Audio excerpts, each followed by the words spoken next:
All right. We good? Oh, oh. I realized the issue. Realized the dilemma.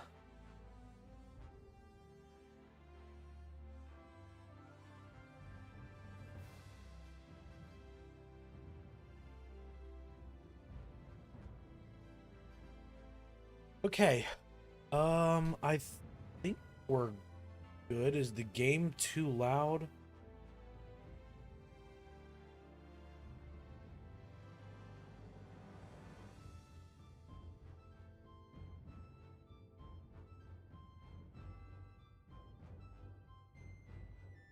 I feel as though the game may be too loud or that I might be too quiet.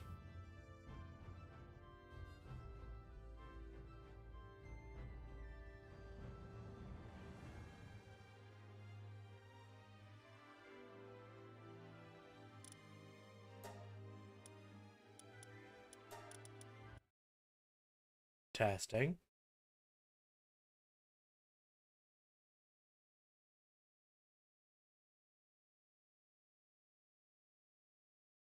All right, it might be okay.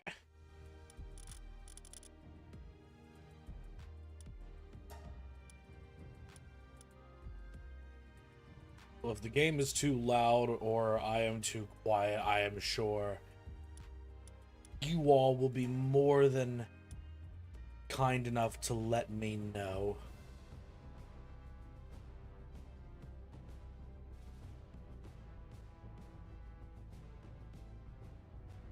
Either way, wow, never mind. That got really loud in my ears. Oh, I got a headset rather than turn the game on. So I know for sure how the volume's going. Anyway, welcome everybody to the stream. We're playing some Palworld. Oh, I'm excited for this one, folks. I used the Steam dedicated Palworld server tool to get my own server up and running. And yeah, is gonna be a good time. Is gonna be a great time. I'm thinking, how do I want to build this character? Do I want to build around combat? Combat's not going to be coming into play until like super late game, honestly. We should build around weight so that we can carry more resources. That's what we do. For our first technology point, we want all of these.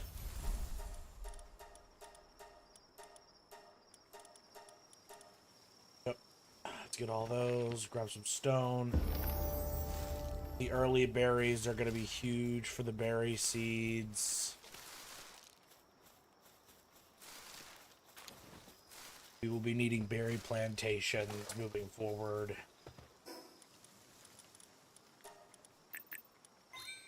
Pump our weight again. Old bow. We're going to get the bed and the straw pal bed and the cloth. I'm actually going to skip the bow until we can get access to the triple shot. The triple shot bow will be a whole lot better for us. All right. Just because this is a dedicated server, so anybody who wants to play can join in on this server and play. I am not going to build a base right here at spawn because I feel like that's a really crappy thing to do.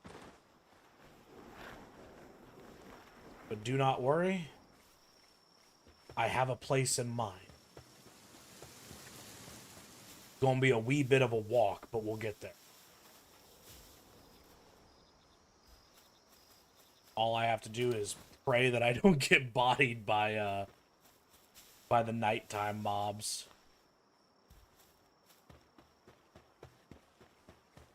Or by the cold. Because I have not built clothing yet. Oh, we can make it. There we go. Beautiful.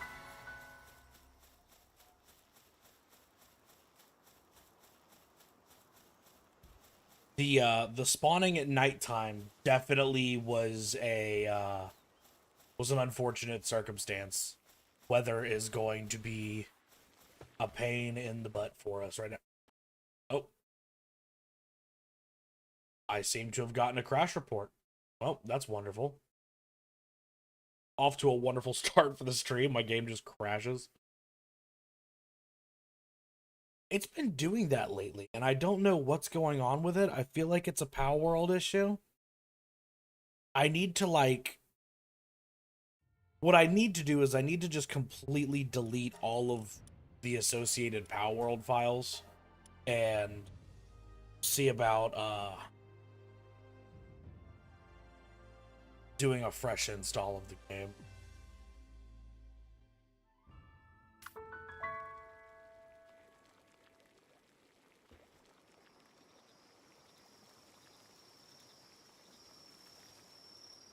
And now my window capture isn't window capturing. Okay. Steam, back of Palworld. Why are you doing this?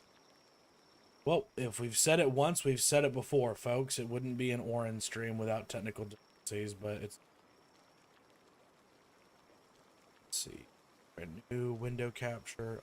Okay, select capture Palworld.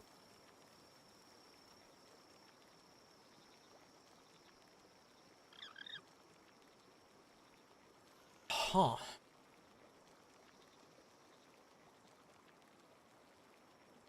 I have ways around this. I have ways around this. We can just use a display capture. Oh, and now I'm cool. Wonderful.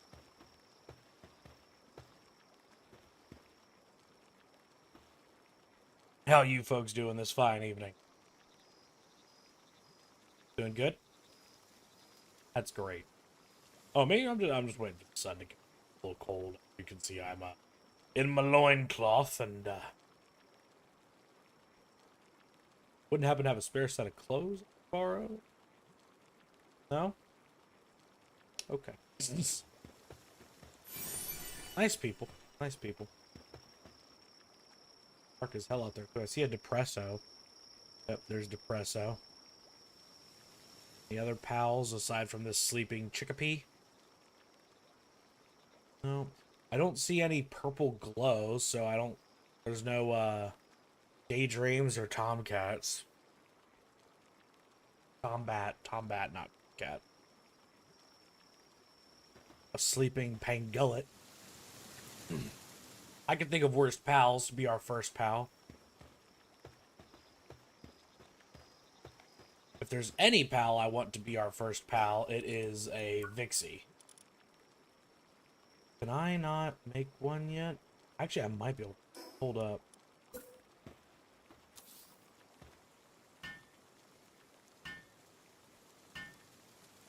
I don't know why I didn't think of it sooner rather than just sitting here. Yeah.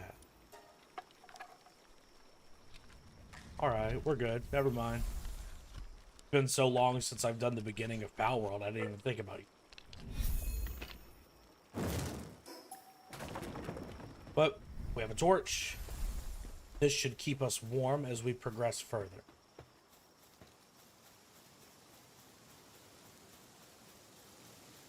It is, just barely, but it is keeping us warm. That's good. It's very good.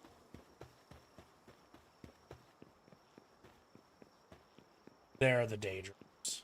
Lots of them, too. Are they aggro on site? No, they're chill. Sick. Fox Sparks. Purple glowing fishing spot. Ooh, is that a Vixie? Hold up. Got Hoocrates over here. We got Pangullet. Presso up there. I am going to take a left up here real quick. Just to snag... Ooh, there's a Tombat. Those guys are aggro on site, I'm pretty sure. Yep. Yep. Crap. And we're going to take a left up here just because I want to get the fast travel point. Save us some time when we decide to come do our first tower boss. It's going to be a little bit of a ways out. I want to get some pals. squared away before I do that. There are a few pals in particular that I have in mind for that operation.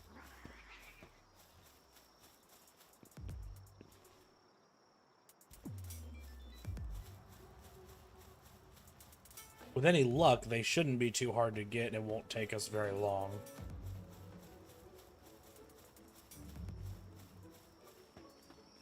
Alright. Ooh, sun's coming up. I think so. The entire lighting of the world just changed, so I would imagine so. I have to clear my throat, and I don't want you to have to hear that.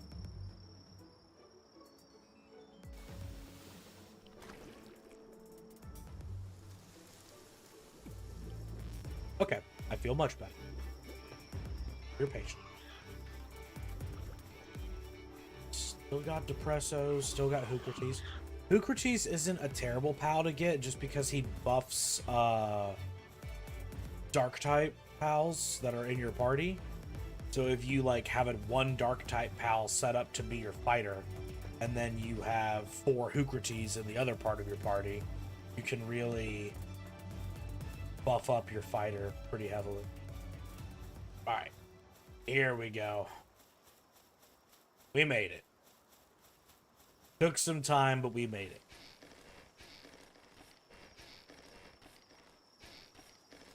It's quite a bit a ways away from spawn. But I really like making my starter base here because, as you guys saw, although it was a little bit of a travel time, it's not too far to get here. And it's absolutely just chock full of iron ore. So, yeah. We need wood and stone. Wood and stone. The stone is the only downside about having a base here. There is no, like, large stone node in this base. This location, so mining for stone requires some travel time. But at the end of the day, I would rather have ore stone.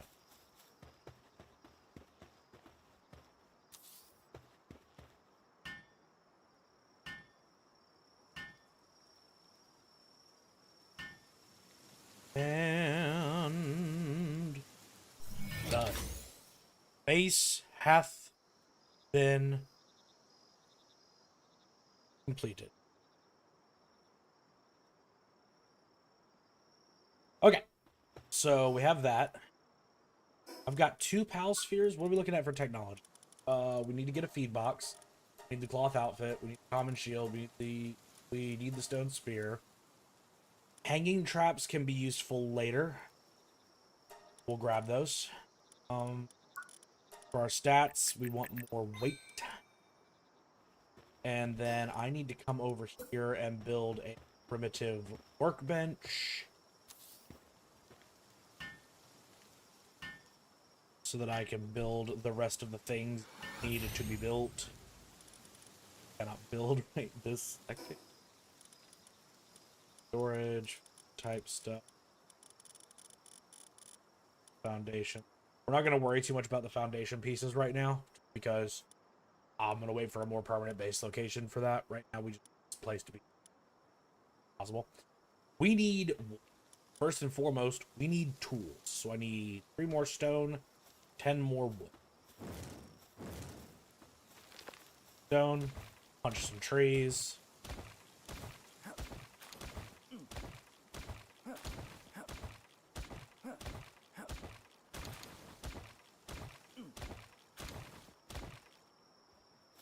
I am out of the staminas. Oh. Gotta love the beginning. There we go. Now we have wood. Because wood is in large supply, we start off with the stone axe.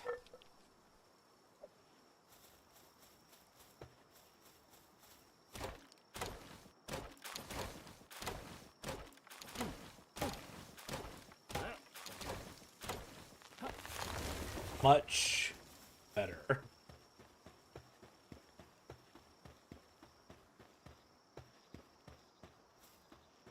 The stone axe will also double as a beginner weapon. It's not the best in the world, but it will do. Time. Full disclosure, I almost just launched myself off this cliff because I'm not used to playing this game without already having access to my glider. That could have been very bad. This Chillet boss isn't aggro on sight, is it? He's one of the vibe out kind of pals, right? Ooh, the monkey. I can't remember what his name is. Tamsy? Is it Tamsy? Hey, what's your name, buddy? Tansy. Yeah. Ooh, a chest. Loot, loot, loot, loot, loot. Give me a good schematic and 60 gold coins, 3 pieces of bread, and a megasphere. Hey, you know what? We were getting hungry anyway. A lamb ball. We want him. Hey.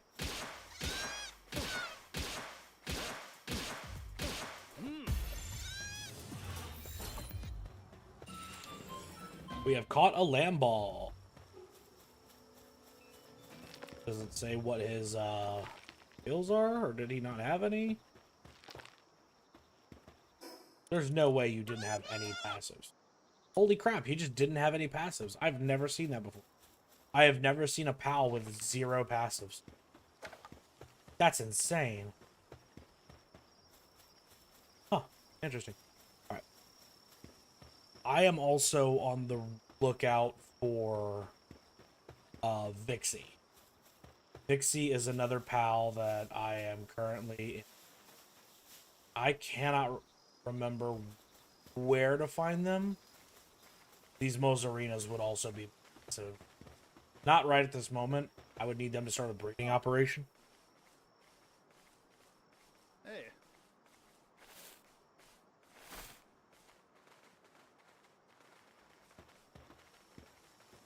I don't want to start a fight that I can't win. That guy could have a rifle for all I know, so I was gonna try and catch the Mozarinas, steal them from him, but nah. I'm okay. I value my life.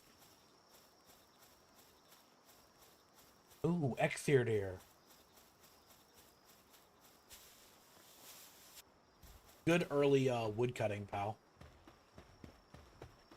Not quite what I'm looking for.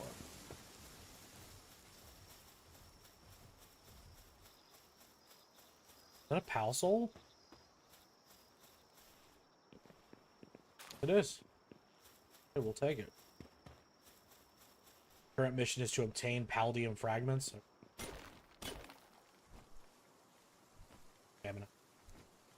Ooh, a Nightwing! That would be huge right now.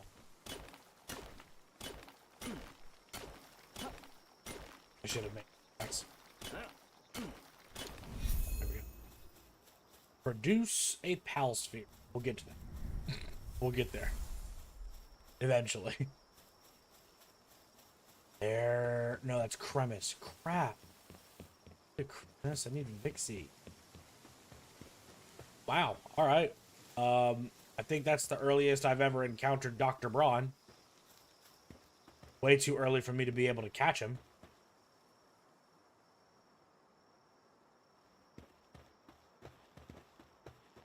Dr. Braun is one of those NPCs that you kind of want to capture and keep in your base. Good evening, Melina. It's going well. Just enjoying some Palworld. Trying my darndest to find a Vixie right now. If I don't find one, it's going to be upsetting, but it is what it is. Spent way too long trying to get this server up and running, but we got it up and running. That's what matters. Lift them up. Crap. Oh, fluffy tail and got excited. The Caprides could be big because they could provide berries while they're in the farm, which would just be some decent starter food.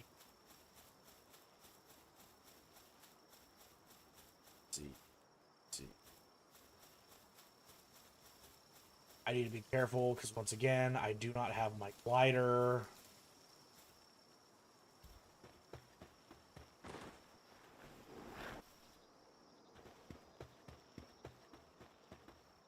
The messenger of love. Come to deliver the refreshing joy your heart desires, and let's try a wave together. Wave. Hey!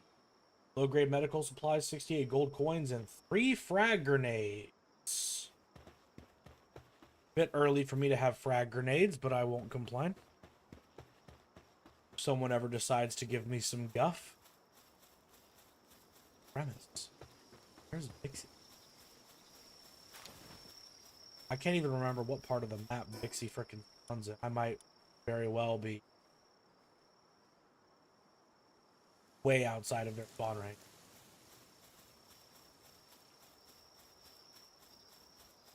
Which would be problematic. For those of you who have never played the game before, Palspheres are the, quote-unquote, legally distinct Pokeballs. Oh, wait, it's a Vixie. Anyway, they're the legally distinct Pokeball. And they can be a pretty heavy drain on your early resources. So, what we do is we catch a Vixie, because with Vixie, if you throw Vixie into the ranch at your base, they have a chance of just generating free Palspheres. So it can really help out your early game economy by catching stuff. Ooh, and it had Workaholic, which means it's going to generate those Palspheres even faster. That helps its work speed and pace. Ooh, those are Rushors. Don't want to mess with them.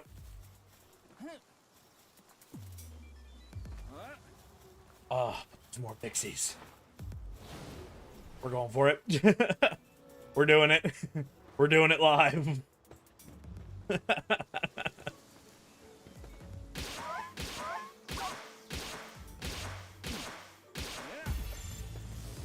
Where'd the other one go? There you are.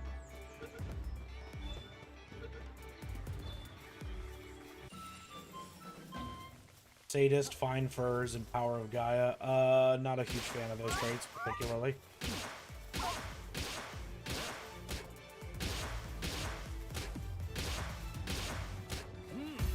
Getting good traits on our pals is something I will be doing later, though.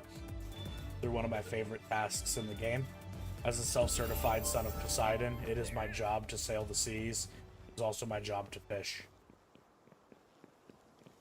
Oh, okay. Well, we found the small settlement, but without me having a glider getting over to... Might be able to cheese this.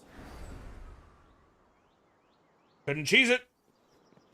Oh, actually, you know what? Hold up. We got a cross. We got a cross. We're okay. We're okay. Hey, look at us. And where's my bread? Yummy. This... Okay. I didn't know if it was the small settlement or maybe I was looking into an enemy base. That could have been bad. But we got to the small settlement. Got our fast travel point so we can come back here whenever. We will be coming back here frequently. There are quite a few things in the small settlement that we really enjoy. Case in point, first one. Very important. The bounty officer. Once we start flying around doing bounties, we will come here to get some plants for our pal surgery table. And then this merchant right here sells some really good stuff. Most notably, the Ring of Mercy. This makes it to where your attacks will always leave anything you're fighting on 1 HP, so it makes it very good for catching pals. On top of that, being able to come by electric organs, bones, flame organs, without actually having to go and farm them, very important. The wheat seeds are also very important, just not right at the moment. So, we'll be making frequent trips back to this place as we get money. Right now... But this was a decent little adventure for someone who doesn't even have armor on or a pickaxe. Let's head on home, folks. Okay. According to the game, they want me to produce a Palsphere. Come right over here. They're going to produce a pal sphere. Beautiful. Now they want us to capture any pal, which we did earlier. It worked retroactively, so that's good. And let's check our technology. We make the ranch yet? We can make the ranch. Berry plantation, ranch, normal parachute. This stuff is all decorative. It doesn't matter. In the fire bow and fire arrows, very hard to do. Pal workbench and statue of power. We need those for sure. Rest is decorative. No la necesito. What do we need to make a ranch? A lot more wood, a lot more fiber, a lot more stone. Heard chef. Urge chef. Let's be.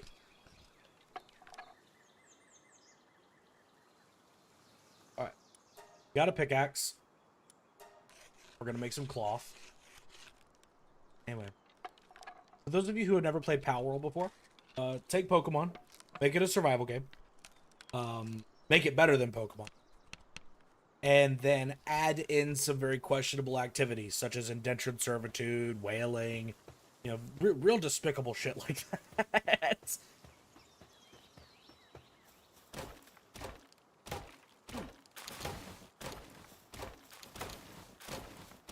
So we're gonna chop down this tree. And then what we're gonna do, we still need the stone. Also have unspent stats. We're gonna get our weight to 500. Start pumping some points into our health in order to just some better survivability. And I need to look for a stone node. That's an egg. I see the egg. I don't have an incubator right now, so no point in grabbing it. Can't hatch it. Unfortunate, but it is what it is. I have my pickaxe now. We have some stone here. Hi, Chillet. Hi, Danger Noodle. Hi, buddy. How are you? I'm so cute. Don't come too close to me. If I accidentally hit you and start a fight, you're gonna hurt me. I don't want that. Okay. We grabbed some stone. That's important for us. Chillet is actually a really good pal to have. He has a passive ability that once you catch him and learn how to craft his saddle where you can ride him, while you're riding him, all of your attacks do dragon elemented damage, which is super effective against dark type pals. So he's a pretty good combat mount, all things considered. Still don't have enough wood and fiber. I can solve that.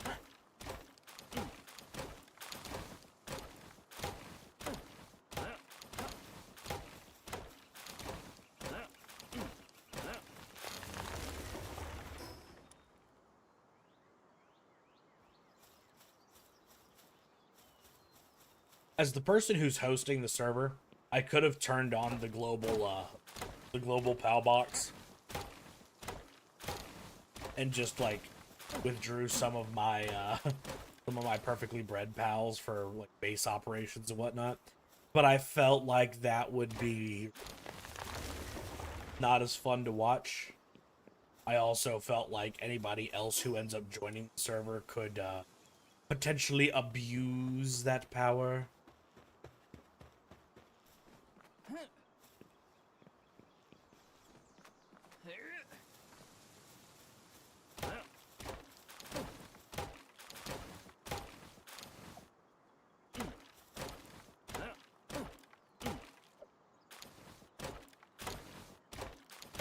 You see, going around chopping trees to get fiber sucks, but we don't have a crusher to speed up the process of fiber. If it's any consolation for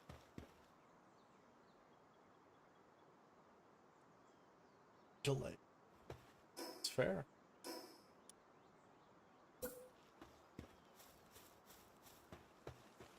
All right, so now we can build our ranch. Here's what we're gonna do. We're gonna go ahead, plop the ranch down. Throw out our lamb ball so he'll help us craft it. It cuts the crafting time in half, but it's still going to take a minute because early game problems. Early game problems with only late game solutions.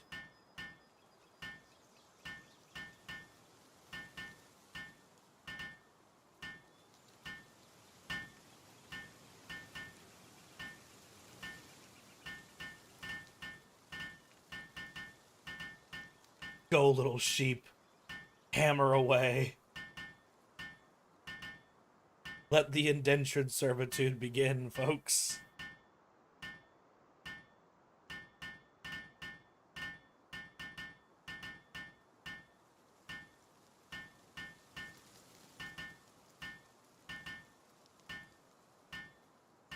If I didn't mind it taking forever, I could go do other things and just let him handle this, but... would be...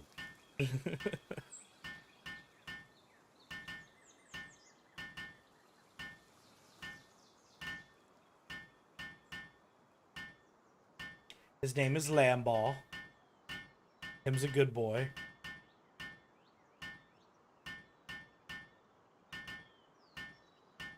Soon he will be in this ranch. Beautiful. All right, back in the ball. So, what we can do, if you've never played Palworld before, here you go. You can come over here to your pal box, and right here you have base pals. You can take a pal, drop them in the base, and now they are just in your base, and they will go work on whatever they feel work on. If we look at Lamball, all of his details, you can see he has level 1 farming, level 1 transporting, and level 1 handiwork. So handiwork is he will help us build stuff. We just saw that. Transporting is he will gather around loose materials in the base and just kind of like take them to nearby boxes if there are any.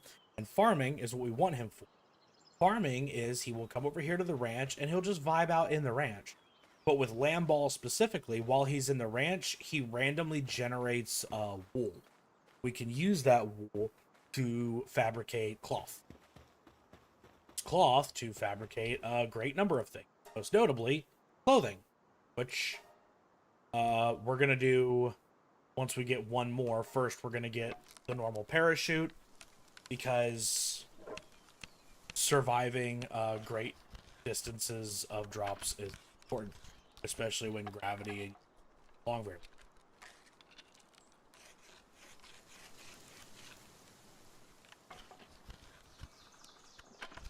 Like I always like to tell people, I may be pure of heart, but I am also dumb of ass. So the quicker I get this sorted, the better.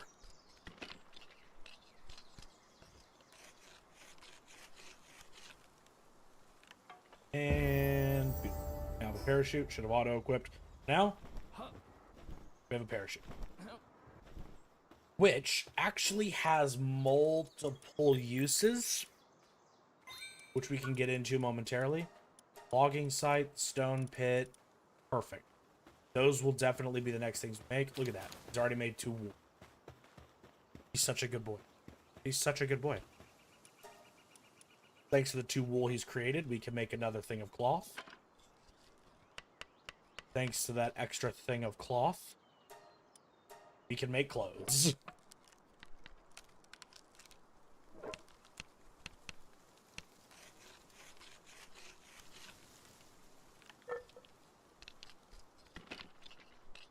All we need to do is get far enough to where I can reliably get a flying mount, and if I get the flying mount, then our progression speeds up drastically. Let's make a spear. Need an actual weapon. I can't go around hitting my tools for long. In the server settings, I turned off item durability just because I really don't like durability system games. They end up being more tedious than fun, in my opinion. But it's fine. There. Can we upgrade our base? We need to build a wooden chest to upgrade the base. So let's build a wooden chest so we can the base. The more you upgrade your base, the more pals you can have working in it, and you end up getting the ability to have more bases in total. So, grade, bing. Now we can have pals. The problem that we're going to run into, and this is a pretty big problem, is our pals, unless they're nocturnal, which there's an actual nocturnal trait put on your pals, or unless they're a dark type pal who are naturally nocturnal, your pals need to sleep. If they don't sleep, they'll get stressed out. So you need to make beds for your pals. The good news, however,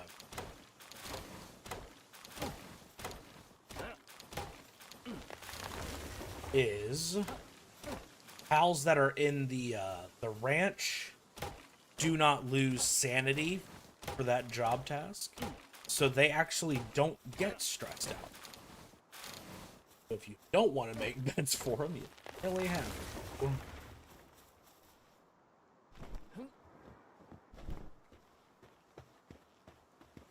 So we're gonna throw in our workaholic Vixie, who should go ahead and head over to the ranch.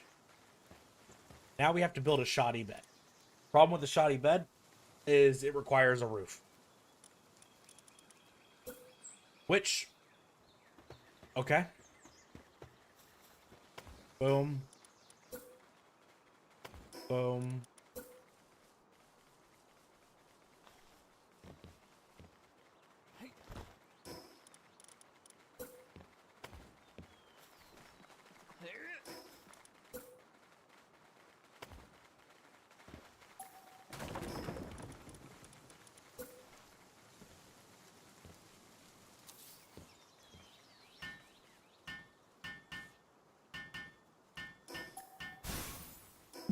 I just realized I built the bed backwards and it was going to bother me. I apologize. Couldn't even be bothered to build a whole house. Literally just built this little freaking awning. But the bed being backwards was gonna bug me. Okay, we got that done.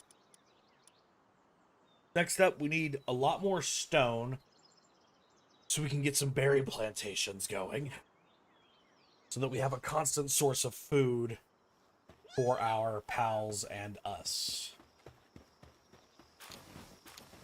That will be important. But, upgrade the base. Build a feed box and 3 straw pal beds. Okay, well. Feed box easily enough. Game feels like a fusion between Pokemon Sons of the Forest. Pretty much, yeah. Or we could just go with the famous tagline that was Pokemon with guns. So, I mentioned how the, parachute has multiple uses. 1, if you're falling, you can catch yourself. 2, I could probably glide over to that Lift Monk effigy right now. The other use it has is that if you find yourself on an incline, you can crouch while sprinting, and you'll slide down the incline. Now, if it's on flat ground, you don't get a lot of distance.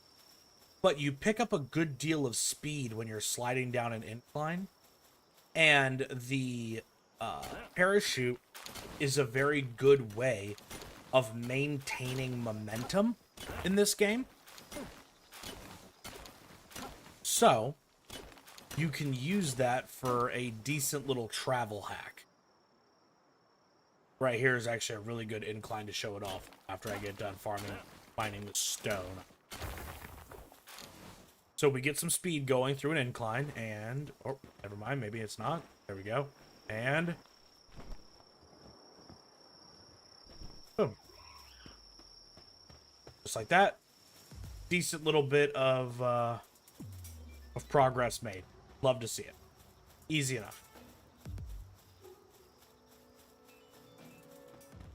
So these tansies are going to be important, I feel. We're going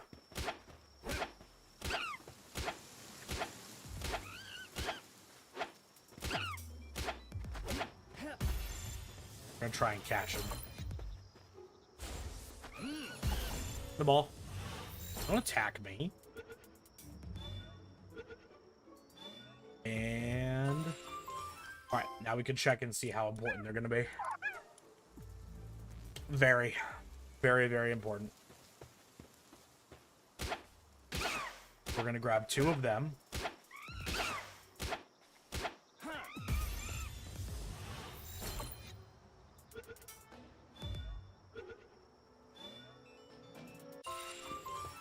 Beautiful. And then down here, I think I saw T-Fants. I did see T-Fants. These guys will also be important to us early. If I don't accidentally unalive. I wasn't expecting of doing that much damage. I did not give you permission to attack me, good sir.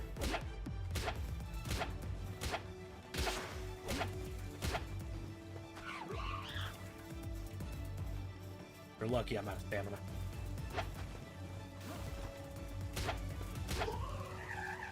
Alright, so we need a water type pal. Post haste. Fortunately enough for me, I know where to get. Oh, another teeth. That'll do. I missed. I am continuing to move. Get in the ball, stay in the ball. You love the ball. Ball is life, ball is home. Wonderful. The T-Fan had Blue Dragon, what the hell? Sometimes the passives you get on some of these pals are ridiculous, man. Wait for my stamina to come back. I don't know if I'm gonna make it. I did not make it. And now I'm gonna drown. Because I do not have enough stamina. I needed a better... Wait. There we go. There we go. We found a glitch spot. Since I'm technically on land, my stamina is regenerating and I'm not actively drowning. I just need to maintain this perfect position. Oh, nope. We lost it. Yep, there we go. Now we just let the stamina regenerate, and... Beautiful. Oh, rubber banding. A little bit of server lag there. We're okay, though. We're alright. Everyone alright? We're all good? Anybody else poop themselves? Just me? No? Okay. Alright. I want to come down here to the beach. I'm looking for Pangullet. I need my little penguin buddy.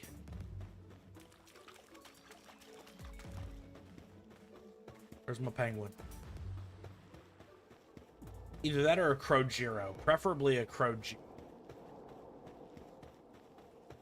Actually, yeah, Crojiro. I prefer Crojiro. Who the hell is that?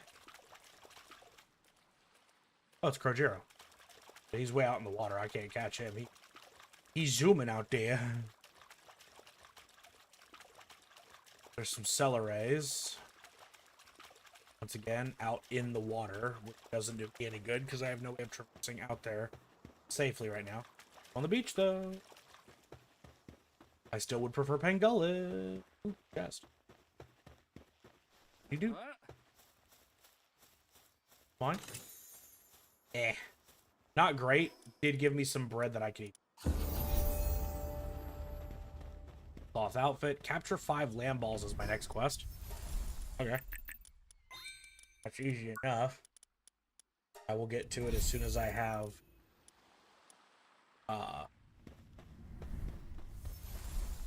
the freedom to...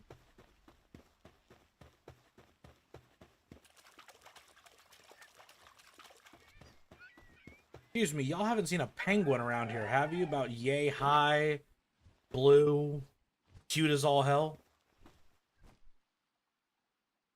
You guys just keep vibing out. I'll leave you to it. It worked. I don't. Pixie? About it right now? Because I'm running low on pal spheres. In hindsight, the T-Fant that I caught would be enough.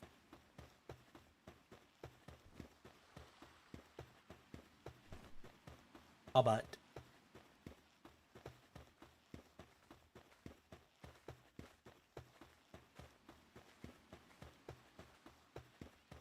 there he is. I see him. I see him. I see a few of them. 3 of them, even. I don't need that many. I see 5 of them because there are some more over there, too. Hi, buddy. How are you? This hurts me more than it hurts you. This game, dude, I swear. Ooh, that one had a swimmer. That's gonna be handy. That's gonna be incredibly handy. Is there a fast travel point nearby? Looks like the closest fast travel point near me is gonna be north, back toward the small settlement. Seems like it is quite the quite the distance to travel, so we better get a move on. So what I'm trying to do, we caught the Tansies, who are grass type pals, and if we look at their workloads, they have planting and gathering, and then the T-Fant has watering. So does the Pangula that we caught. So those pals by themselves, if you throw them in the ranch, can operate your farms. They will plant seeds. The water pals will come and water the crops and get them growing. And then from there, the Tansies will come back, gather the crops, transport them to a box. In this case, the pals' feed box. That way they have constant source of food. And I can snag some food from it when I need to. And then they'll go back to planting, watering, gathering, whole 9 yards. Okay, I do not have the stamina to make any of these distance. So, okay, hold up. I have a plan.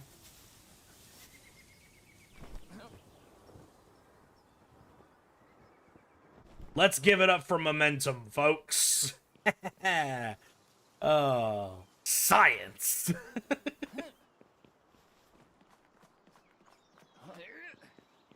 Save myself so much time.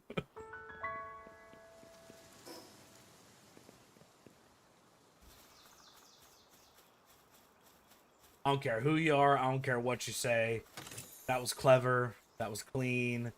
I'll take my licks. I take credit where credit's due.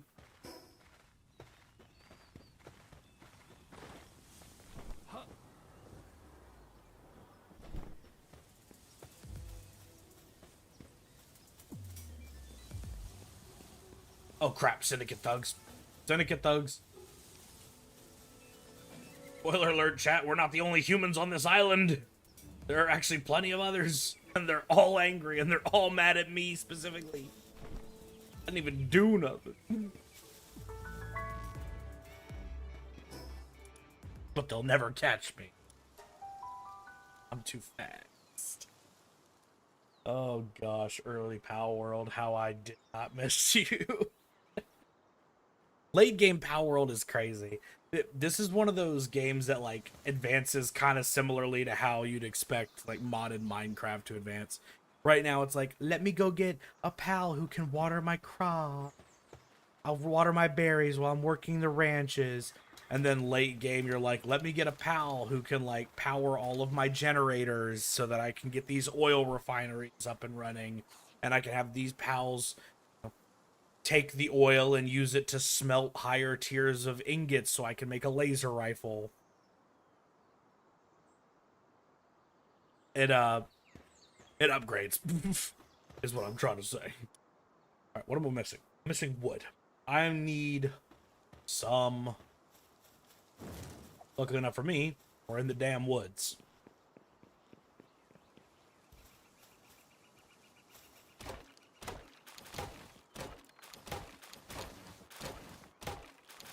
And to those who may be interested. Obviously, like, not everyone owns the game, which is understandable. This isn't just me, like, loading up single player. This is an actual dedicated server that I am hosting and running off of my own computer. It can allow up to 30 players. Like, if people want to come play, they can come play.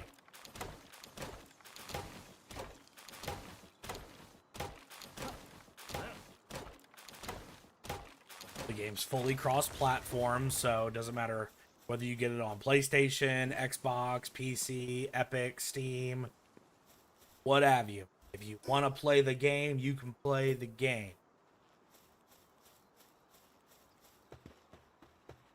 Okay, so let's get a farm made. We are now out of stone. I'd like to get at least 2 farms made. So I'm going to go grab some more stone.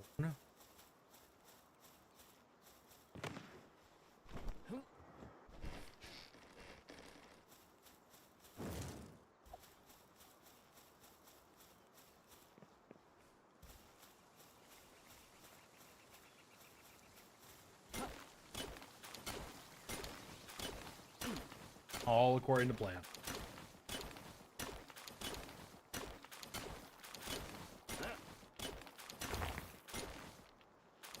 Gathering resources becomes a lot faster, obviously.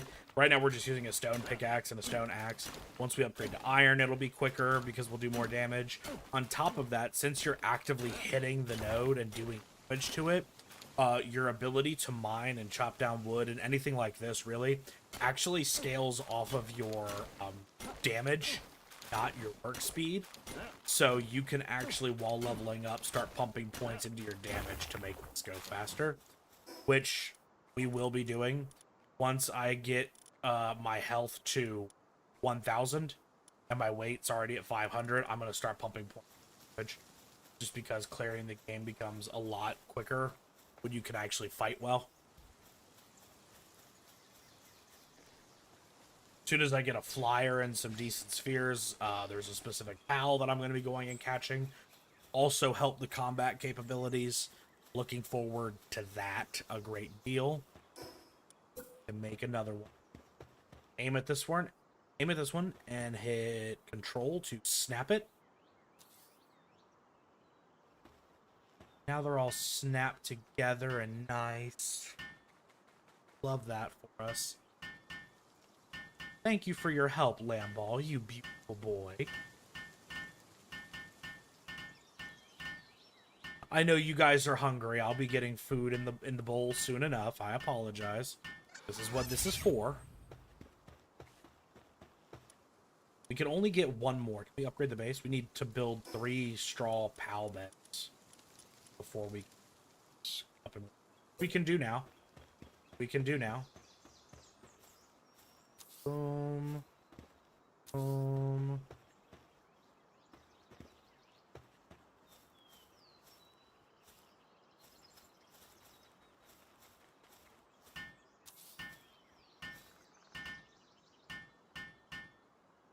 And y'all may have noticed it. You may not have. When we looked at our pals, show us if we aim it right now or not. Yeah. So at the very bottom, you can see how Lamball has like handiwork, transporting, and farming, but they'll have a 1 on them. Different pals will have different levels of those stats. They go up to 5 total. So while Lamball's helping me right now, he's helping me to the best of his level 1 ability. When we get somebody who has like a level 5 handiwork and put the proper passive skills on him, like workaholic, remarkable craftsman, stuff like that, there are things that you build in this game that take like 10, 12 minutes to fabricate. Those pals will come over and do it in like 5 seconds. You can really, really min-max the exact base operations in this game. Really cool. We need to deploy 2 more pals to the work base and build a campfire. That's very easy to do. We're going to do that immediately. Tansy, be so kind. Pangullet, if you be so kind. And food.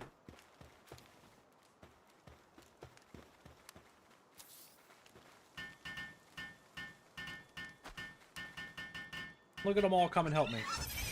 Campfire. That's enough for us to get another upgrade. Statue of Power and a Pal Gear workbench. Okay. I can build the Statue of Power.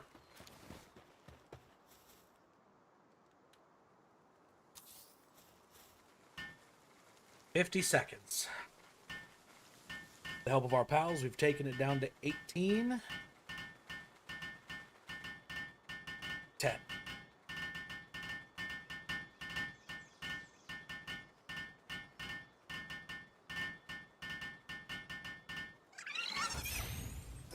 And then the Pal Gear workbench, we need cloth, wood, and palladium.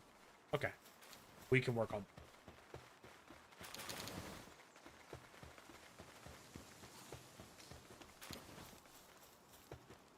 The another cool thing about this game that I wish more survival games would do, like right now, I only have 10 cloth in my inventory.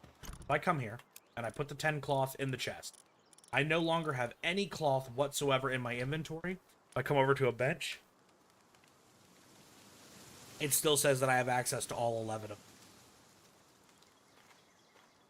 them. When you put down a base, it creates a ring. If we come over here, you can see the ring. This blue ring.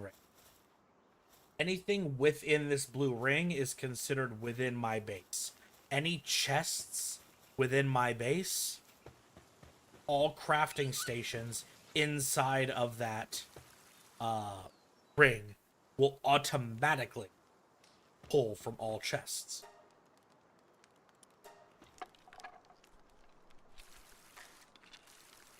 And look at that. Pangullet's over there watering the crops while Tansy gets the other one going. Look at him. Oh. Little farming duo. And then when the crops are ready to be harvested, Tansy will go over and gather them, which will put them on the ground. And then him and Pangullet can both transport them. I need to make more. I am out. Was the next base upgrade again? Pal workbox? Pal gear. Button. Palladium and wood. We can get palladium pretty easily if I had the crusher. If not, we just gotta go mine it. I want to clear out my inventory is the thing. To make room. My weight getting a little bit out of control. Game called Planet Crafter where you have to have access to your items. Or not. Just. Hey, you know what? Any game that has the forethought of making it to where I don't have to look through 4 separate chests in 400 separate chests or whatever to get my items, good on them. That's just good business. That's just helpful there.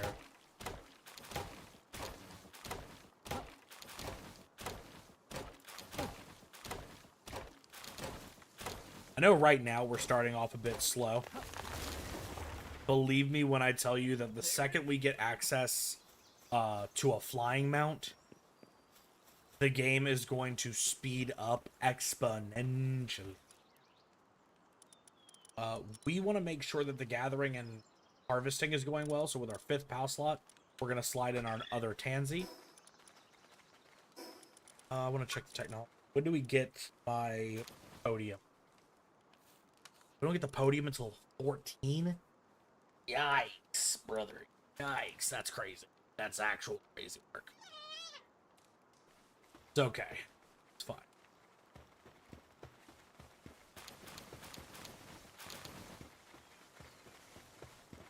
So, first chest is just going to go right in here, inside the ranch.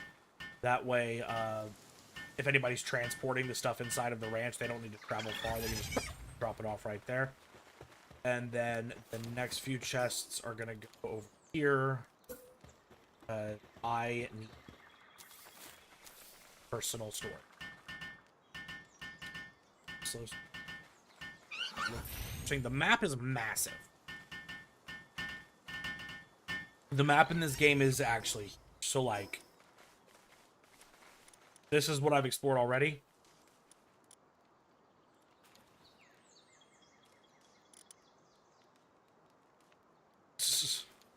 There's plenty of dankness.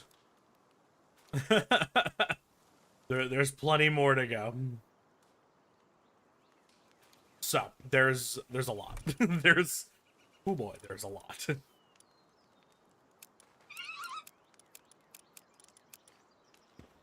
So we want these.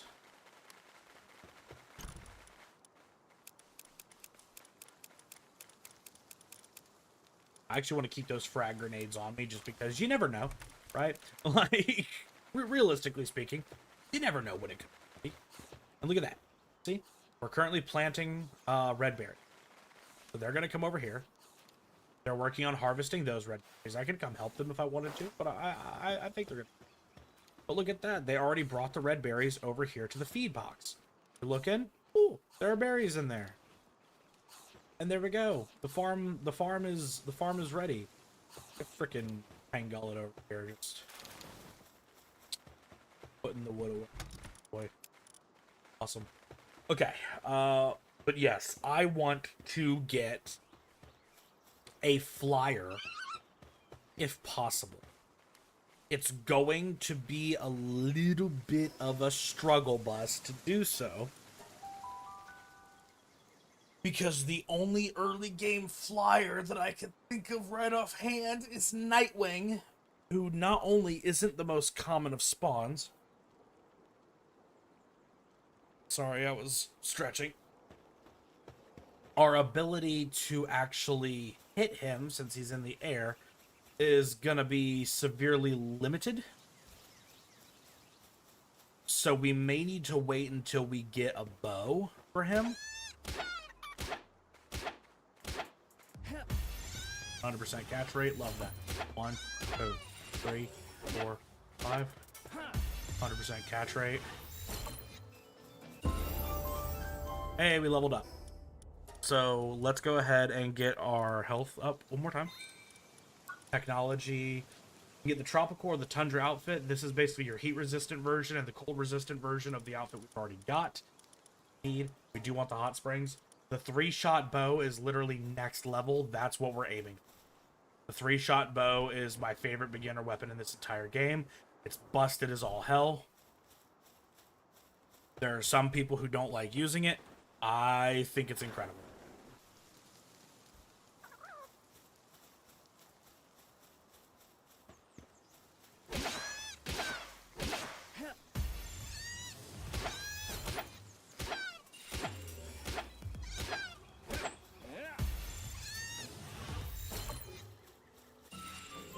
Just so we can get it registered in the PAL media, we'll grab Kativa.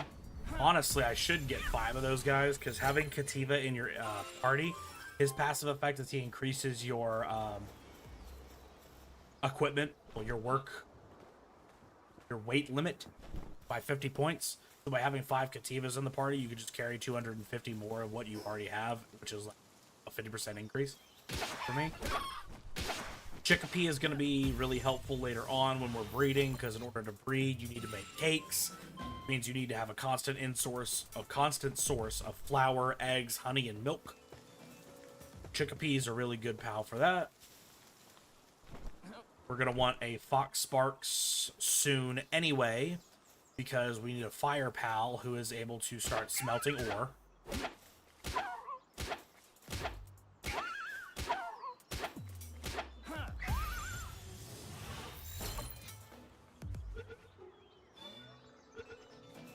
If it shakes twice, you go. We don't fight the Mamarest because he is level 38. But he's also not aggro on site, so we're lucky there.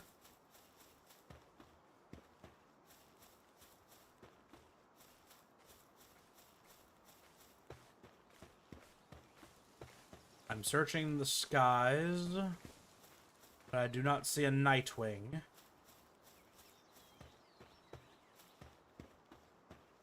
Ooh.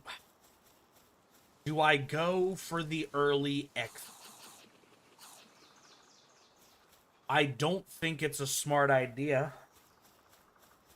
He's a little bit more powerful than... Oh, four. If I hit one of them, all four of them are going to be on me like white on rice. Level 10 as well. Yeah, no. Nah. I'm a little bit smarter than that. Not with a stone spear, at least. If I had my bow, maybe.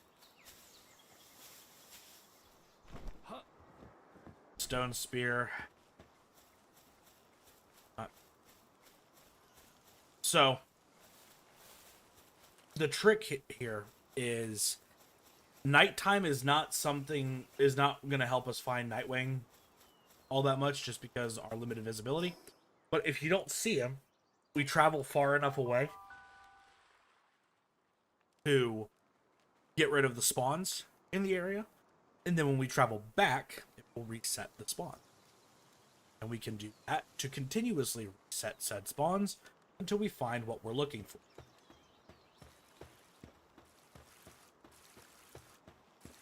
Alright. How is your guys' berry production going? Good. We're working at a net positive. We're gaining berries faster than we're losing berries. That is what matters.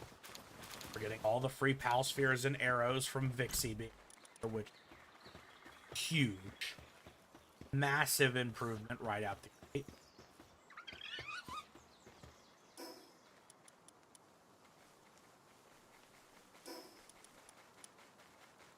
Don't need wood and palladium. That's what I should have been grabbing while I was out. I should have been palladium. That's my bad. That's my bad. $1 million question. Close enough to nighttime to where I can go to sleep and set it back to morning. Yeah. Cool. There we go. Get that morning daylight. Come over here. Fast travel back to the beginner zone. Continue the search for a Nightwing.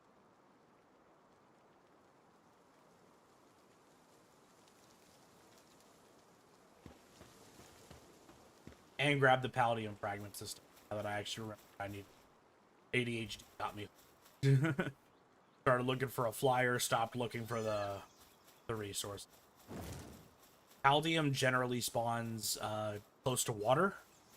And right here at the beginning, there's this little lake. So all those blue ore nodes, all Palladium. Right here. Beautiful.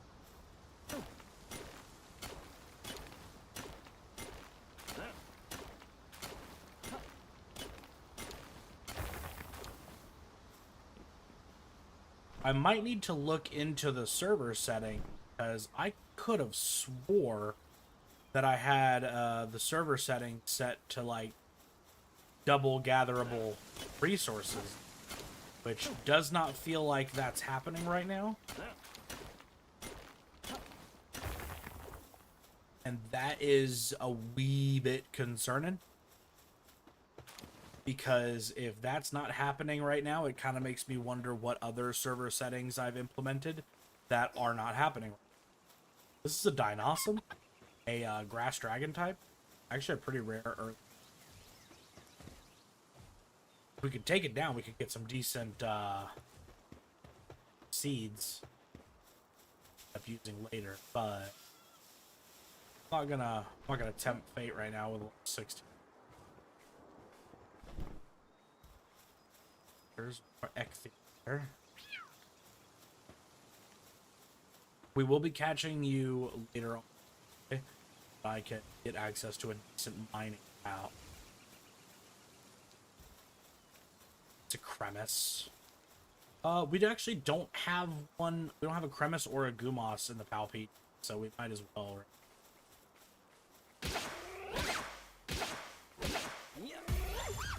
Ooh, that's only a 71%. The critical hit that we got on the Pal Sphere bumped it. That wasn't a whole lot. And there's on it. Let's go. Alright. Yep. And yes.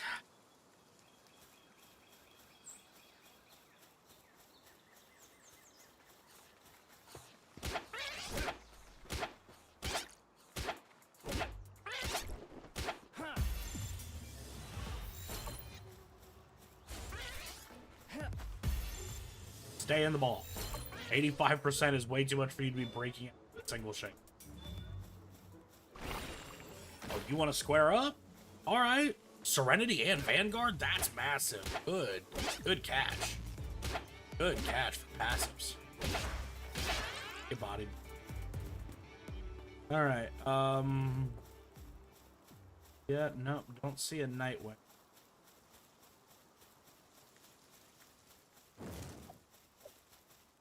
Which is fine. We're gonna get some wood and some fiber so that we can go back to base and craft our new bow and arrow.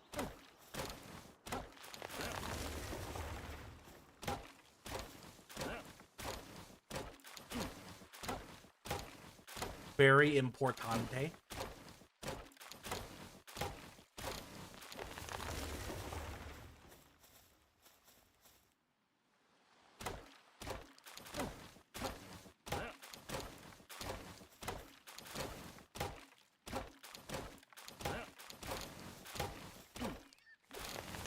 Alright, cool. Nightwing spawn while I was chopping wood. Negative. Alright. Head back to the base.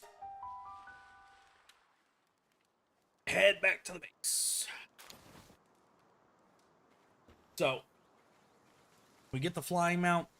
We start getting a huge influx of money. And similar to Real World, this game, you have money, you're allowed to just skip working. A little topical. We need more stone. We need more stone. Ooh, I never made a shield either. We'll get to that. Can I make the bench? We can't make it.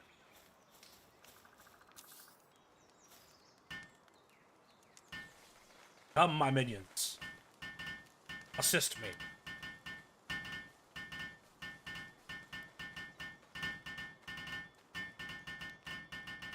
These little monkeys, I'll tell you what, they look cute, but they're violent. You can set them up to where, like, they sit in sandbag-made trenches with AKs. Pretty, it's pretty crack. Crazy. Wild shit. Cool. Crusher, Stone Pit, Logging Site. Those are all very admirable tasks that we will do some.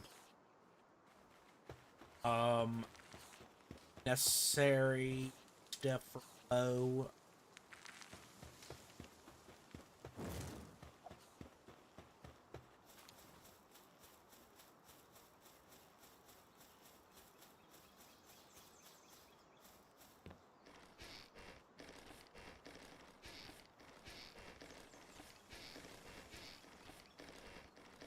They have some stone right over here, and it looks like the node that we've always gone to has respawned. Look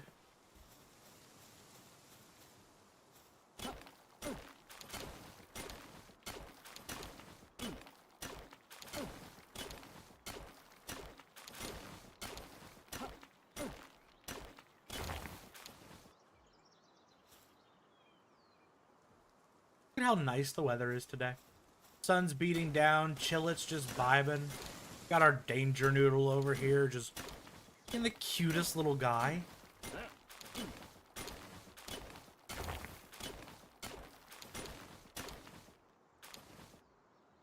Gonna keep mining until we break down this node or our weight happens first.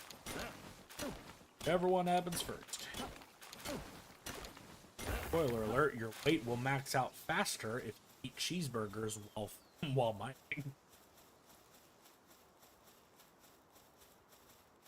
Fried cheeseburgers for dinner today. They were. My roommates always give me crap because they think it's weird that I bake my burgers. I throw my burgers in the oven. Don't get me wrong. It's a choice. You know, it's not like you don't know how to fry up a burger, but I prefer the set it and forget it of just chucking it in the oven and letting it handle itself. Man, we're doing it again. Bow and arrow. Ooh, this one's gonna take a while. Minions. Oh, minions. I got one minute. Make it two. Or that one can leave. That works too. Alright.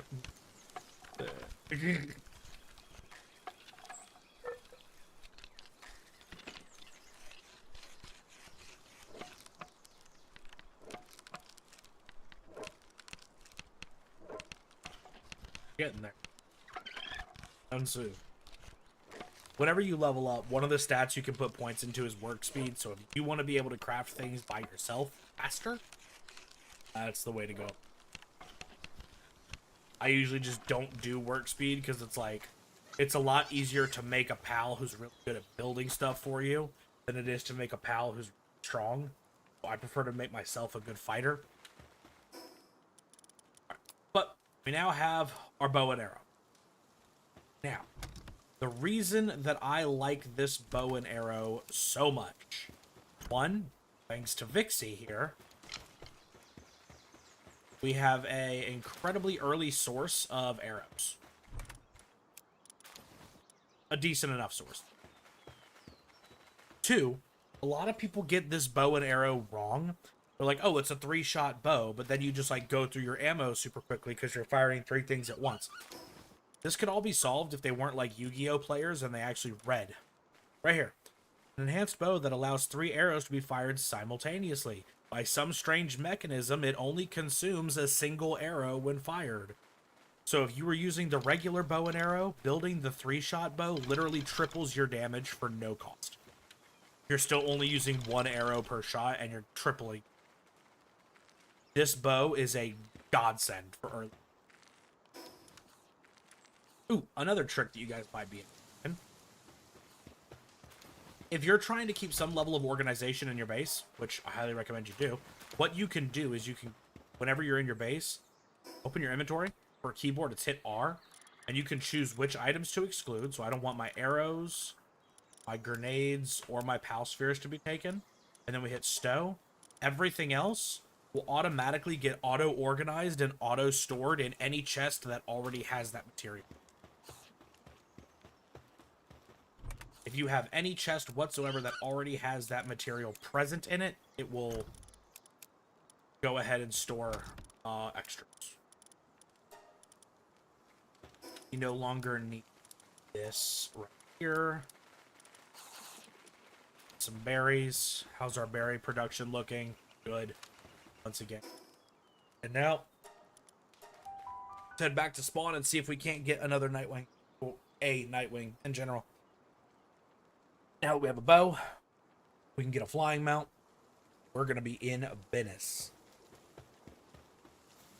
In business.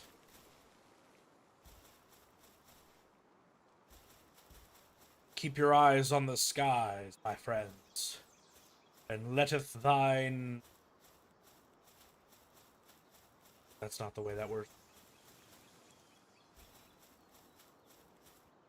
I don't want to say that. Lend me thine eyes, and letteth thine know if thou seeth any birds.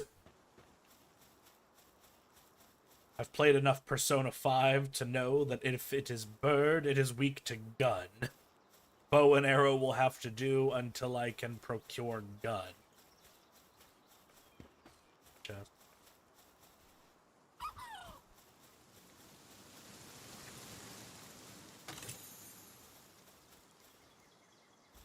Now, I don't know if it's specifically because they wanted flying, early game flying, to be like a little bit of a roadblock, or if they wanted, or if it just turned out that way based off, you know, how right there's one.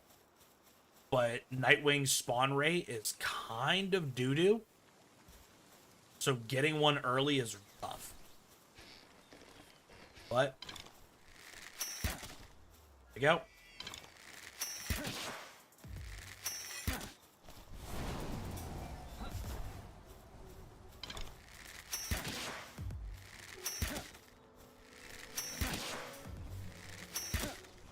Sure not to kill him. Only got a 46% chance of capturing him.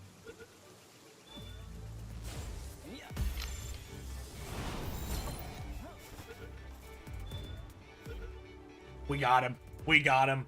Let's go. And he's nocturnal, so he doesn't sleep at night, which would be a lot more impressive if he was a worker pal. But that does mean that it's going to be a lot easier to breed nocturnal onto other pals going forward. That's huge. That's massive. We're in, chat. We're so in. And I can show you guys exactly why that is super important.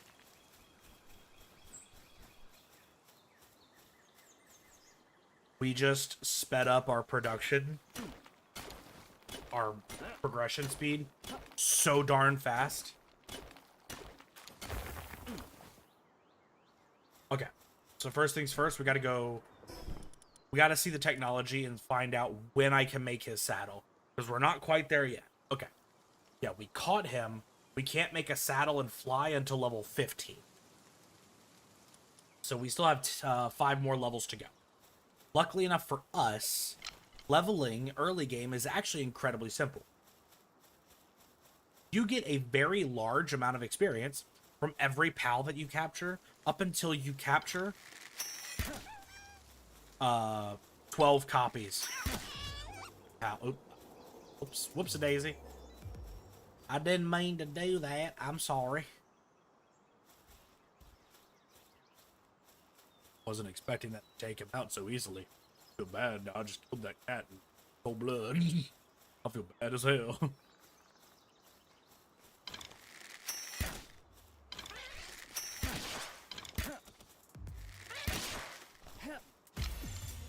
What we do? Run up. Throw a ball. Catch.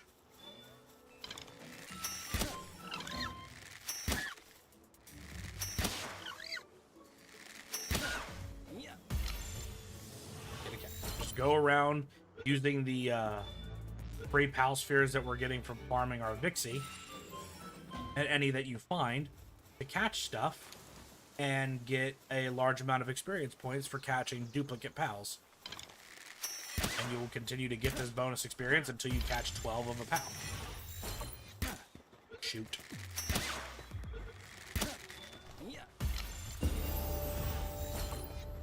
Stronghold Strategist, another really good skill that I want. Ooh, this is actually really perfect.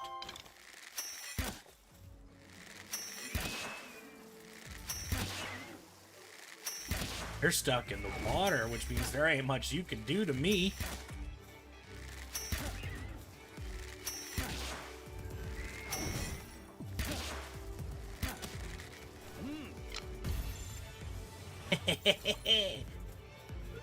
He's made himself very easy. Motivational leader, another really good. We're getting really lucky with the early game passives. I'm actually not against that.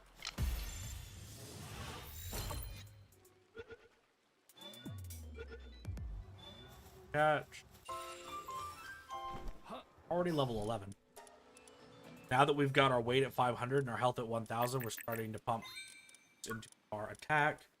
Our metal axe, metal pickaxe, workbench. Not going to worry about the heavyweight module. We can make a primitive furnace and start smelting ores, which is important. For sure. For sure. We have made it out of the Stone Age and into the Urn Age, so to speak.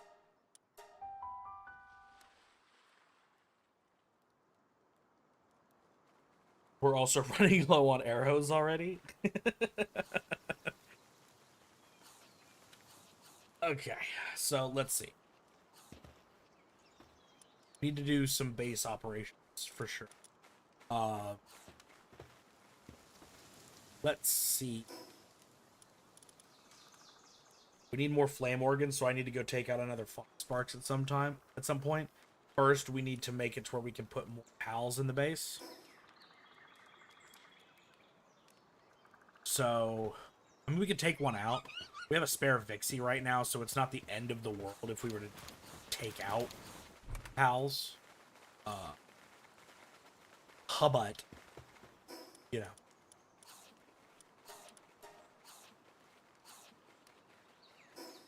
Is what it is. How do I want to go about doing it? I do need to make this shield first for my mission, which is going to require some more. Really? I figured these tansies have been kind of going hard on the wood. Y'all are slacking.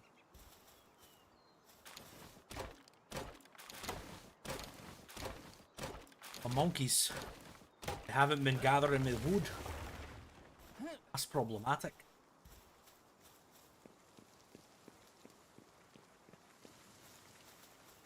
Okay, so the shield, important early game craft. You can see in the bottom left our health bar and all that. Shield is exactly what it sounds like. It's going to be a little blue bar that goes above our health bar, and it'll take hits first, which is good because any hit that breaks your shield, I'm pretty sure the carryover damage is just nullified. So if they break your shield, your health is still not taking damage. Even if they did enough damage to one-shot both your shield and your health. So, there's that. Need a lot more wood to build the crusher. What we need to do first and foremost is we need to get our farms up and going for real. Our farms are going to be incredibly important.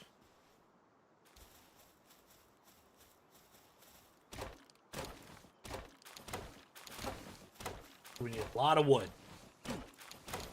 A lot of wood.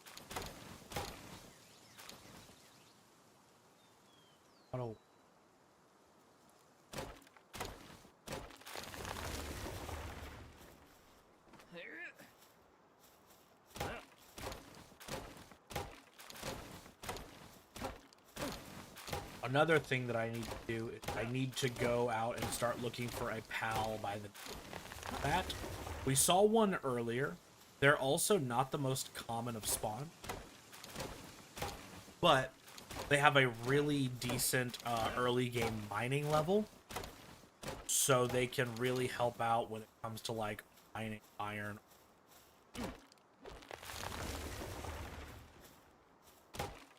Getting some materials produced at the stone pit.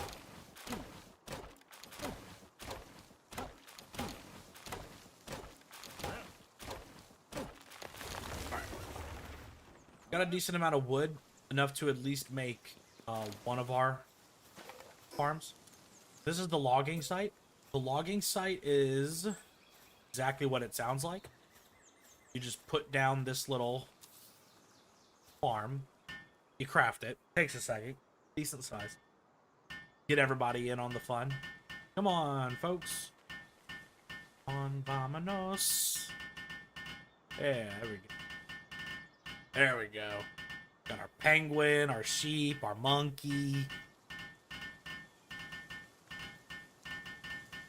Look at him. Look at him. On a brain cell one behind those lifeless eyes of pangolin. Love him to death. Anyway. Once we get this crafted, it's exactly what it sounds like. It's a logging station. As you can see, it can hold up to 9,999 wood. We come over here to our PAL box and grab, I don't know, Ecthirdir, who has level 2 wood cutting, and we just go, hey, Ecthirdir.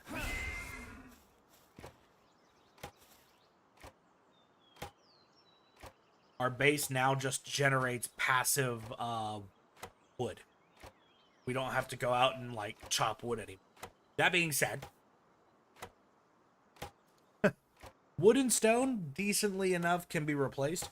You end up getting stations for mostly everything in the game. Like, you'll get stations for ore and coal and sulfur and quartz. Most of the materials you need, honestly. But the farms very rarely, until you get, like, perfect base pals bred and ready to go, they're not exactly self-sufficient. Usually you still need to go out and get some yourself, and you will always get more of the material, and you'll get it faster if you go out and get it yourself. But as far as convenience goes, this is huge. We're not going to argue at all that it is incredibly convenient to just get passive in. Won't hear me complain. And what do we need? We need a lot more stone and palladium fragments for the stone pit. We're going to warp back to the plateau beginnings. Ecthir Deer is in our party, not in our base, so he will stop his wood cutting in order to come with us. So, there's that. But it's a lot easier for me to get palladium out here. And with any luck, I can find a tombat. Now, it's becoming nighttime, and tombat...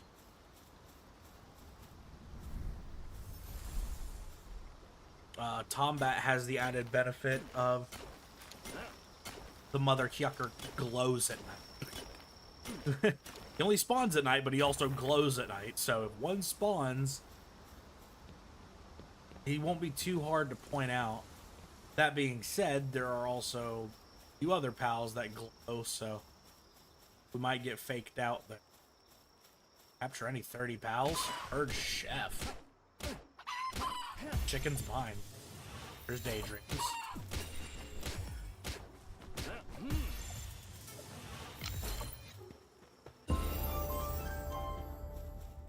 There is a Hoocrates. We haven't caught a Hoocrates, so we're gonna catch one just for the sake of getting it registered in our Palpedia. Got him. Same thing with the Daydream. Problem is, if I attack this one, they're both gonna aggro, so fight.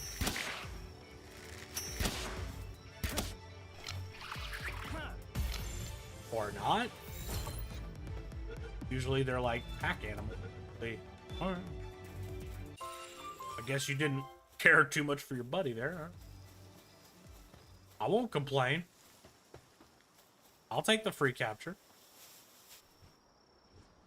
A lot more Daydream. That's crazy.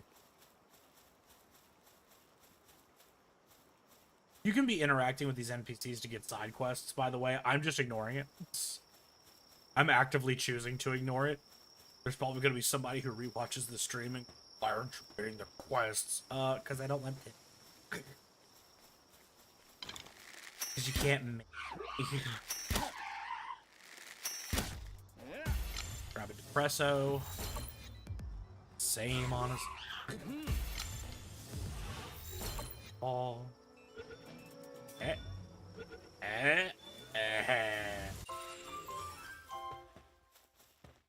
There's a Tombat.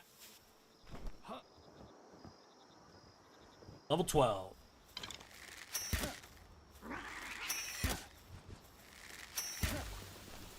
How did I miss that? I am out of ammo.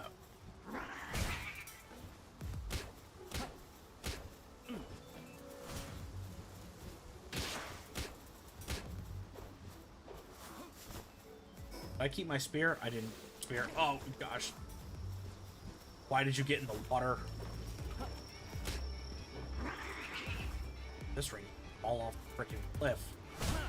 I've only got a 5% chance of catching him. Oh, yeah, I gotta try and water.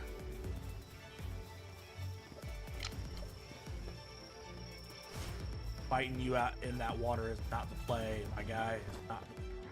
Ooh, wait, can I get you to attack the Hoocrates and maybe get reinforcements?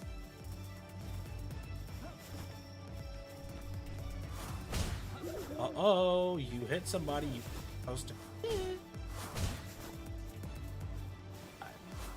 Let's get another.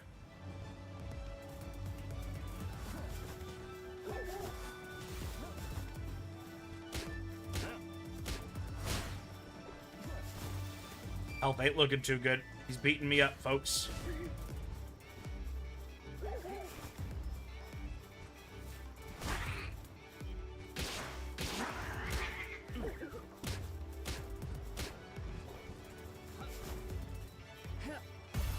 Our little Hoocrates buddy died for the cause.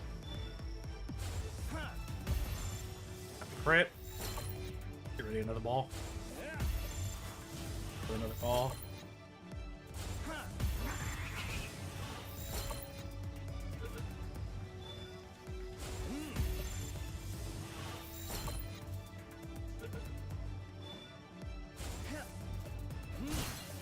I missed.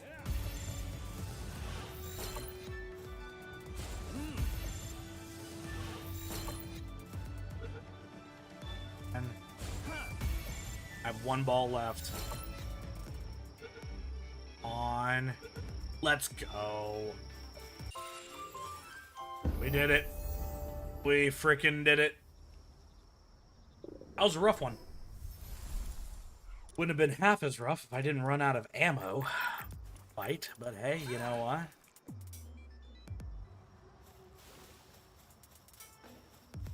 I saw that. You ain't sneaky. You wanted some? Gonna get some.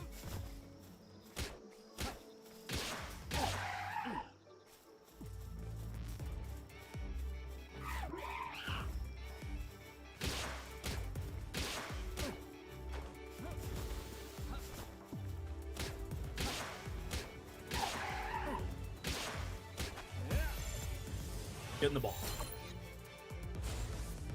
Get some shut eye. All right. Well, sleep well. Hope you enjoyed the stream. It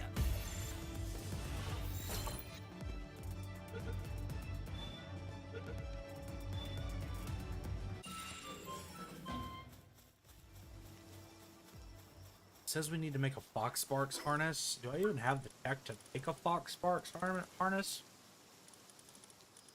I don't. Make the pelt armor. And yeah, see right here, Tansy's assault rifle. We can get AKs from. Where is the Sparks armor? Hongi. Let's head back to base.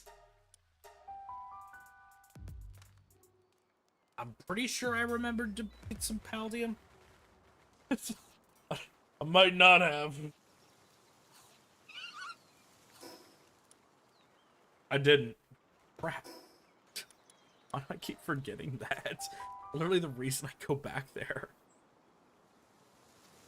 So sorry, guys. I can't keep my brain focused on a single, like, path of progression at any given point. My ADHD is acting up something fierce today, folks. For those of you who don't have ADHD, what's that like?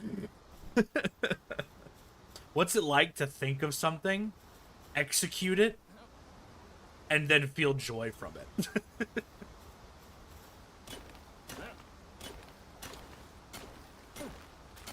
I can't remember the name of the but he once said people with ADHD are really good at starting tasks, but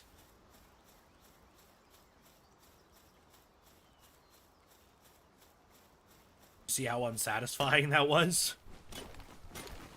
That's our life.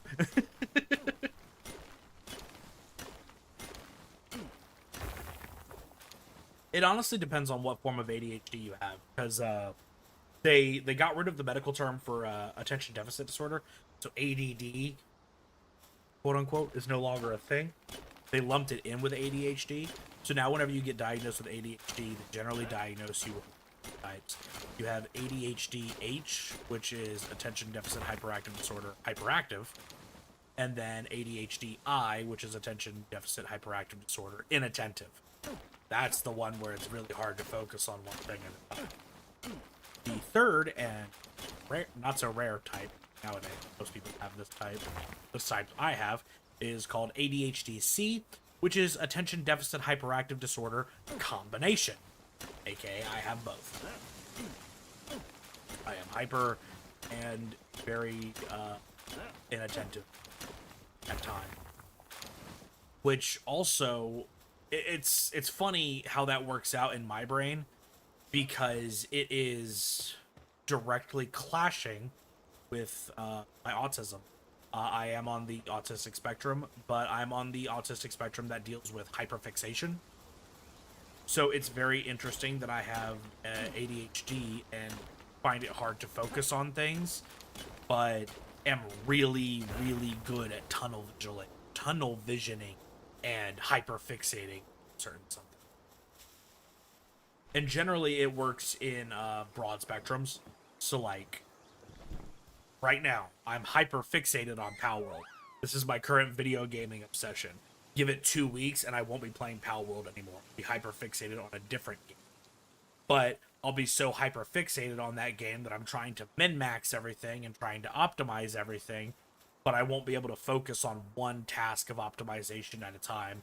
I'll keep getting pulled at 8. It's a very interesting dichotomy.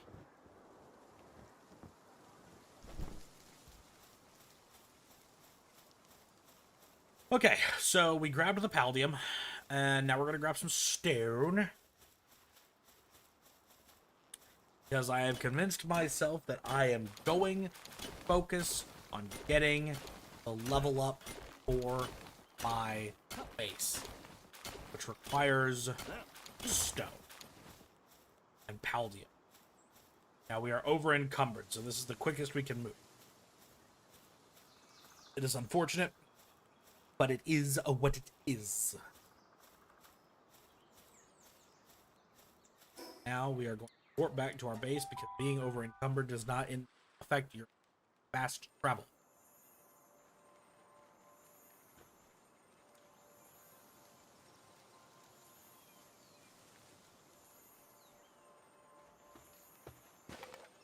Okay. Can we make it? We can make the stone bit. Unfortunately, it is way over there. What we're going to do is we're going to come over here. We're going to deposit our resources. That way we get some movement speed back. Make our ore pit. Snap it. Place it. Build it. Matter of fact, we're going to get some help. Look at that. 5 pals, all working towards a common goal. Go, gentlemen.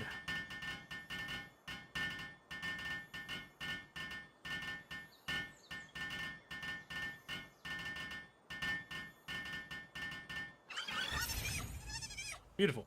All right. And now, come over here to our box. We can replace Lamball. Look at that. Tomcat has 3 gathering, 3 mining, and 3 transporting. He's incredibly good at mining. And with him being a miner, I'm going to restate that. With him being someone who is good at mining ores and stones, we can set him up over there for constant stone production, or these iron ores that are just conveniently placed in our base. He'll just go to town on them. And because he will do that, he is going to be a very important base pal for us.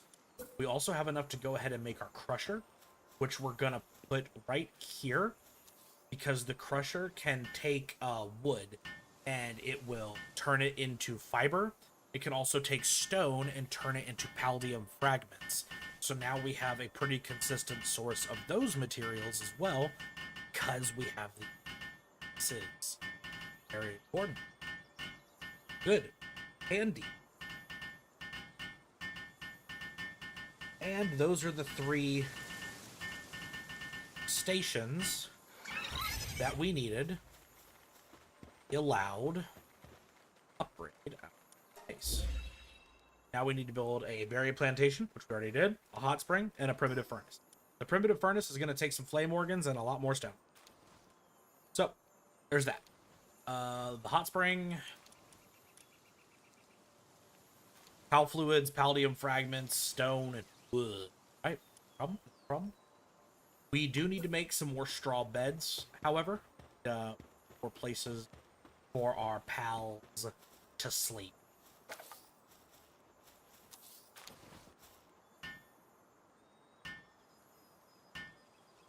Now, another really cool thing about Tombat, and we appreciate this about him, we're not going to be able to put him in the base proper until we get a hot spring, because mining is one of the tasks that will lower a pal's sanity. Like, if we come here and look at our box, you can see how our Tansy is currently at 80, like under the orange bar. It says 89 out of 100 san. His sanity's going down because he's actively... Pals in the ranch, like Pixie and Lamball, they don't lose any sanity. That job doesn't require any, like, effort on their behalf. So the others are losing sanity, them, not so much. Mining will take a good deal of sanity, which is counteracted by food. These berries each restore some nutrition, but they won't restore all that much sanity because we haven't cooked them. The hot spring will restore sanity as well. So we need the hot spring set up so that sanity. On the flip side, though, sleeping is also something pals need. But like I said earlier, there was that nocturnal trait. Our Tombat doesn't have nocturnal, but you can see at the top of his stats, next to where it says next and has his experience bar, that little icon, that is the dark logo. He is a dark type pal, and because he is a dark type pal, he has built-in nocturnal. He just won't sleep, even without the nocturnal trait. So all these iron ores and that stone pit, he will just stay up all night mining this stuff. The only time he will stop mining is when he needs to go use the hot tub to get some rest. That also, conveniently enough, means we don't need a bed for him. You just choose not to build a bed. Pretty handy. Darn handy. Now, we're going to get rid of one of the Vixies for Tombat. And then we're also going to throw in Fox Sparks. Next thing I want to do, I want to get the primitive furnace, for sure. No, wait, no. Primitive furnace after hot tub. Pal fluids, palladium fragments, stone, and wood, we can handle. Pal fluids are easy enough to get. You get pal fluids just by catching and or defeating any water type pal, which down here near the spawn location, there is a conveniently placed beach.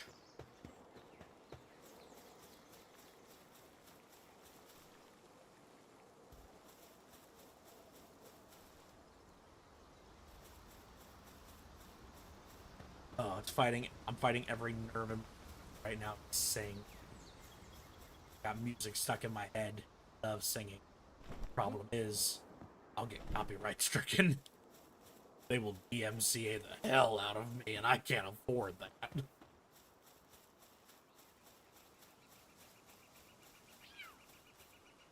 I need, like, one earworm of a song, like somebody that you used to know. You know, one of those songs that just, like, you hear it once, and it's like, well, that's going to be stuck in my head for the rest of the month. I need one of those songs, and I need enough money to petition the record label in order to give me rights to use that song on stream. So I always have my one song that I can sing, and it just cursedly affects everybody.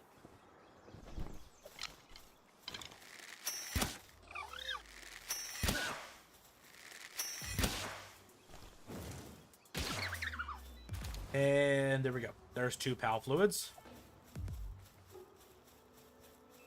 I'm fairly positive you also get the pal fluids if you catch them. I don't think you have to take them down. We'll test that.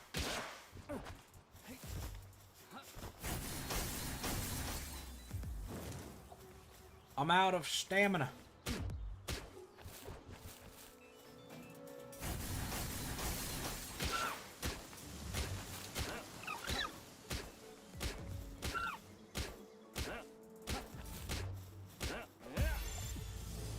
And a 1 and a 2, a 3. Yep, got 4 ice organs and 2 pal fluids. We also needed palladium, so grab that while we're here.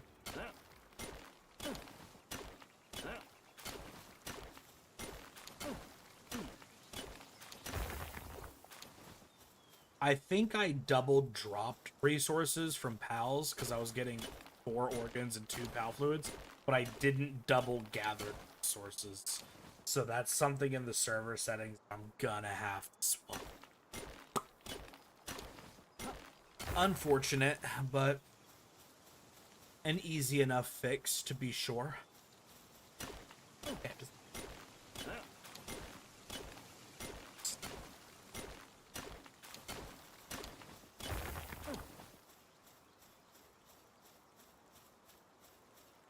I'll tell y'all, I've been really enjoying Palworld.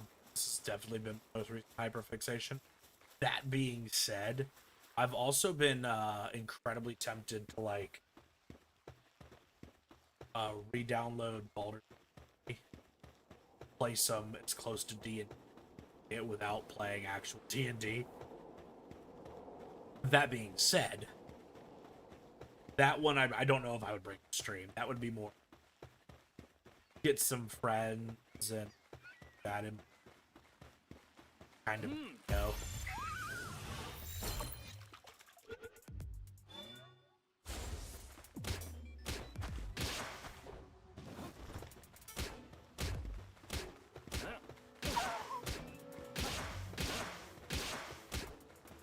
Now, if my friends wanted to like stream it with me, and we were all just doing like a multiplayer stream, happened every once in a while, but that'd be.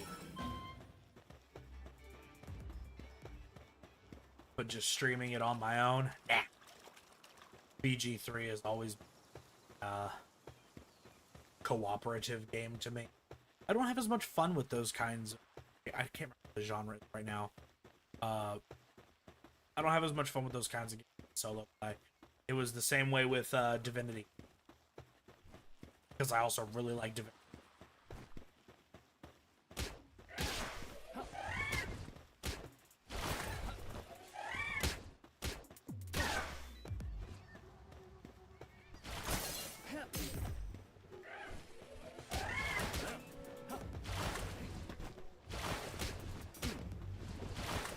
You guys stop dodging backwards, please?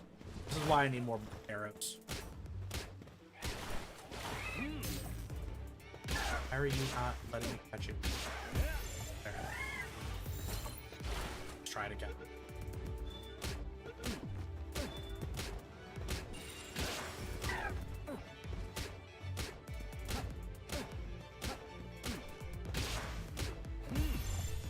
There we go.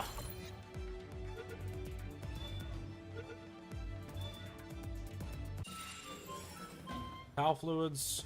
A Krojiro! Yeah! Come here, little buddy.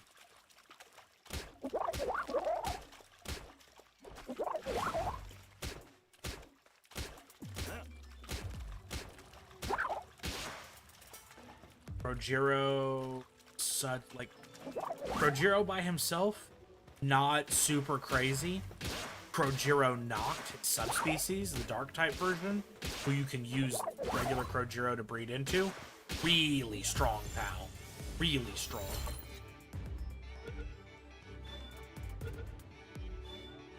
Beautiful. We got him. We got him. We're so in. We're doing so well.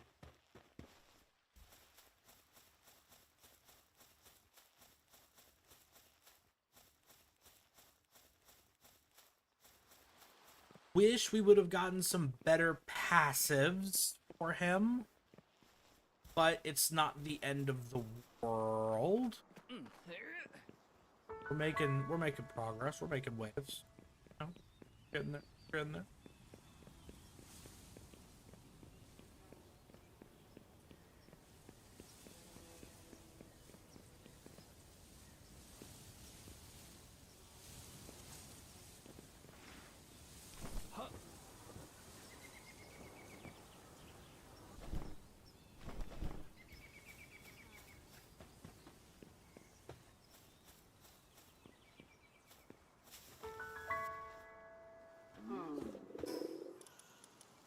Get to the small settlement.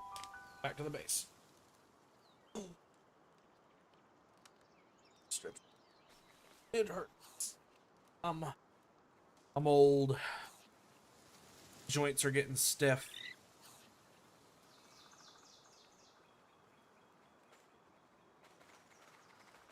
Joints are getting a wee bit stiff, lads. Alright, so what was I doing? Hot springs. Hot spring. Power fluids. Just need stone. Stone and wood.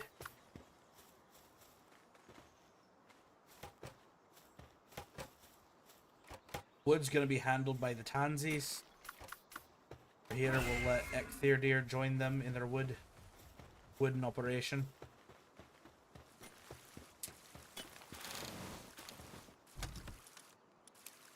Go into town. What we're gonna do is we're gonna pick him up. Pick up your pal. Carry him to a station. And chuck him. It will assign him. Without having to need the podium. And that's a good.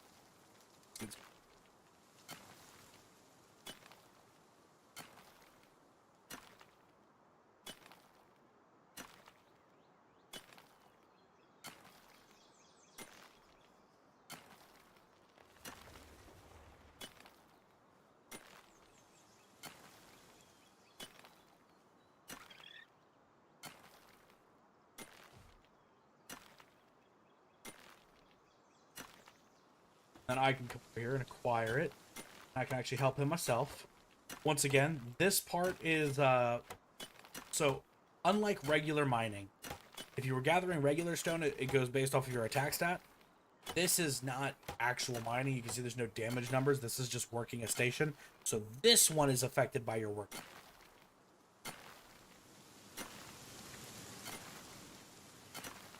Go ahead and acquire that, and we should have enough to build our hot spring. We'll throw it right here in the middle.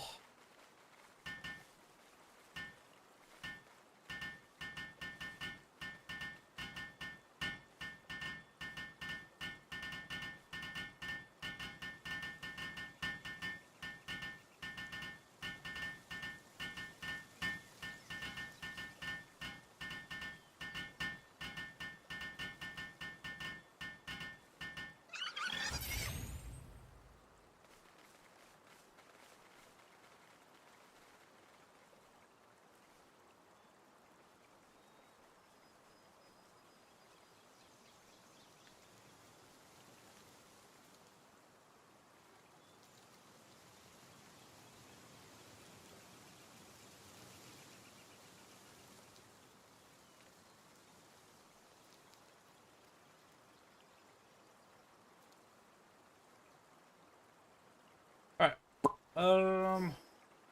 What was I gonna do after that? I can't remembers. I cannot remember. Oh, yes. The primitive furnace. We need more wood and more stone. Well, they are,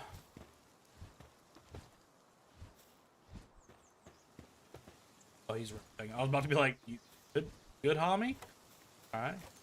Oh, the wood. Not a problem. We don't need the horns. For now. Eggs, not necessary. Venom glands, not necessary.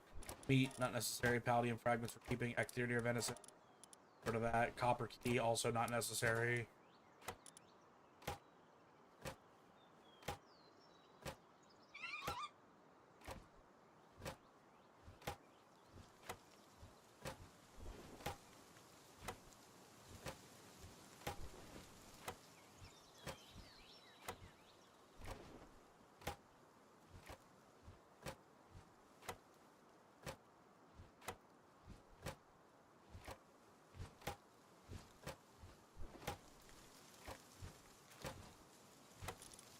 Alright, so, back to it eventually. In the meantime, I can work it. Just to get a constant influx of stone going. Honestly, getting him on the ore is going to be very important. Metal, transitioning into metal is huge. Actually, and you eventually get to the point where stone is literally just used as a cheap resource that you mine to convert into palladium.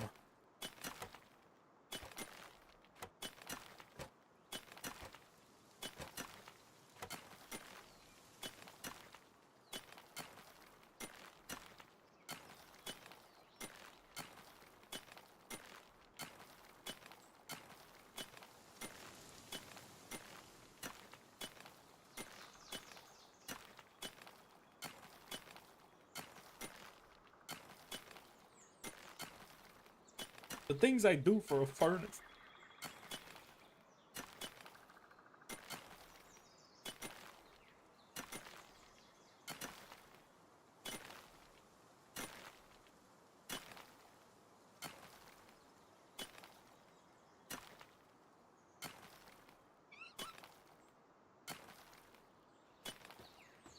Alright, so that should have been enough. It's not enough. I'm 7 stone short. Tombat, work faster. We're close. All right there, mate. Don't know why I've become British. Or a very poor presentation of Brits. That's on me, honestly. I'm not sure what the catalyst for such a transformation was. Lately, it's been a lot of Australian, so we're like halfway there. I personally kind of believe that Australians are just British people who are further along in the skill tree. That was messed up. That was wrong. I'm sorry. No disrespect to anybody. Brits and Australians both. You're wonderful. Don't worry about it. One of you doesn't have to be further in the skill tree. Even though one of you lives somewhere that is like filled with, you know, all of the deadliest species in the world. So one of you had to work a little bit more in order to survive, but you know.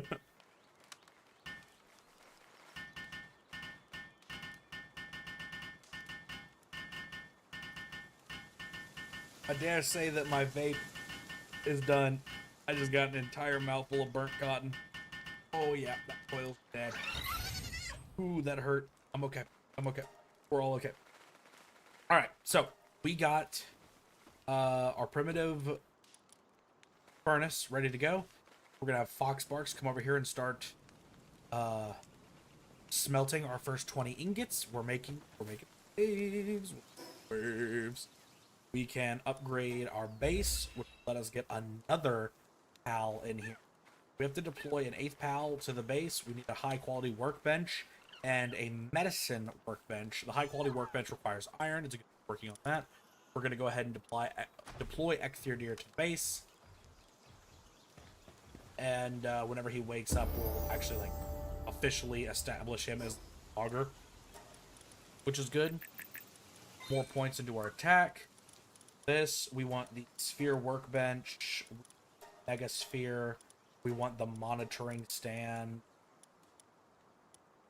Actually massive, actually huge. Next level, we can get our Nightwing saddle and our beginner fishing set and our PAL expedition set and our wheat plantation and our mill. Pretty much everything on this row except for the fire arrow crossbow. Something we're going to be benefiting from greatly. We're going to be using quite a bit in the hole. Let's see. Looking at our bases, the medieval medicine workbench requires nails, which requires ingots. On that. Your workbench requires nails, which require ingots. Working on that. Nails and ingots. We're working on that. Okay. Hairbench, not necessary. I turned off durability loss. We do need the stone for the monitoring stand. I am going to go grab that real quick and get crafting on that. Look at him working throughout the night. Hey, buddy, do me a favor and start working on the iron. Copper. All right, let's go ahead and build our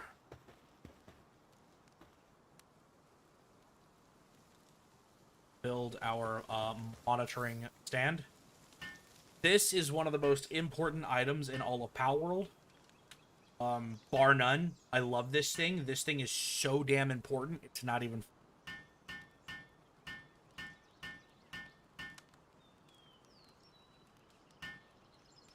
So what the monitoring stand is, you can come over here and hit, in our case, F to set the work mode. This will make it to where our pals can do relaxed work, which lowers their hunger and sanity depletion amount, but it also lowers their work speed. And then we can pump them all the way up to slave driver mode, in my opinion. Highest work speed and movement speed, but it also depletes their sanity and hunger by the highest amount. Later on in the game, we can keep them on this constantly, and it has no negative effects whatsoever if we play our cards right, which we're going to be playing our cards right. Then we can set work preferences. So this chart can be very confusing if it's your first time seeing it. Let's use Tombat here as our example. You can see that he has gathering, mining, transporting. If we wanted him to focus purely on mining and nothing else, just turn off gathering and transport. And you can micromanage what skills each pal is able to do. So for Lamball, for instance, he's fine the way he. Vixie, we're going to turn off gathering. We want her to be purely ranked. Tansy, we have planting, harvesting. We don't want him logging. Well, actually, you know what? If he's I don't really think we need to edit though right now. I think actually we have it set up pretty well. If they have nothing better to do. Ooh, oh, excuse me. Oof. I came out of nowhere. If they've got nothing better to do, they might as well. But finally, we have fixed assignment management. Fixed assignment management. Show certain things here. I can come over here and I can click on the ranch. I can throw Vixie, Lamball in the ranch whenever they're awake, not relaxing. It can let me assign them to the ranch, and they are just there. They'll never do anything else. They are assigned to that position. Ooh. So, very handy. Very, very handy. Now we're going to come over here.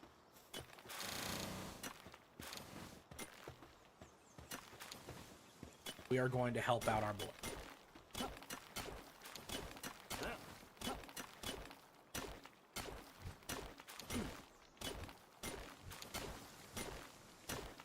See? His sanity going down. He needed a little bit of a hot tub break. Can't say that I blame him. If I had readily available access to the hot tub, I would probably take regular hot tub breaks as well.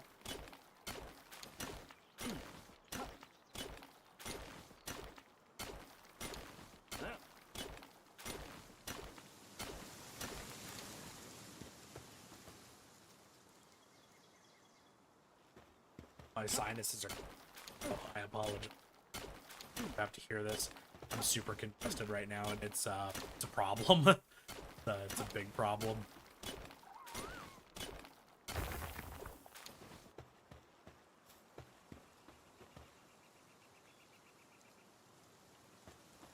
Alright, so if we come over here, our initial 20 ingots are done.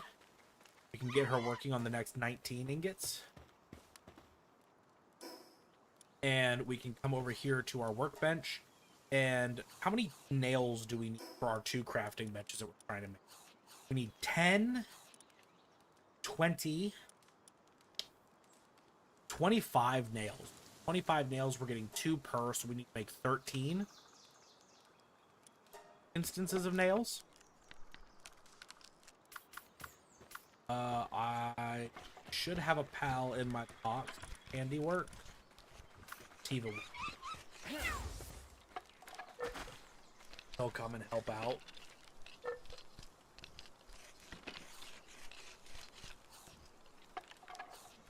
And just like that, we're getting a move on.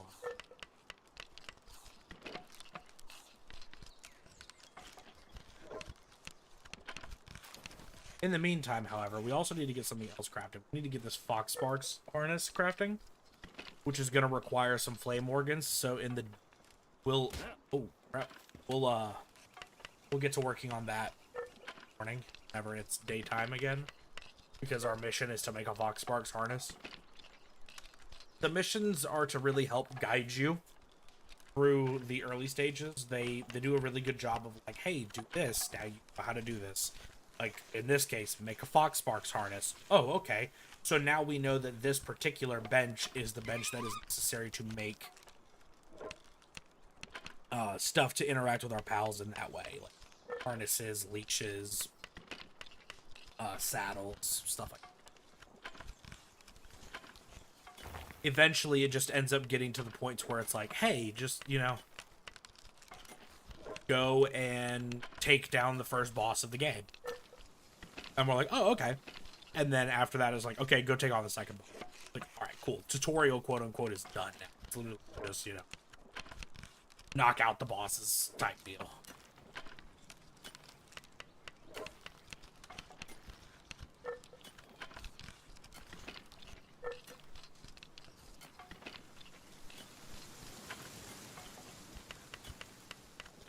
If I had more Pal Spheres, if I had the presence of thought to have made more Pal Spheres, what I should have done is I should have gone and caught a second combat, so I had someone else around the base assisting him with the mining. Look at that. Look at that hitbox. Look at how far he's mining that node from. What a beast. What an absolute Chad.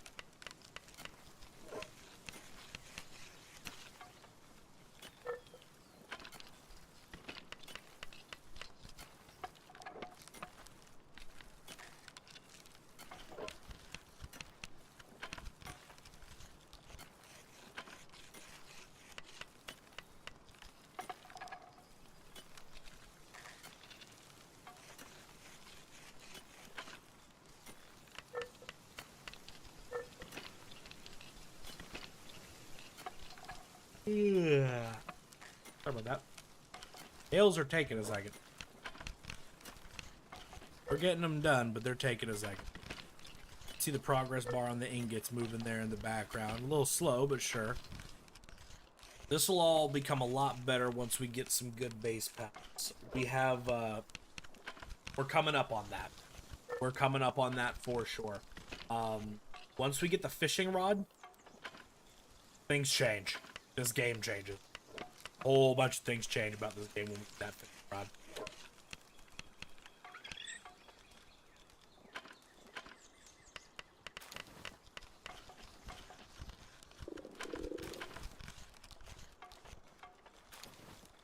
We start to get some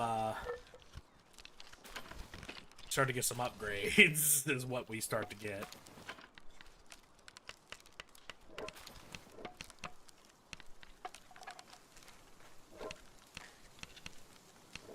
The initial start to this game, a little rough, but getting through.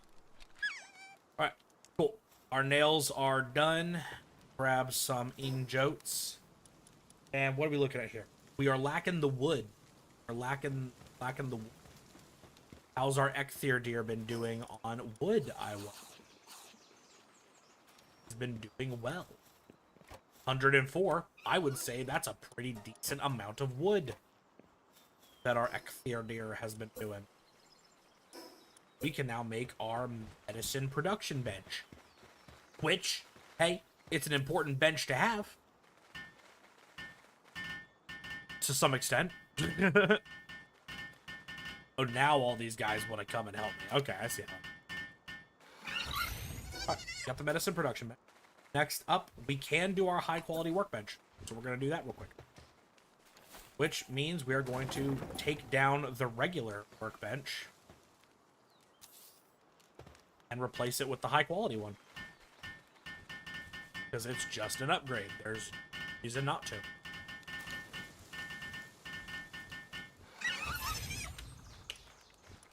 Yay! We are going to make pelt armor, because it is a defensive increase for us.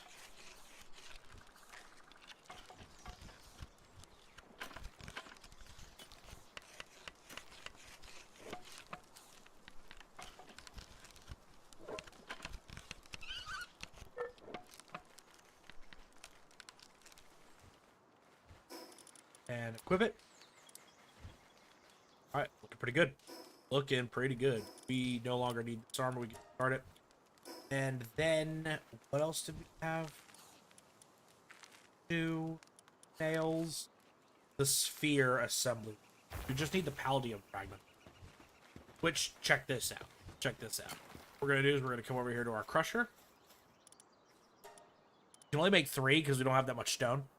But we could use 5 stone to make 1 palladium fragment. Pretty handy. Won't worry about it too much right now. Let's warp back to the beginning. The Plateau of Beginnings.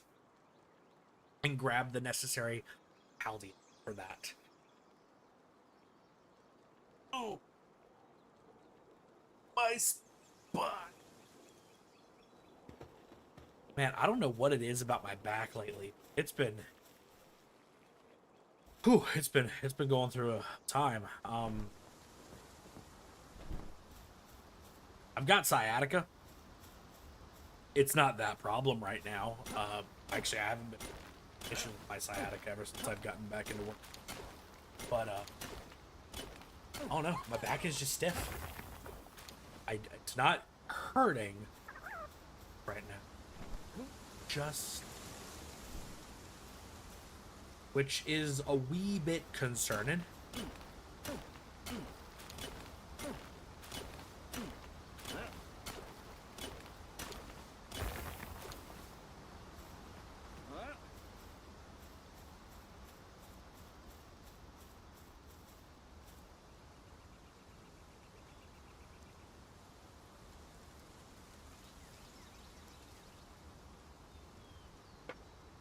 Sorry, sit in the tape. Okay, back to Paldium Fragment.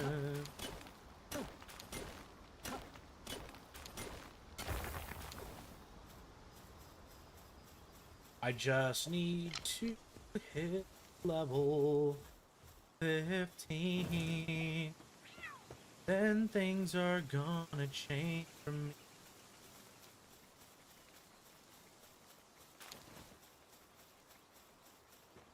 Doobity boo bop. A cat. Come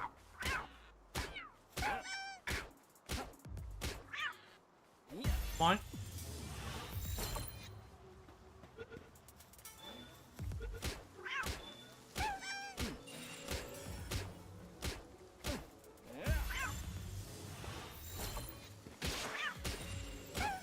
That's 4 out of 12. 5 out of 12. I still unalived that one. 6 out of 12.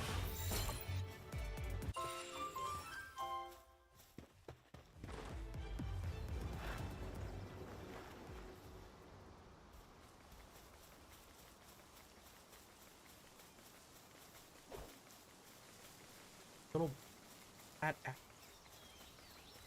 bastard. Come here.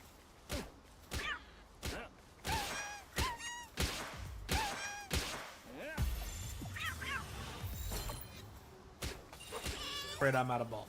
You cannot be captured. You have to go.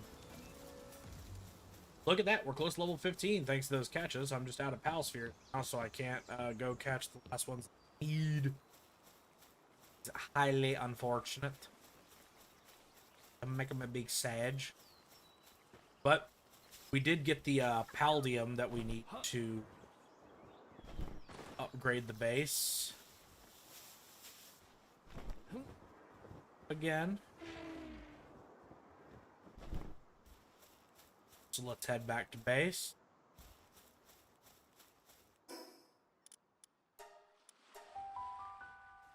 I have plans for a more permanent base in this game.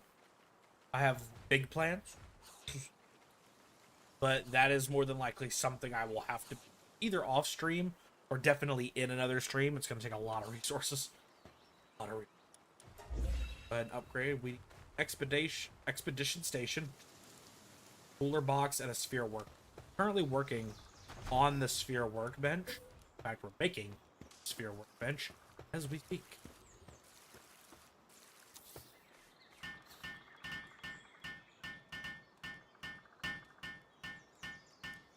Cooling station. I hate the fact that we have to build it. I've never used them. Never used pretty much any refrigerated thing in this game, and it's never caused me issues. We can start using the ingots now to make megaspheres. And good. Technology cooler box. We'll grab it. What was the other thing that we needed besides the cooler box? The expedition station? We don't get that one until 15. Oh my. Yep, nope, we gotta level up for that one. So, no sense in building a cooler box. Right, okay. Serves us no purpose. Like, make 9? That doesn't seem right. That don't seem right at all.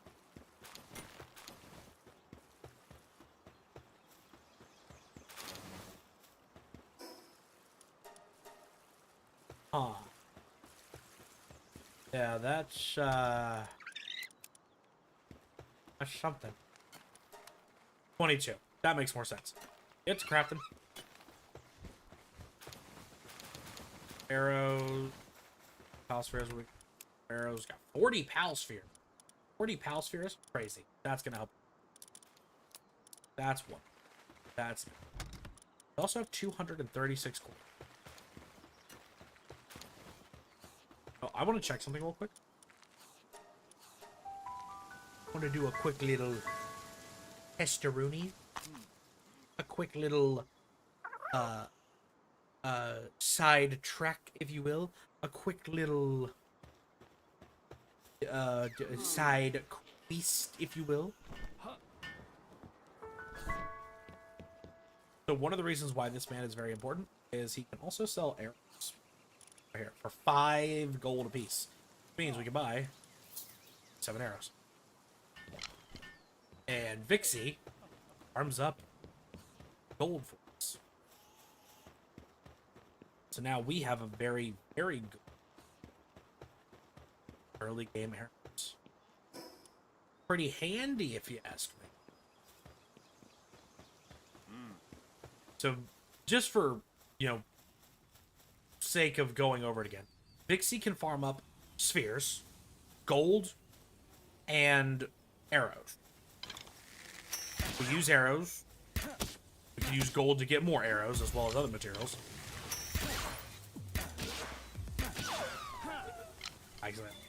We use our spheres for early game leveling. Speaking of technology, grab the saddle, grab the mill, we wheat plant. Get our fishing. Immediately head back to base. Oh, we also have a stat point back. Now, so we use the gold to buy materials as well as ammunition. We use spheres to catch things, and we use the arrows as ammunition. As Vixie levels up, she stops digging up the regular spheres and will start to dig up the rank 2 spheres. The green one. The mega spheres that we can craft for 1 iron apiece now. So, Vixie maintains some decent early game worth.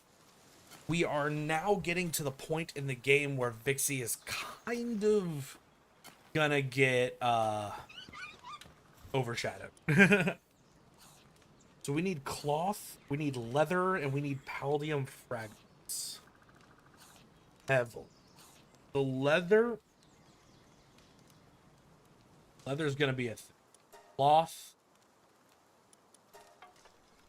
The cloth we can get working.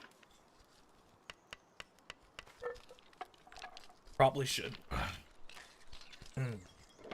Probably should not have quite this much cloth. But cloth we.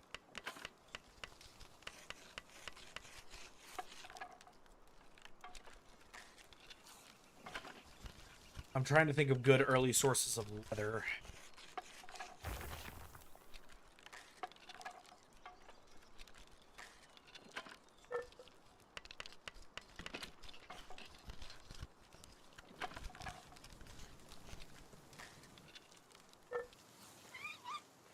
We can cancel the rest of it.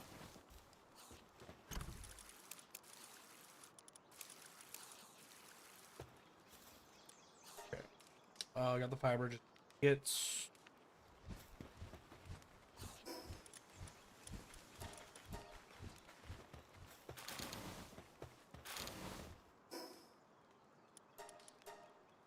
ingots. Now leather. Trying to think of what would give leather. I know rush ore could give early game leather.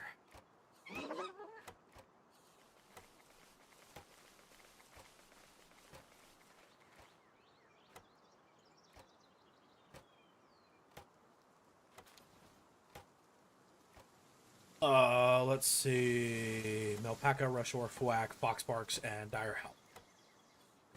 Easy enough? Z-E. Alright. Let's get a move on then.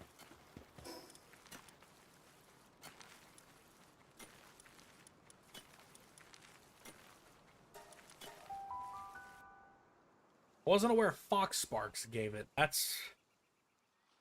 one's surprising, honestly. Oh. I doubt. There's a Malpaca. A little far away from where they usually spawn, surprisingly enough.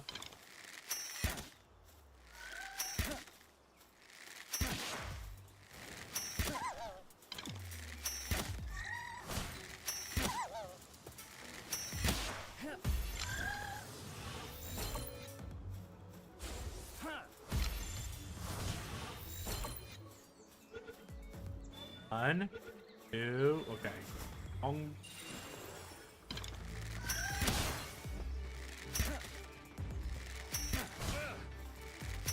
My aim is terrible. Bro, what the?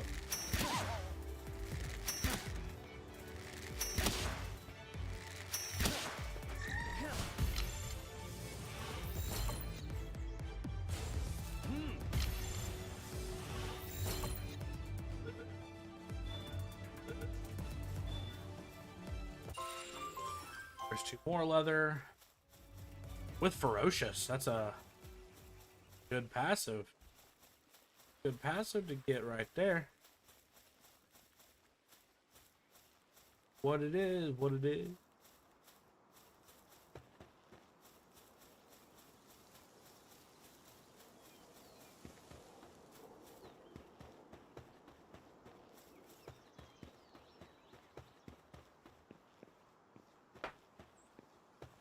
Another Nightwing. Would be handy if we didn't already have one. That one could, in theory, have better passives, but I'm not too terribly worried.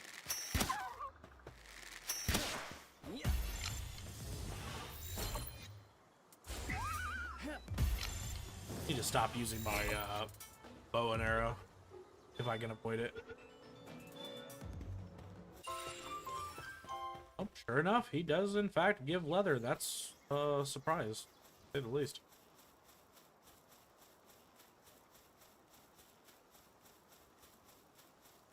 Does Kremis give leather? An interesting question.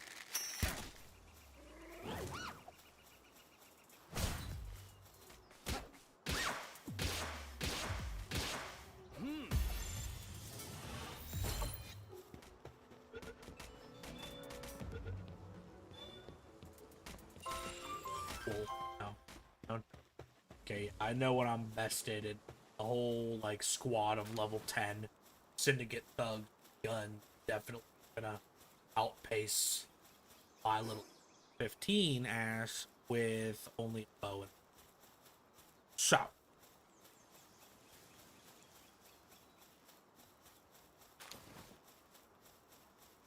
I will go ahead and work my way around slowly but surely whilst simultaneously protecting my booty hole from urban violence.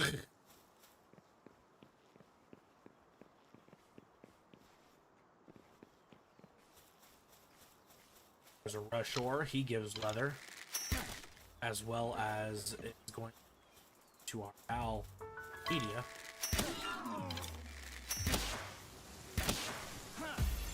So it's a catch. Stay at the ball.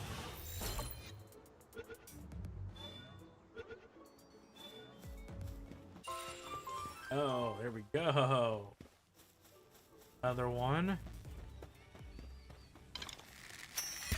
There's 2.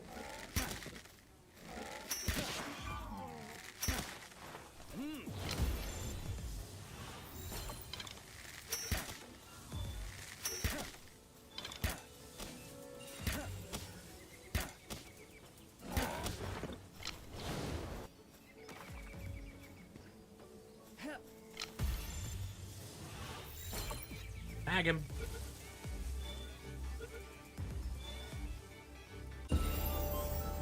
Level up. Love that. Mega shield. Best hit. Honest. I don't. Okay. So. Make our way here into the settlement. We can port back to town. That's the leather and the... Well, that's the leather requirement. I don't think we ended up getting the palladium requirement. It's like... I think I went ahead and conveniently forgot that again. Sensing a theme.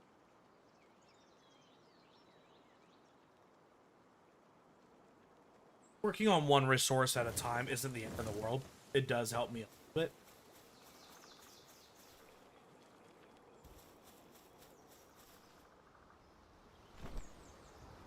Yes, I know about the Lift Monk effigy behind me. I already got it.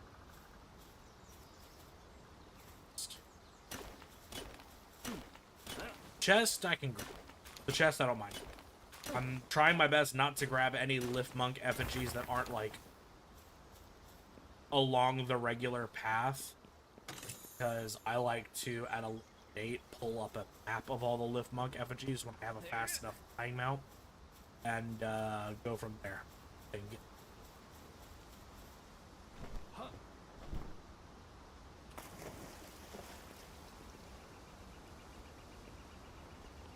Just because if you get them that way, it's more organized. This one's pretty up, so I don't. It's more organized and helps out a lot. For those of you who have never played Palworld before, the Lift Monk effigies, they're scattered all over the world. There's like hundreds of them. So that's why I like to wait till I have a map to keep it more organized as to how to find them all. But you go to the Statue of Power that we created at our base, and you can use the Statue of Power to enhance your pal stats.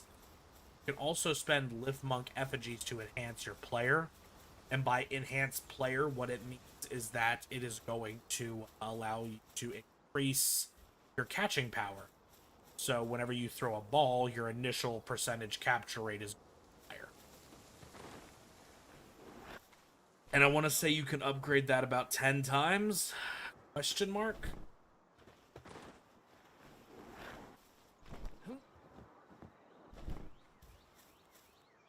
So definitely a decent upgrade to look out for. It's just some of them are in some really weird spots. Some of them are in some very high spots, and climbing to them is just a pain in the butt. So it's really nice to just wait until you get a super fast flying mount and then just start scanning them. Or pull up an interactive map and zip right to each one. Takes time, but it is worth it. Anyway. Grab our goats. Stow our stuff. What are we missing? Ah, 4 more Paldium. Are you kidding me? They're...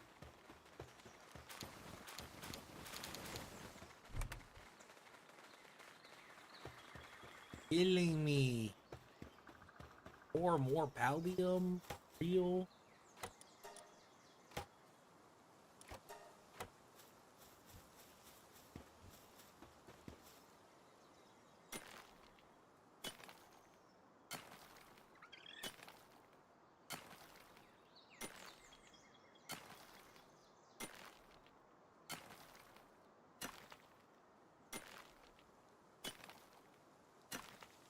Literally, we're so close. We're so close to making a change in the world.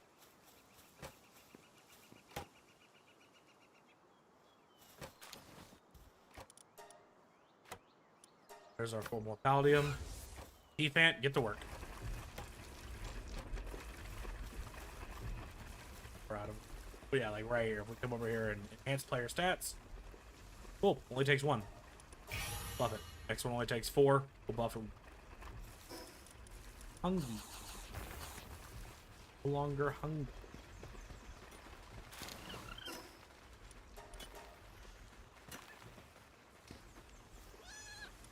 Look at that. Look at how many berries we've got.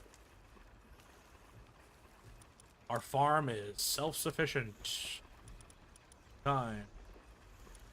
Looking at our pals. What do you... You have level 1 mining.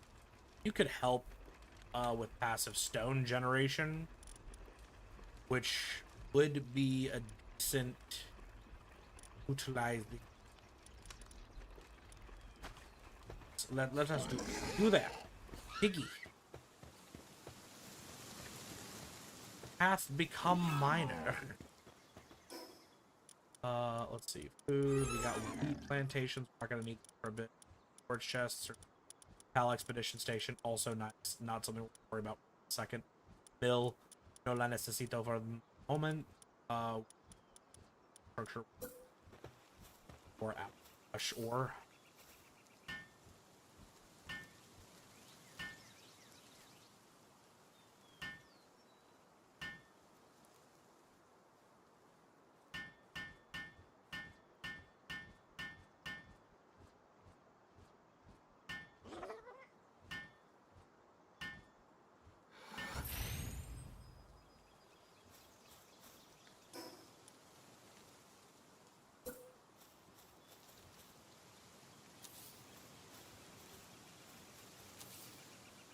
Two more beds. One pal who's nocturnal. Oh, wait, no. Fox Barks has the nocturnal trait. I forgot about that. So pull out Kativa and help me with this crap.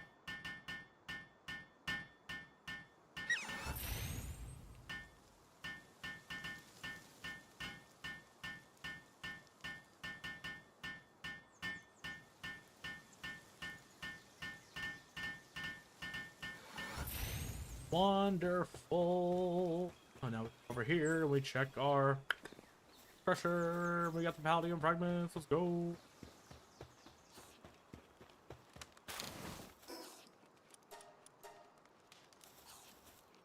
And we can make our saddle. Let's go. We can make our saddle. Oh, gonna take a second. Gosh, is it worth it? We have unlocked the power of flight, chat. And with that, a whole new world, a whole new pal world is at our fingertips.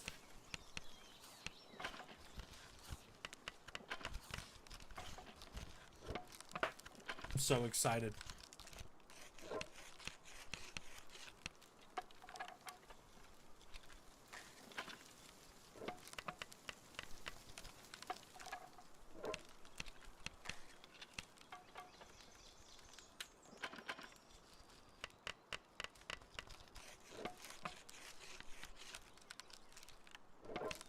Oh boy, it's taking a wee bit of time, ain't it?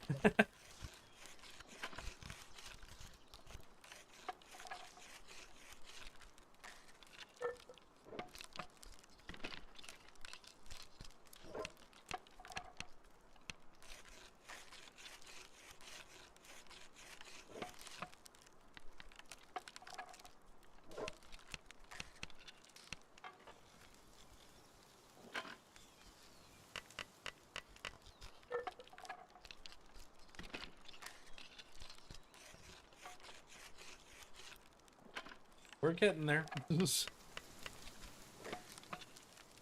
While you continue to work on that, how do we get the... We can actually make the beginner fishing rod. We just need a palladium fragment. And then we need to start making some flour. Fuck. For simple bait. Yeah, that's going to be important. Get the palladium fragments that we can make the beginner fishing rod and make simple bait. I will... Wheat seeds, however, to make a wheat plantation.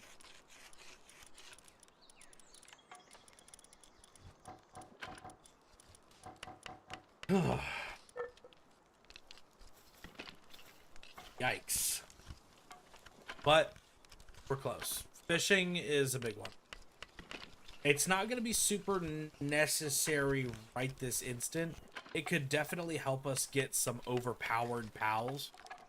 Like, I could go use that fishing rod right now, 15, to catch like a little 50-something pal if I wanted to. It's a little bit ridiculous, but is what it is.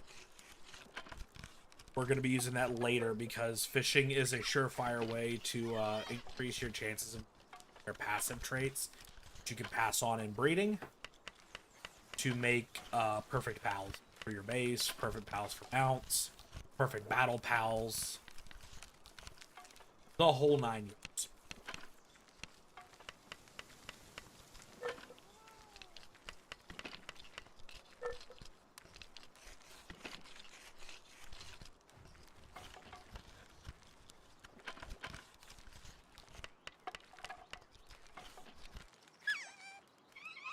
All right, got our saddle. Why is our boy upset? What's wrong with him? His sanity's a little low, that's for sure. Okay, we'll take a break. Been doing a lot of mining. He's been getting the job done. Proud of him. But we now have our Nightwing saddle, so now want to. We can fly. Definitely want to. So, first things first. So here's the reason why we wanted flight so badly. We're gonna fast travel. We're gonna head to the Plateau of Beginnings.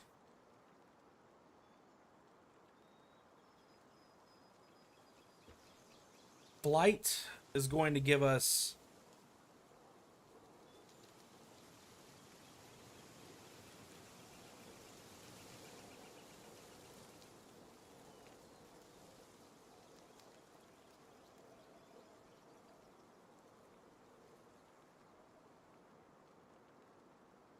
anyway, flight is going to give us access to quite a few things. Most notably is just going to be what I call easy clears.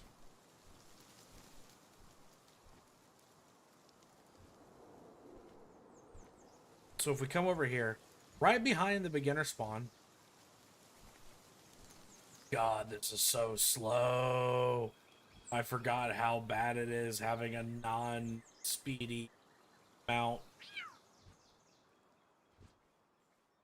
Anyway, these right here, you've probably seen them all over the world. We've got a few of them next to fast travels. They're very important. These are dungeons. Got 36 ammo? Good. We're going to enter this dungeon. Now, these dungeons are very important for a multitude of reasons. The most important reason, library, is what we're going to do. Summon our mount. We're going to get on our mount. And these are glowing mushrooms. These serve no purpose. We are going to be looking for glowing, just not the glowing mushroom. And we're just going to start going through the dungeon. These syndicate thugs, we don't care about them. We're not going to focus on them.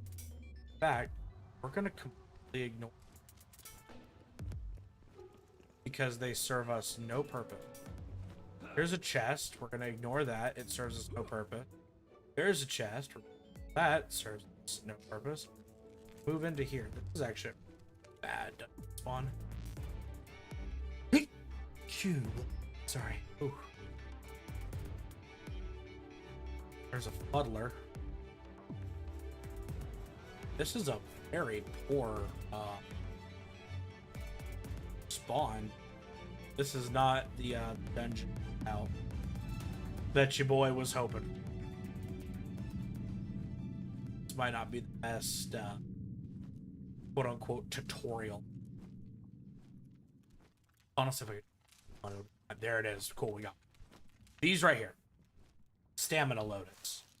Doesn't matter if it's the stamina one. There's a whole bunch of different colored ones. A whole bunch of different colored lotuses. Any of them will work. Got 2 of them. We want to come through this dungeon and we want to look for these lotuses. That's 3 of them. That's a good haul. You get 3 or more, we consider that good. And looks like that's it for the dungeon, and we're at the dungeon boss. So, level 10 Gumas. We're gonna get off our mount, let him help with the combat.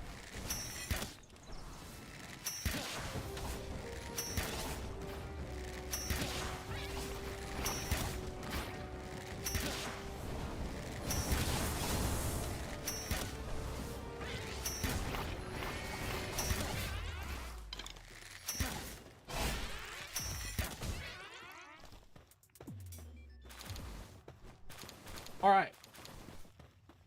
Ooh, we got another Lotus right there at the end. Love to see that. Love to see. So from that fight, we got Ancient Civilization parts, Precious Entrails. We ended up getting another Lotus, and we completed the dungeon. Come over here, we grab Training Manual, a Crossbow Schematic, and a High-Grade Technical.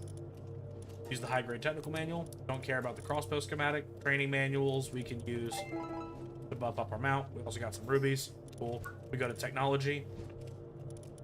Gave us some more technology. We love to see that. Let's get out of this dungeon. Now, the Lotuses are what we wanted to come to the dungeon for. Come over here and look. We have 10 minutes before the dungeon resets. So we have to go basically find something to do for 10 minutes until we can come back and run it again and get more Lotuses. That being said, there are dungeons like that all over the world. We just chose that one because it's a very close to the spawn beginner dungeon. And there are other beginner dungeons. There's one literally right next to the very first tower boss. That's super easy because it's a beginner dungeon. But even though it's a beginner dungeon, we can still get Lotuses. And I know, I've yet to tell you what the Lotuses actually do. Not. I shall momentarily. Oh, and gosh, I need to. But it's facilitating stuff, so we're gonna deal with it. Nightwing is not a fast mount. On top of Nightwing not being a fast mount, he's obviously not bred to be. So, second we get access to the breeding center, we are going to be some fishing in order to hopefully get some better traits. And we are going to... I don't know when we unlock the surgery table. The surgery table is also pretty necessary. Level 36. That's a ways away. But we're good. But we're going to warp to the small settlement. We are going to warp to the small settlement. So, earlier in the game, not too long ago, it was actually quite recently, you guys saw that I was able to take those 200 coins that Vixie farmed up and buy like 40 arrows with it. Okay. That was like 200 coins. Come over here. Go to sell. Each one of these Lotuses sells for 5,000. That one dungeon run, the Precious Entrails and the Ruby, made us 22,000 gold. We go over to buy arrows. I can buy 4,538 arrows.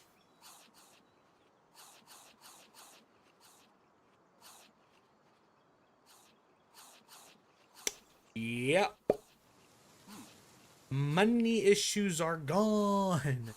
Which means I can also buy 177 Pal Spheres. It means I can also come over here and I can buy the 6 wheat seeds that I need. That's crazy.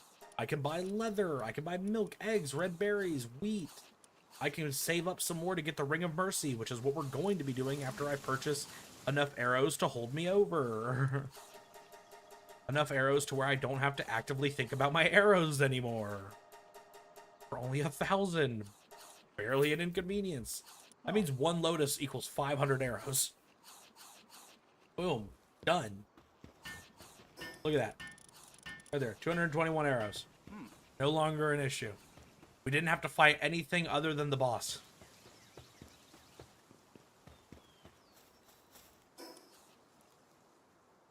Let's warp to the Rain Syndicate Tower. We picked up this fast travel earlier. It's the first boss. Literally the first boss of the game. Guess what? Here's the tower. Here's the fast travel. Here's the dungeon. Out of curiosity, when do we get our breeding accessible? We need to beat the first boss in order to breed so we can get the egg incubator. After that, we can start breeding... Man, good. Level 19. How did I not see? Yeah, right there, the breeding farm. So, 3 more levels, and we can start breeding. And then that's when fishing is going to start becoming much more important for us. C'est la vie.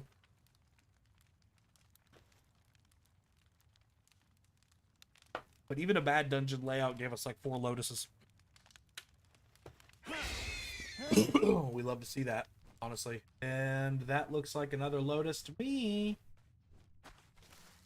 There's one. Immediately load into one more lotus. Not seeing any more in this room. So we're just gonna move on to the next room. Ah, this is a fishing room. I've seen these before. We're actually taking the time to stop and see if they're worth fishing. Oh well. No lotuses in here. Got some syndicate members. I'm actually not... I could fight them now because I'm not too stingy about my ammunition now. That was the only reason I wasn't fighting them before, was the fact that I didn't have a whole lot of arrows and I didn't want to throw them. But this is a dead end in the dungeon, and it was no more lotuses. So that's not...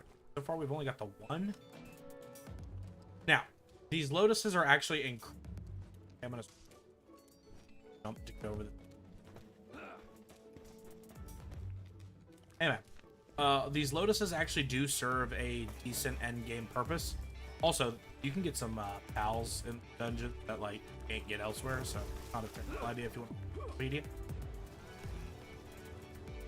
Anyway, oh yeah, the lotuses actually serve an end game function.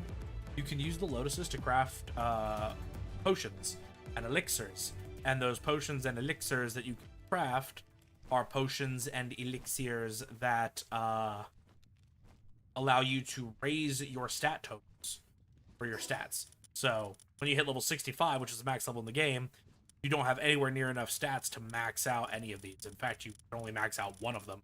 That's if you pump most of your stat points into it. Those potions and elixirs allow you to max out the rest.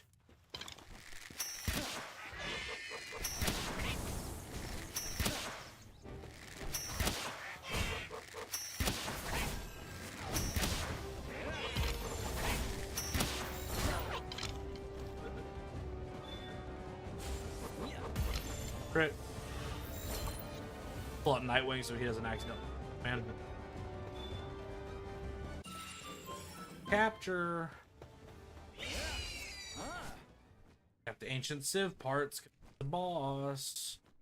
Barely got any freaking lotuses. We only got one lotus that run. That was a crap run. High grade technical manual. Ancient tech manual. More experience for Nightwing. I mean, we got some precious pelts and some rubies. We got some money. Just didn't get as much money as I would have liked to have gotten. Highly.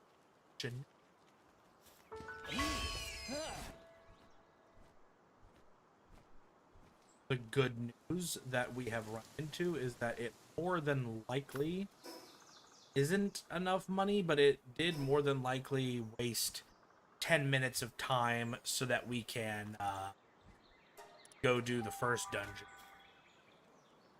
And this is the loop that we keep going for early gold.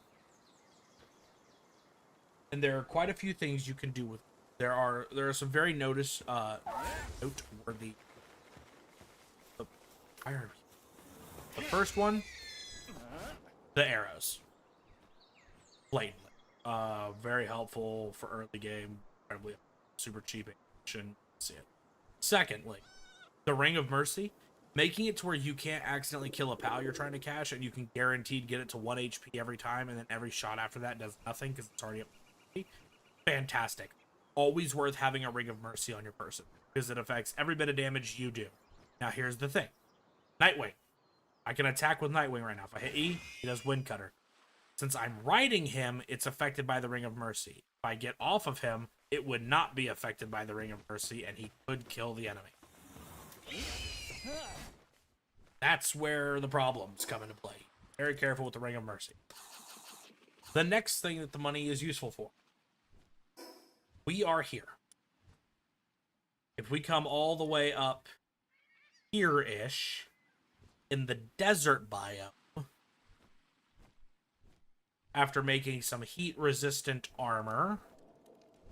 Oh, this isn't spawned or something. It's a glitch out. That's not... Anyway, if you get some heat-resistant armor crafted, and you go to the desert biome, there's a merchant who, for 30,000 gold, will sell you something called a +1 multi-climate shirt. It is an accessory that you can wear that will reduce both your heat and your cold vulnerability by 1, which means with that shirt on and a set of hot armor, you can go into the volcano without taking damage.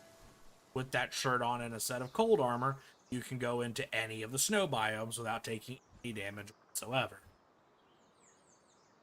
The hot armor is the more important one, because if you are taking damage in the snow biome, you can swap over to a torch, and the torch will generate a little heat and will keep you from being too...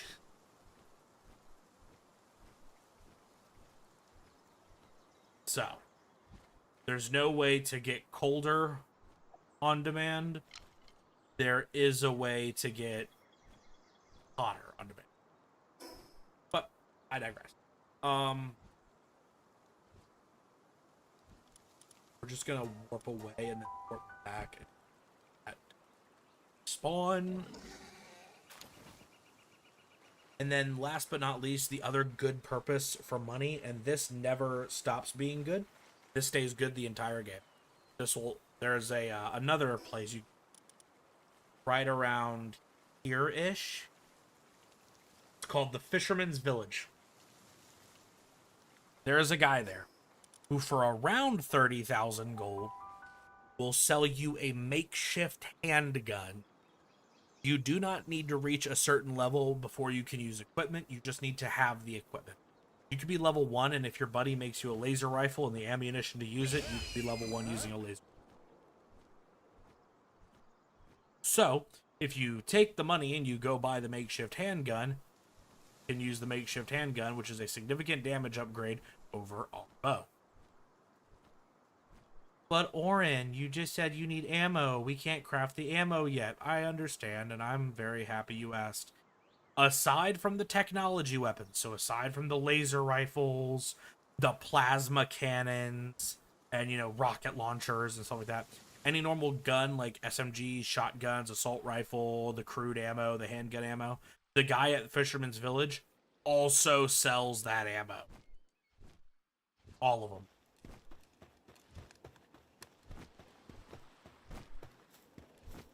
There are some pretty decent endgame weapons that just straight up use old school ammos that stay relevant in the game. I have a weapon on my main account called the Vortex Beater. I use it frequently. It's a decent endgame weapon. I'm not going to say very good, but it's a decent endgame weapon.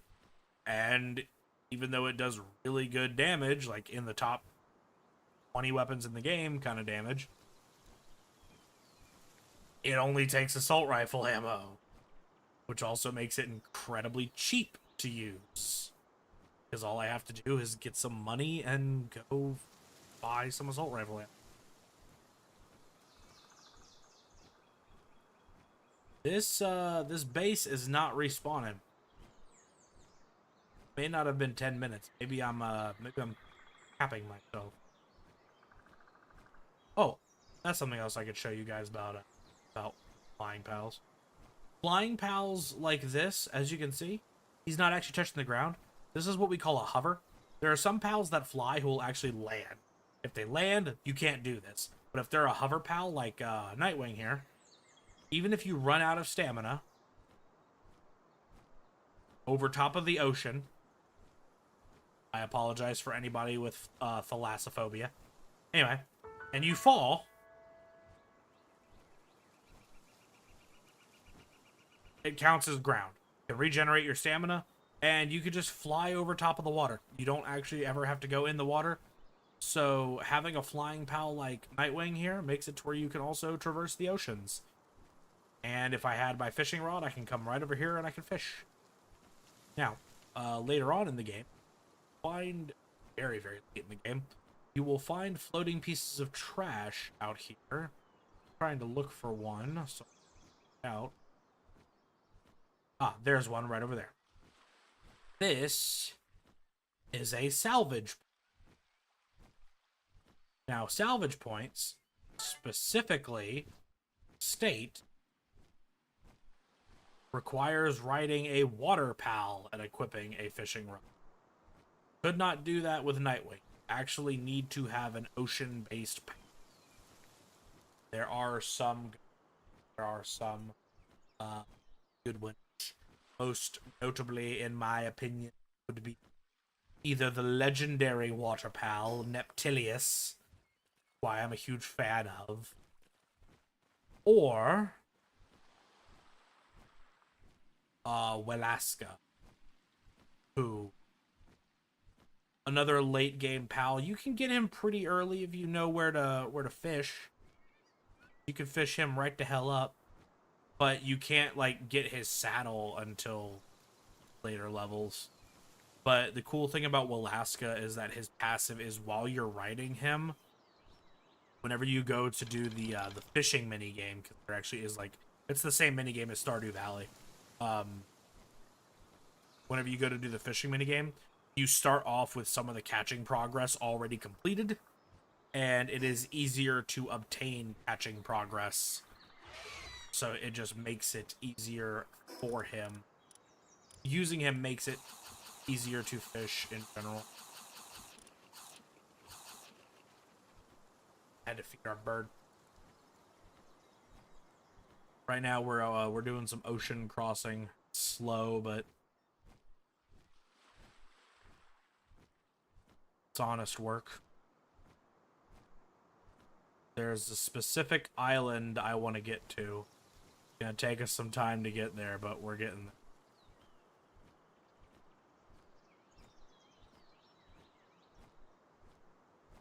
The thing I find funny about this is I kind of feel like older generation gamers who may or may not have thalassophobia, not me, I love the ocean, may like be creeped out by this, specifically due to the old Jak and Daxter games. For those of you who have never played Jak and Daxter, there was a fish in Jak and Daxter. Big fish. And it served as a punish the player kind of deal. You could swim in that game, but only for a little bit. If you swam too long, if you were in the water for too long, the fish would come up and eat you. Which to me is like, no big deal, whatever. I'm not afraid of the ocean. But for a lot of people, I think that got them freaked out. Now, like, a lot of people, my brother specifically, he's got really bad thalassophobia. Pretty sure that's the right term. I may be using the wrong term this entire time. Anyway, he's afraid of the walrus. Just even this right here freaks him out. He'll do it, but he's not comfortable the entire time he's doing it. And it's like, all right, like, what do you think's gonna happen? You know there's nothing in this game that's coded to, like, come up out the water after you. Like, everything that's in the water is, like, salvage spots, and these. You can see the fishing spots, that's it.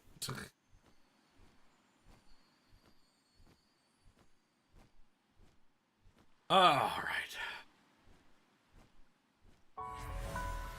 Got a fast travel point. Right around here is where my my base is in my main file. I can get up this cliff, I can show you.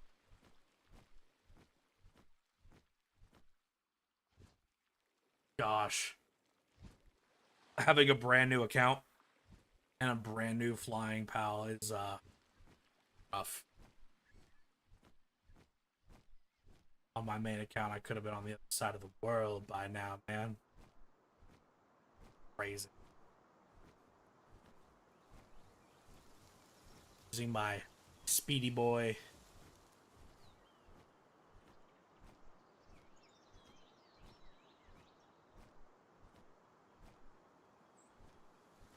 That spot right over there is where my my base is in my other playthrough.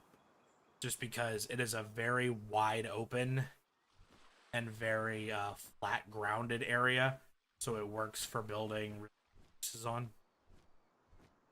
Gotta get pretty long.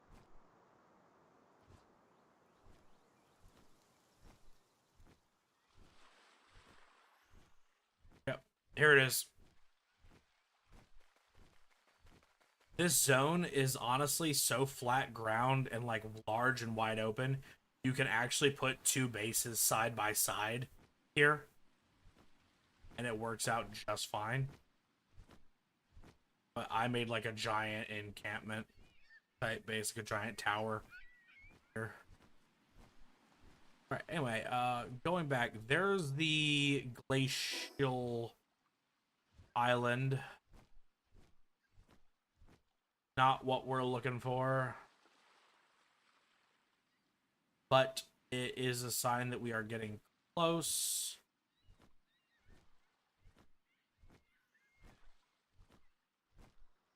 Keep heading this way.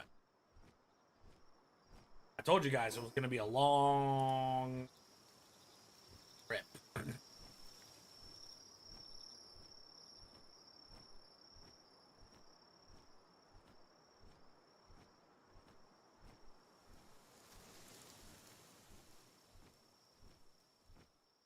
I think I see it. Land ho, Captain! Land ho!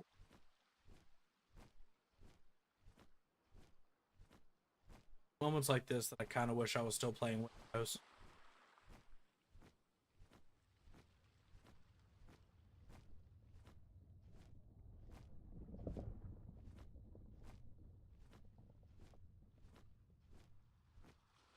Definitely the right spot.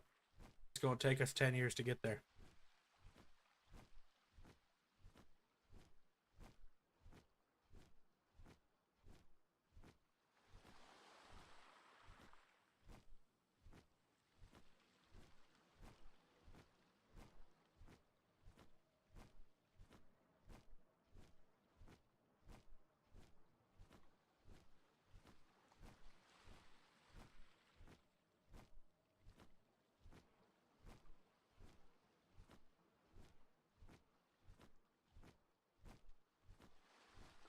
Oh, I see it.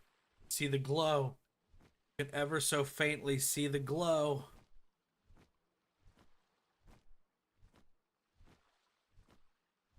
We're almost there. Suddenly, fish comes out the water, eats me. I was wrong the entire time. It would be funny.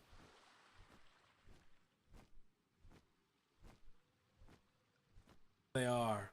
Now, we're not going to be able to do this right now, but this is the Eternal Summer Isle. Now, the Eternal Summer Isle is important because of that blue light right there. These things will aggro on sight. Okay, they're asleep. They're level 36. They will body the hell out of me right now. Alright, cool. Sealed Realm of Terraria.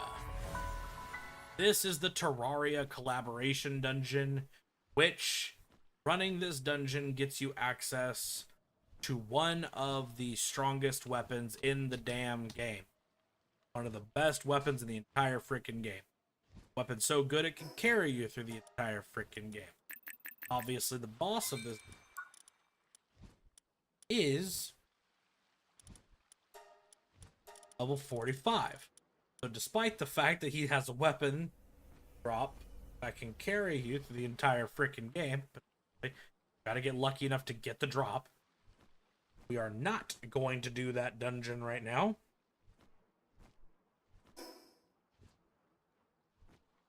because, well,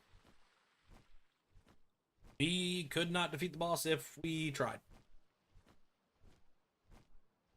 However, another good reason to come out here is right here. This, my gentle friends, is...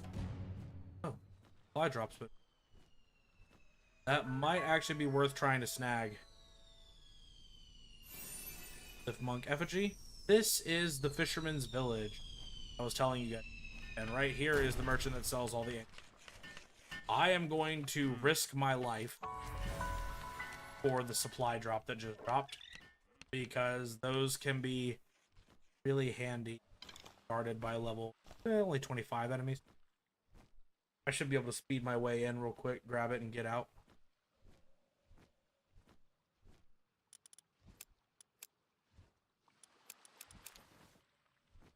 Or, okay. Because I didn't. There. Tone of vision. Works too. Wonderful. Easy supply drop. Love that for me.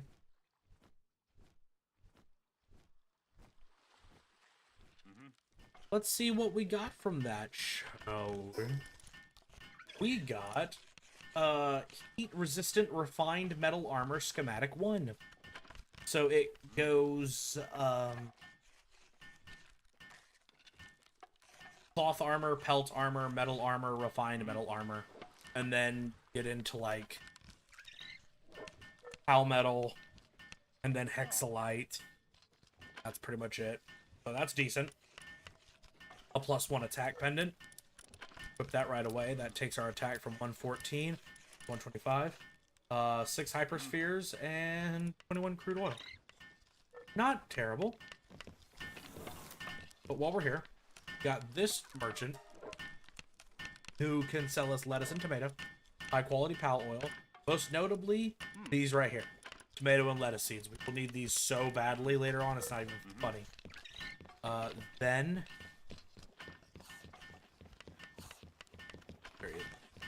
the green coated merchant, makeshift handgun for 17,000. Grabbing it. And in order to use the makeshift handgun, we need coarse ammo, which we currently only buy 25 of. But you can also buy a ring of mercy at him, a heat resist for sure. Right there, coarse ammo, handgun ammo, rifle ammo, shotgun ammo, assault rifle ammo. Whole 9 yards. For context, our bow is currently sitting at an attack power of 40. The makeshift handgun we just bought, 320. Sir, got a power upgrade. Bow show. Whenever we get more money, all we have to do is come right the hell back here via the fast travel. Convenient. All it took was a little bit of commerce in order to benefit from these things. Madam, I require your assistance. You need to craft these 60 ingots. How are we looking on wood and stone? Wood, we're doing decent on. We're doing really good.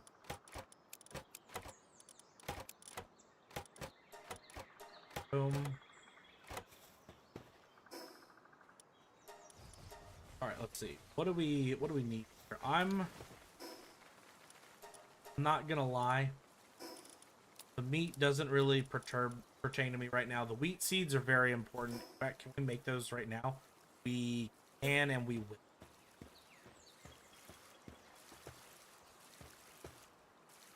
We're only gonna make one at the moment because they are big. And wheat is going to be important for our fashion. Our fashion.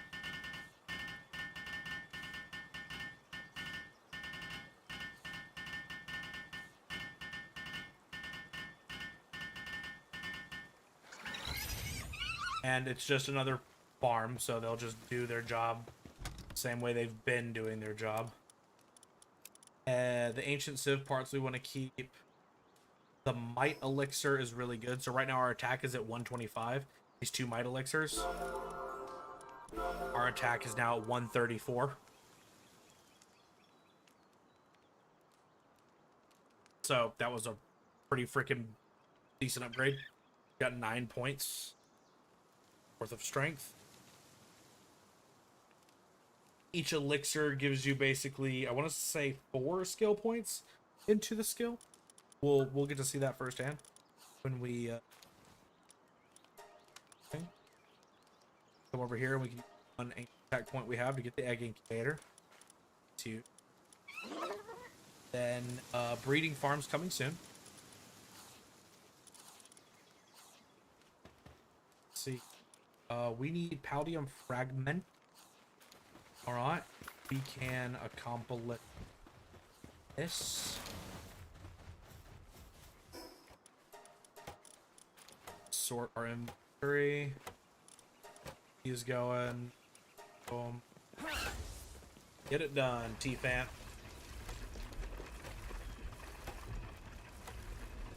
Rush Ore has been putting in enough work in terms of this, at least. So, someone's been a bit busy. Up average.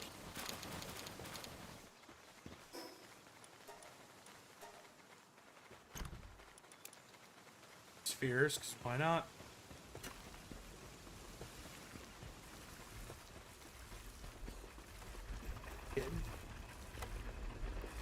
Getting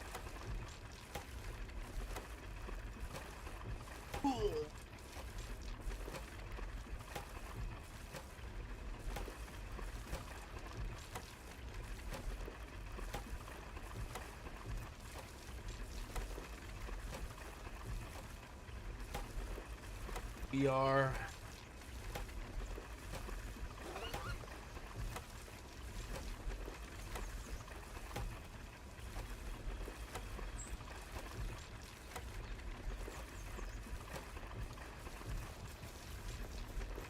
where, oh, where was I going? My brain shut off for a moment. Right here. Right here, mate. Right here. That's all. Also, wouldn't mind getting enough Paldium for the Mega Shield. As you can see, even though the pelt armor and the cloth outfit is here, we have that schematic for the heat-resistant refined metal armor. It's not in here. We're not going to be able to make that until we get the workshop assembly bench. Or assembly line. Which...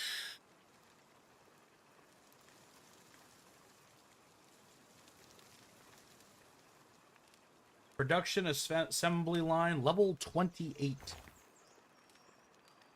We got a ways to go.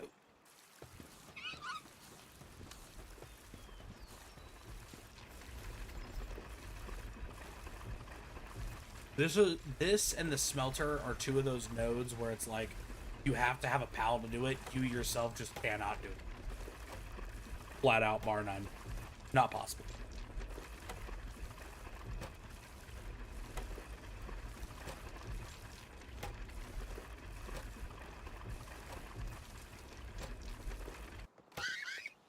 Thank you, buddy.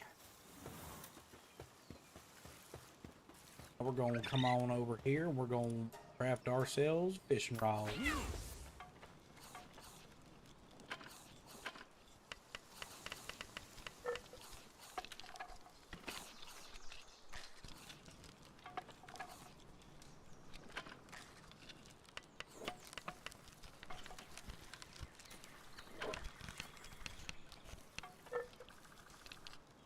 While you continue to do that, I'm going to look into some things. We need a mill, which means we need a lot more freaking stone. Rush Ore, how you doing over here with this stuff, man? You getting it done? He getting it done. Getting it done. I can help him out real quick. Ecthier over here, chopping wood like a boss.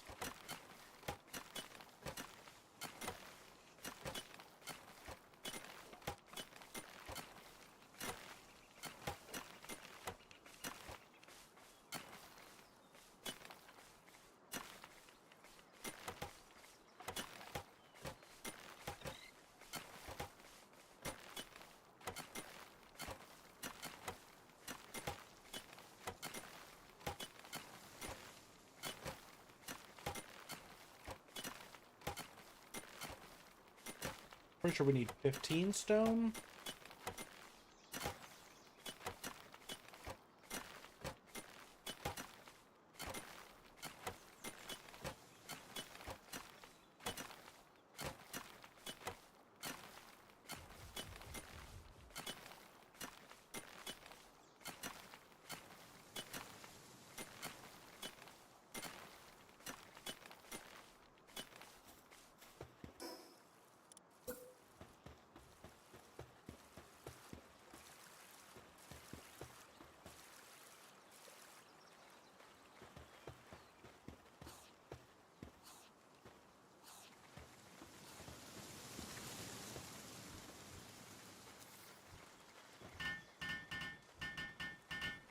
Hey, look, our wheat has grown.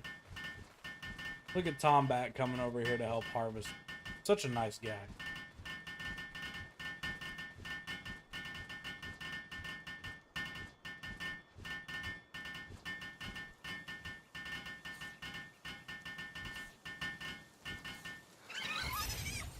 Alright. Now, I'm actually going to help harvest this as well. Pangullet's getting back to watering.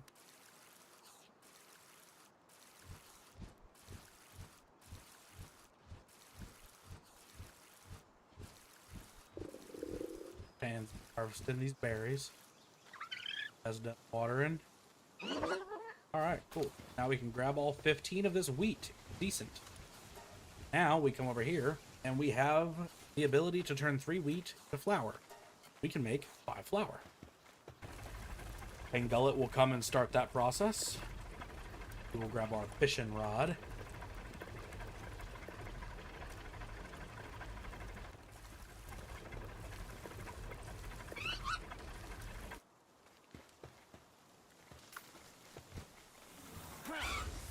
I will have T-Fant work on this because Pangullet is going to get pulled in 82 different directions.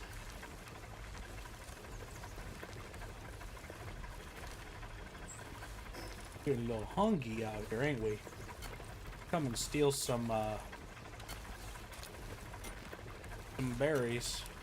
Pals. Berry production at the farm here is going so well.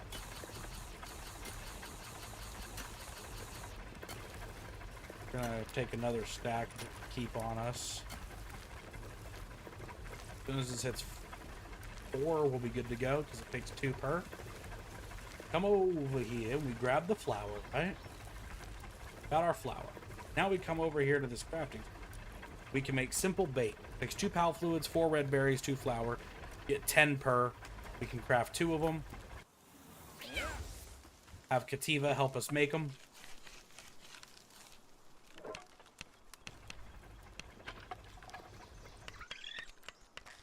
And now, real simple, we got 20 bait. I'm not just saying that because it's simple bait. We got 20 bait that we can use in our fishing expeditions, which is incredible.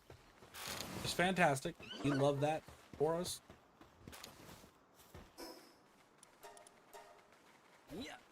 I just wasted a spear because hosties were off by 1 key. Acquire these ingots, sell them, and we don't have the stone there for the diff. That's unfortunate to say the least. How's Rushore doing on stone?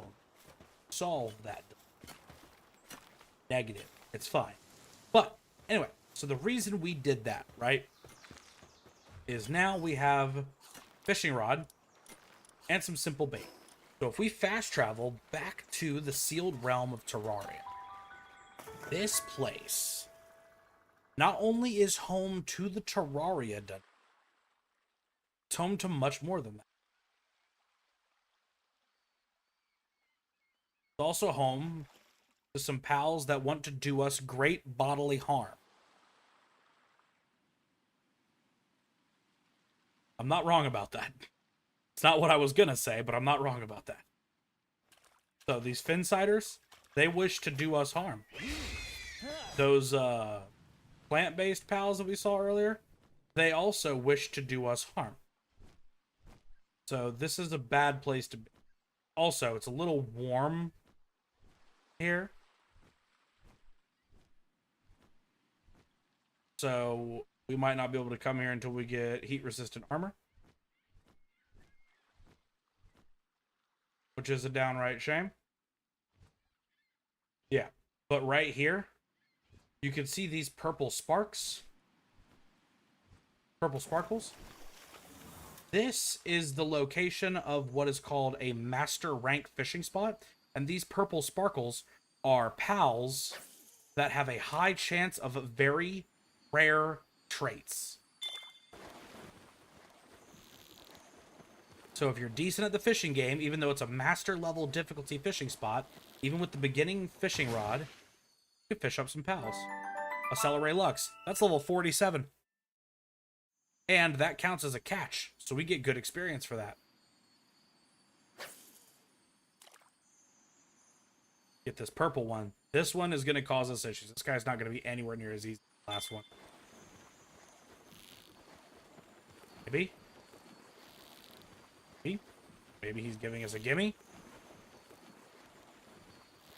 It's a gimme. Look at that. That right there, that's a Mud Guild. He's got pacifist. That's terrible, actually. That's actually horrible.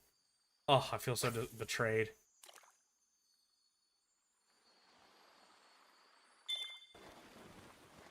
Oh, see, that one jumped.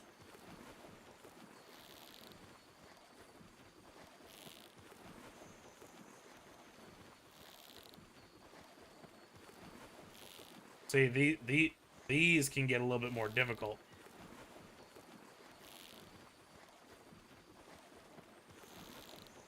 When they start wiggling this much, eventually they'll tire themselves out and you'll get a little bit of time to build it up like this.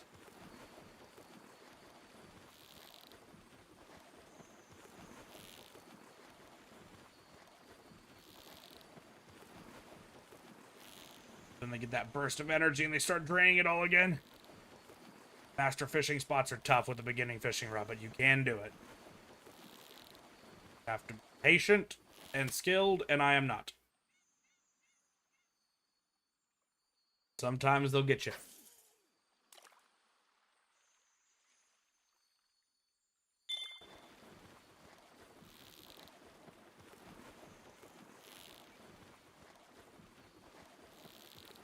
Sometimes they're a lot easier, like this one.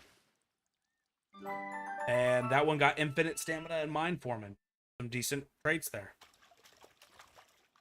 That one's not a purple glow, so I don't care about it. And that's how this works. If it's not a purple glow, don't worry about going after it. Because the purple glow is the ones that have the increased chance of getting the higher level traits. The rainbow traits is what they're called. I prefer to call them diamond traits because it makes more sense in my brain. There should be a fishing spot right over here as well. Indubitably. Looks like we've only got the one here. But, see if we can get him.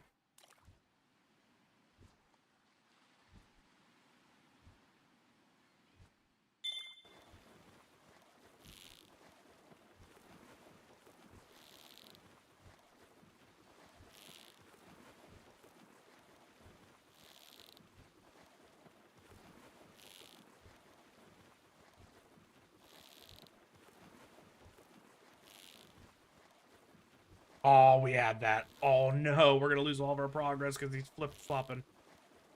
You bastard.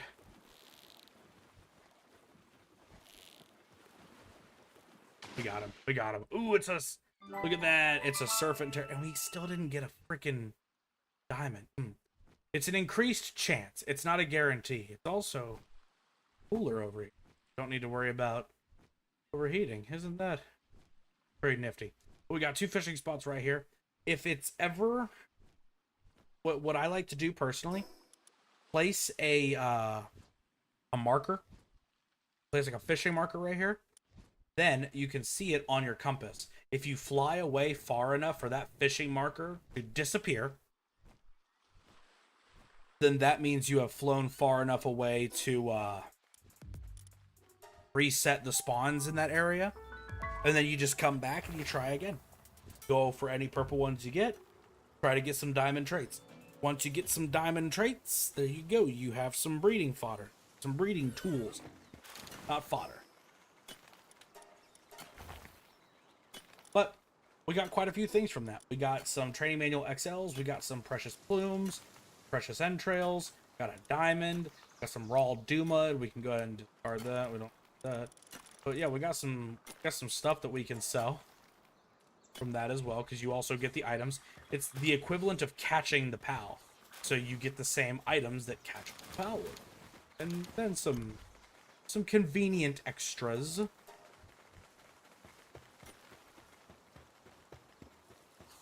But yeah. And the bait was easy to make, so right there, big game changer. We're also getting the experience of catching PALs up until we catch 12 copies of a single PAL. The ones that are very important to me in that fishing spot is you can get the Serpent Terra that we caught. You can also get one called Turtacle, and you can get like a Turticle Terra. Those two, if we can get them with really good traits, is good, because we can breed those into a pal named Yakumo.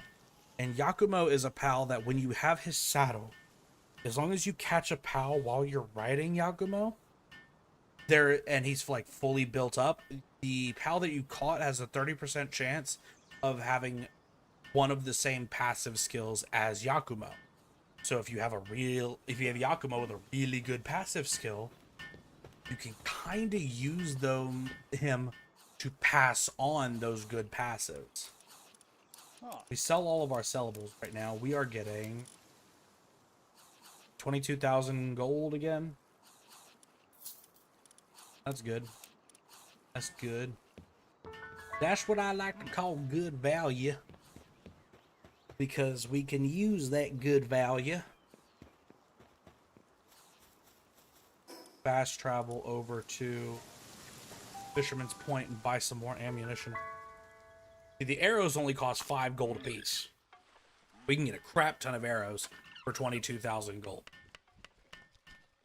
The coarse ammunition that we need for our Glicky, the 22,000 that we have is only going to, they cost 128. We can buy 176 bullets. So, we've got 201 bullets now. So, I am level 17, and I have a makeshift gun with 201 bullets. You don't get the makeshift handgun for another 7 levels. So, I've already gotten a decent little, yeah, skipperooskies. I've already skipped ahead a wee bit. All because of money. Dungeon runs. And whenever I'm getting low on ammo, I'll go do more dungeon runs, and I'll grab some more lotuses and sell them and buy more ammo. That's just how this works. Grab the ingots. Need palladium fragments and flame organs. Okay.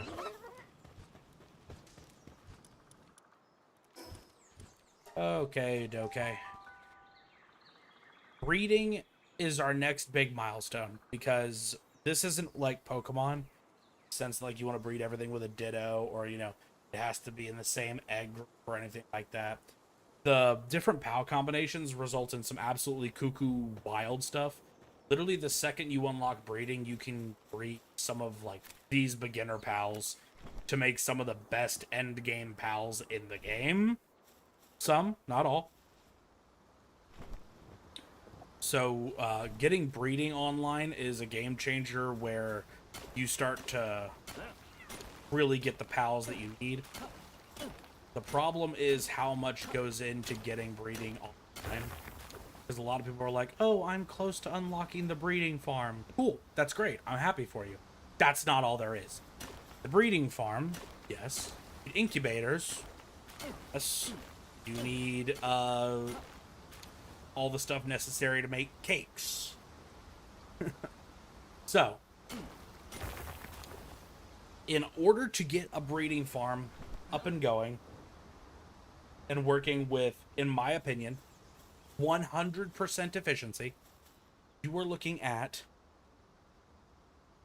bare minimum 3 ranches, one filled with 4 Mozarina, one filled with 4 bee guards or Elizabeths, one filled with 4 chickadees.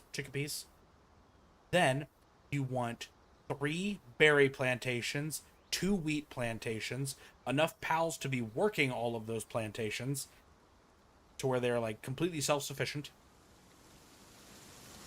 Then you need the breeding pen and a incubator. Bare minimum a incubator. You might want like 2 or 3 incubators. And that's the bare minimum to get what I consider a good breeding operation going. You can start cutting back on some of that once you get like perfect stuff. Like if you get a perfectly good working, all good passive traits, Mozarina, Elizabeth, and all of them. All right, they work significantly quicker once they have those passives, so you don't need 4 of them in each ranch. So then you can cut down to having just like 2 ranches instead of 3. Put two of each pal in it. It's, but you know, just because you're adding efficiency doesn't mean you take away quantity necessarily. Just because quantity is more. That is gonna turn nighttime, so the fox sparks aren't gonna come out as in as many numbers.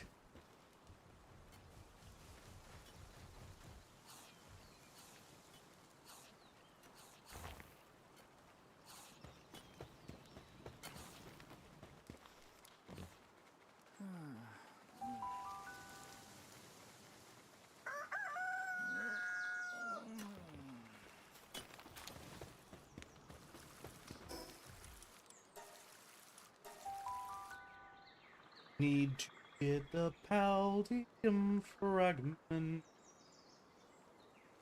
Now, there is a way that we could cheese this game. Aside from the methods we've already been doing to cheese this. So, here's my big thing, right? Is there is an item that I'm pretty close to getting, if I'm not mistaken. I've already got it. The Global Pal Box. What the Global Pal Box allows you to do is you can upload pals to the Global Pal Box and then pull them off of the Global Pal Box. And it will let you import pals that you have on other servers. I have taken some of my best pals for base operations and combat and whatnot, uploaded them to that, just in the off chance that I ever play on a server that allows us to use it. So there's that. That being said, I have it turned off on this server because I figured, you know, it'd be kind of cool to get a fresh start and show you guys how to do everything.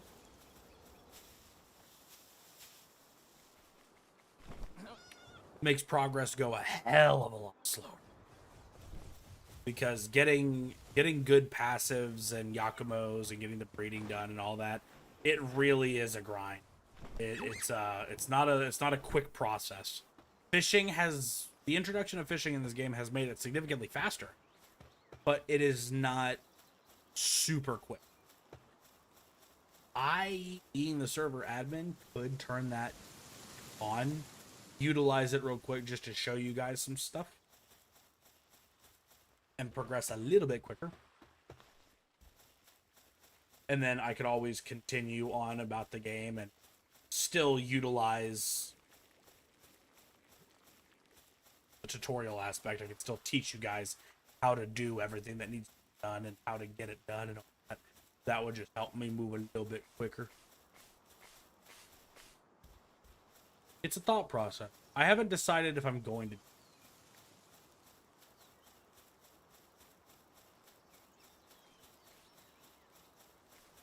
Need a fox sparks.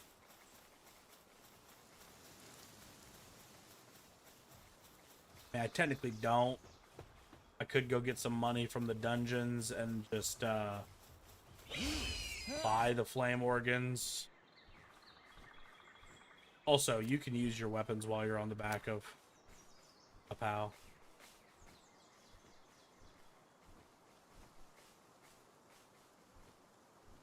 Let's go do the dungeon run.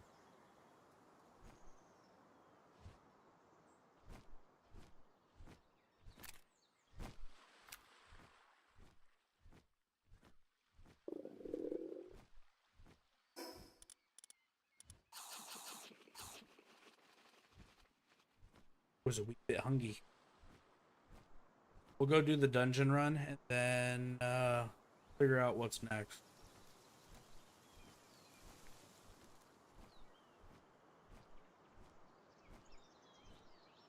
Saw another glow. Is it a purple glow? Is indeed. See what it is.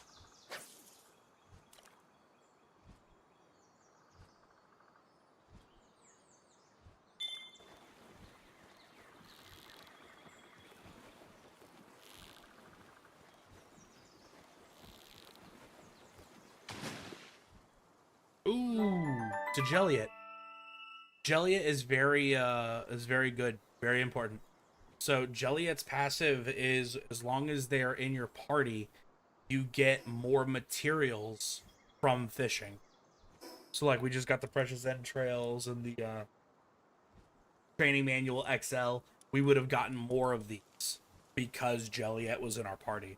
And it's not limited. Well, it's only limited by party slots. It's not like, oh, you can only benefit from this from one pal. Like, no, you can have a full party of 5 Jelliets and get really good return on fishing.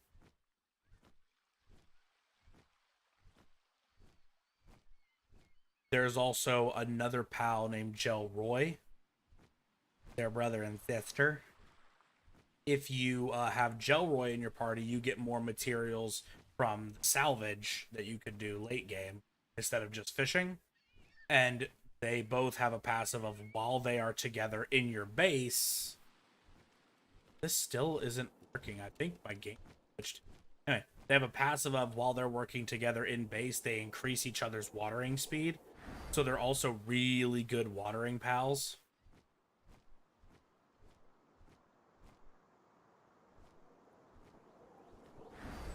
In fact, if you find the necessary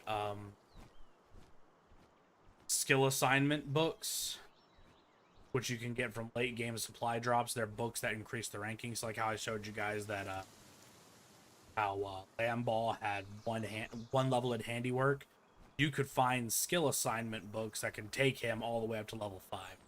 So you can end up using any pal that you want in any job, so long as they initially have at least one skill point in that role.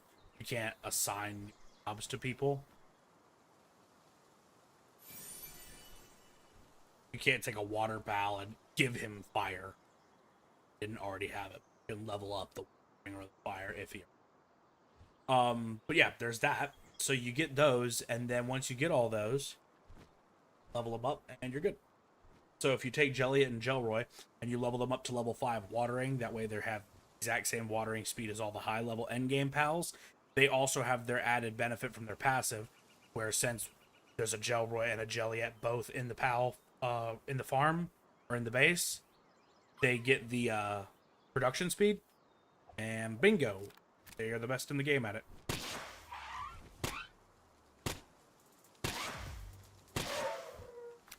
Whoops.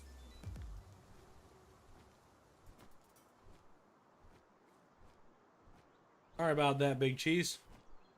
I meant to catch him. Oh, cool, there's a second one. Don't worry, I got another shot coming at me.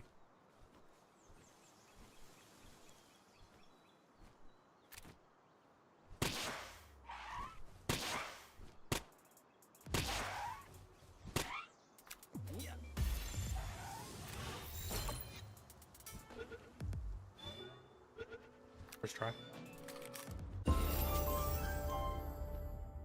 Level 18. 7 plus 4.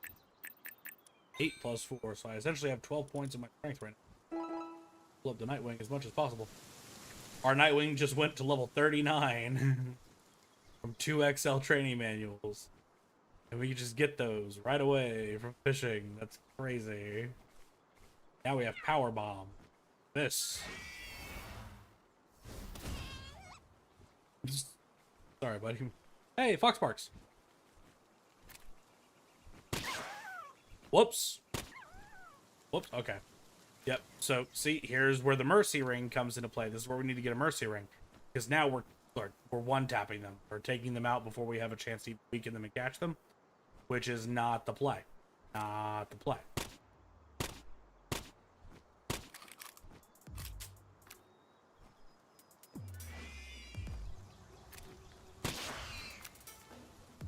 The one time I didn't want to get the headshot, I get the headshot. He lowered himself into the fucking headshot. I'm pissed. This bastard committed self-unalive.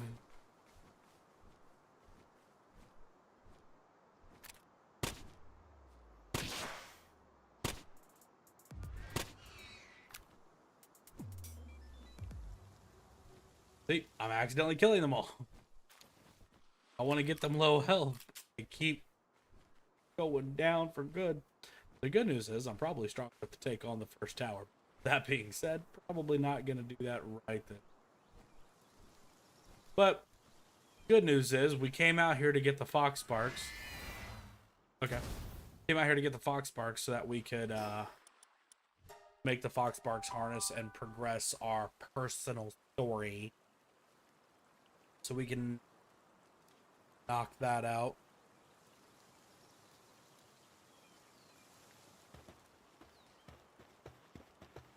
Thank you.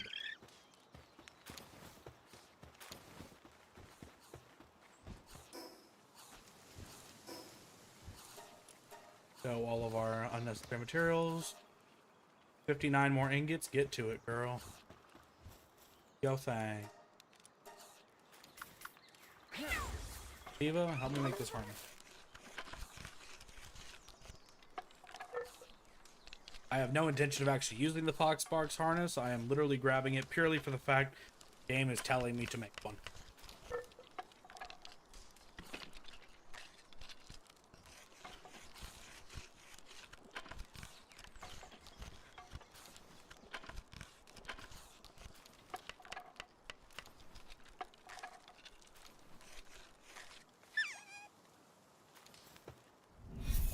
Ooh.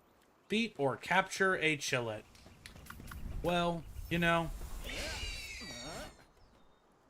wants us to come over here and fight our boss Chillet. Sneeze so bad, I apologize for that, everybody. I didn't get to the mute button in time.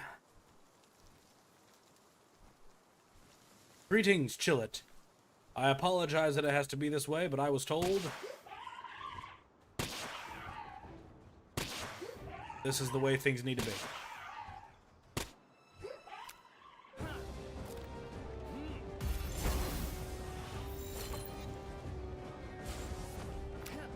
80% chance didn't even shake.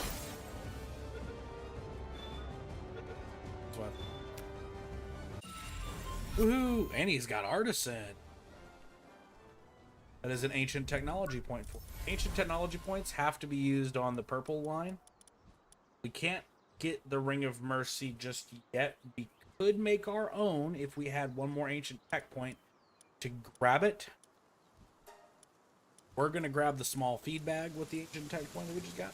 And then over here, we can get our Mega Glider. We can get our stone structure set.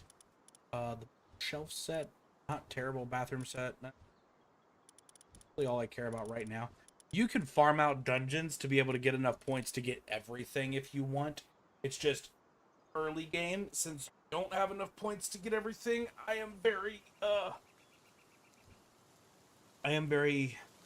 finicky about what I do and do not grab.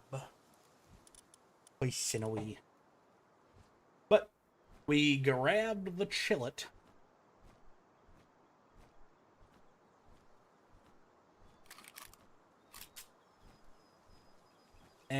And quite frankly, for being honest, I happen to know that the first tower boss is Zoe and Grisbold.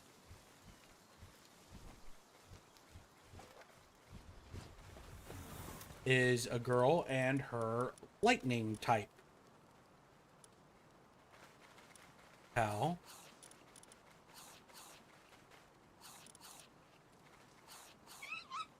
I just so happen have a Serpent Terra who is an Earth type pal with 2 Earth type moves, both of which are strong against lightning type pals. And I have a makeshift handgun, which you're not supposed to have until level 24. But I have it at level 18. I had it at level 17, if we're 100% honest. So I am, progression-wise, further than I am supposed to be for the purposes of fighting Zoe. And so we're going to knock that out after I get done doing some fishing, because I am a man of simple needs. Fishing is one.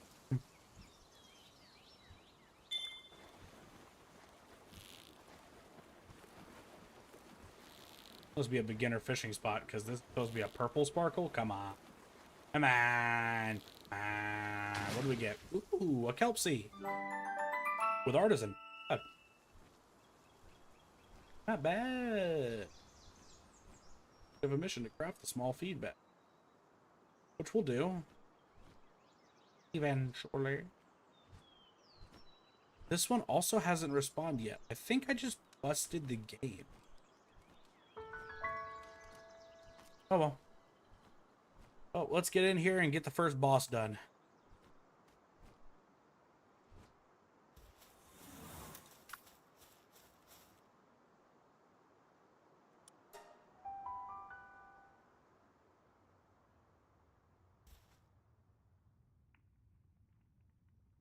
First boss time, Zoe and Grisbold. Let's go. Woo, woo, woo, woo.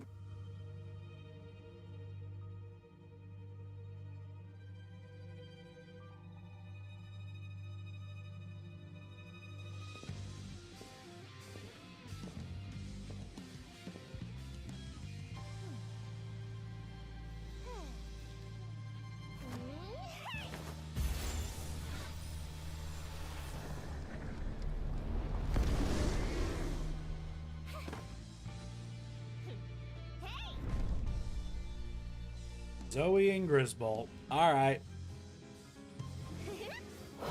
Good Serpent Terra out here.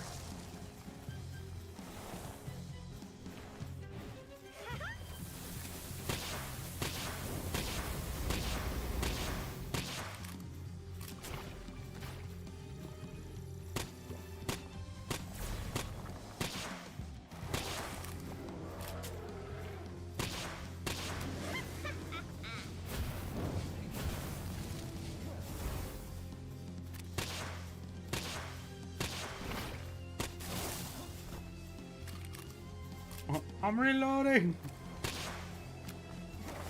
Serpent Terra, I really need you to, like, take aggro, homie. There you go.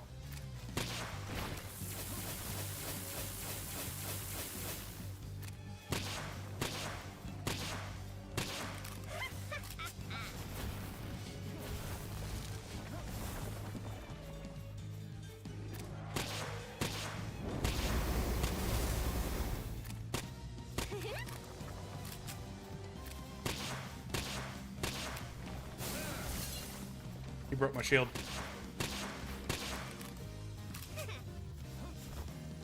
Get behind Serpent for this one.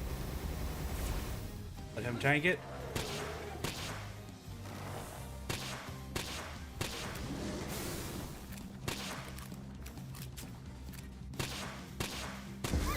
Let's go. Let's go. Let's go. We did it. First boss done. First boss easy. Easy peasy done. Easy peasy. And now Fast travel on top. Got a level up from doing it for the first time. First time rewards for clearing the tower bosses is actually a really good experience. Grab a breeding farm, breeding cement. With our 2 points, I want to grab. We're gonna do the hip lantern, the average feed bag. I meant to grab the ring of mercy. Am dipshit. We'll also grab the grappling gun. It's fine. Whatever. Then. All thought. Hey, wait, the dungeons. The dungeon fixed. Hold up. Is that it? Did I just need to beat the boss? Is that what the problem was? Oh, snap. We can go back to making money, chat. I can get a ring of mercy and not have to worry about crafting because the dungeons are actually spawning now. Hey. Oh, no. Oh, Nightwing. Right, looking for lotuses. There are none in this room. We go back to another fishing room. That's a purple.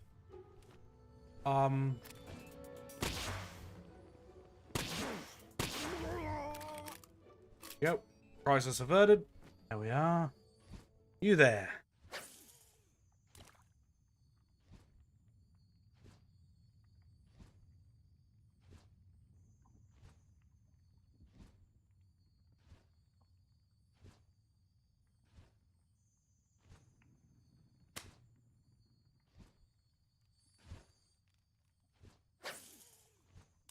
There you go, little guy. Still not the right one. Alright, if you're gonna force me to catch you, I'll catch you. You're not the one I wanted, but... That's crazy. What did we get? Oh, Turticle. Alright, so we throw this one out right in front of him, and he's immediately turned around and left. You just stand still. There you go, right on you. And he's turned. Wait. He caught a whiff of it. Alright, we're gonna wait for you to... There we go. It just moved. It's right in front of you. What in the actual hell, dude? Where are you gonna move next?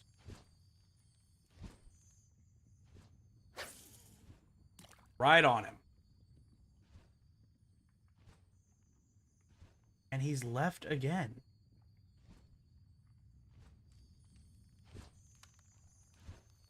Okay.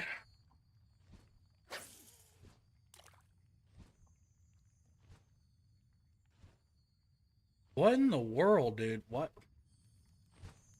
Is he broken? He won't go for it. He keeps going away from it.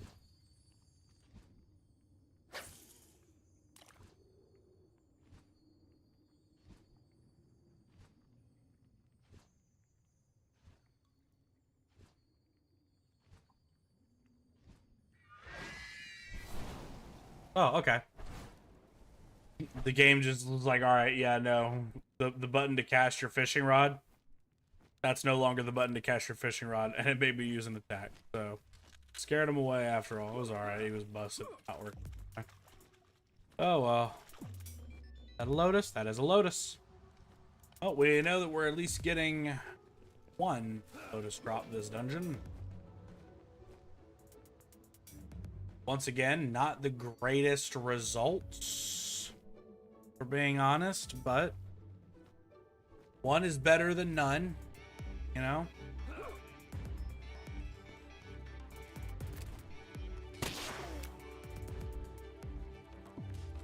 Showed him.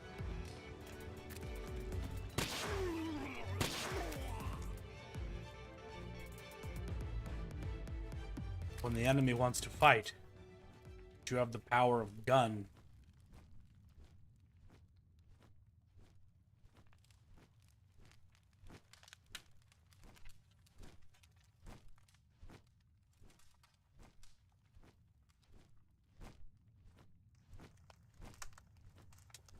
Looks like we're only getting that one lotus. Feels bad. bad. Sigh.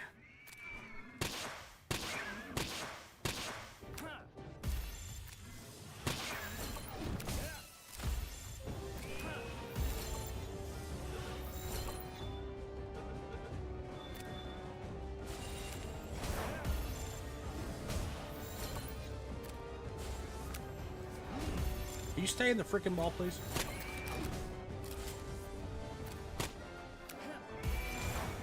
I literally cannot weaken you anymore.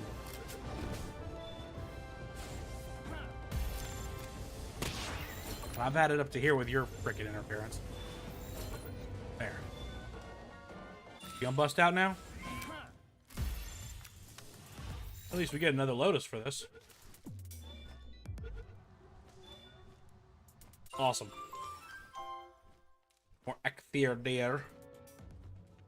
For our Palpedia. And then we got a boom. And a boom. Ancient tech manual. High grade manual that gives us more tech points. More ancient tech points. Love to see that. Doing dungeon. Choice of tech point. The Terraria dungeon specifically is a really good source of tech points. Get to the point where you can do it consistently.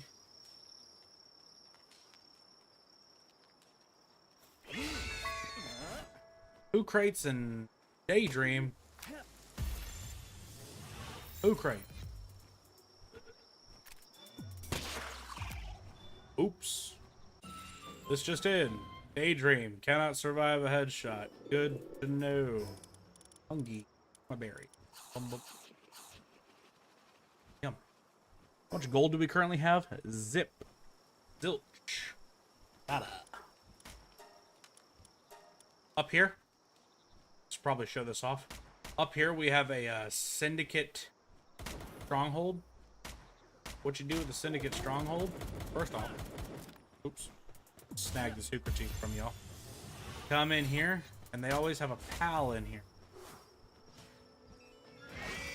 This time it's a sweeper or a sweep.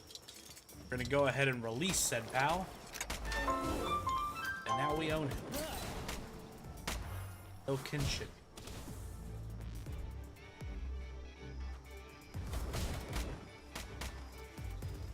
Give me when I tell you, boys, y'all don't want this smoke.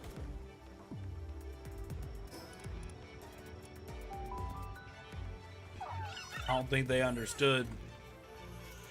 They didn't know.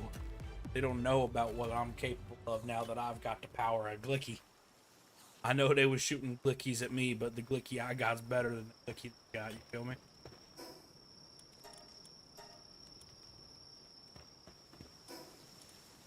We need to make storage.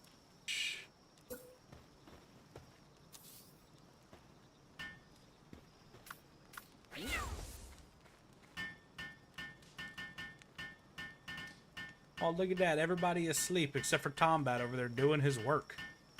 Getting his mine on.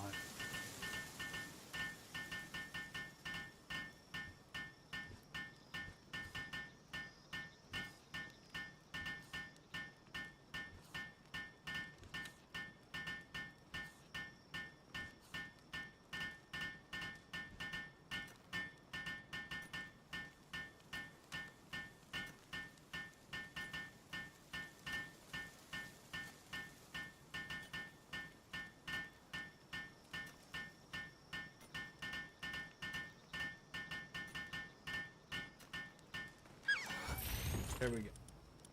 So now we can throw in that bad boy right there. Carrot seeds, good a thing to throw in. That bad boy right there. Paste stuff, don't need you. You.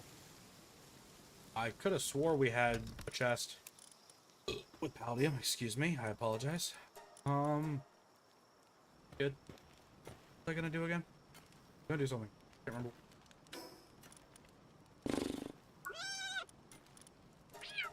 But I can't remember what.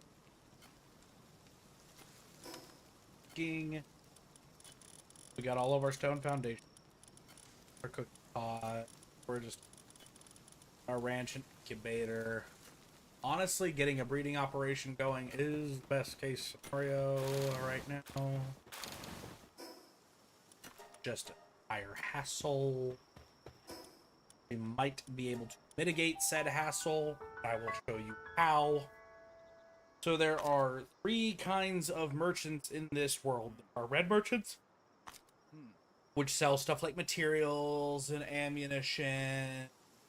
Yeah, like materials and ammunition. Like that. Like this guy right here, he's a red merchant. He sells like the flame organs and the electric organs and leather and stuff like that that you would get from Palworld. There's the green merchants, which sell equipment, like the guy who sold me this gun, who sells all the ammo. And then there is the blue merchant. The blue merchant is a pal trader. So we can sell our pals at him. We can buy pals at him. Most notably, we can buy a Mozarina. Could we go catch a Mozarina? Yes, we could. The hardest thing that we're going to get on this list is going to be the bee guards and the Elizabeths, which are a pain in the butt to catch, and they, apologize. They are in charge of our honey production. Charge of our honey production.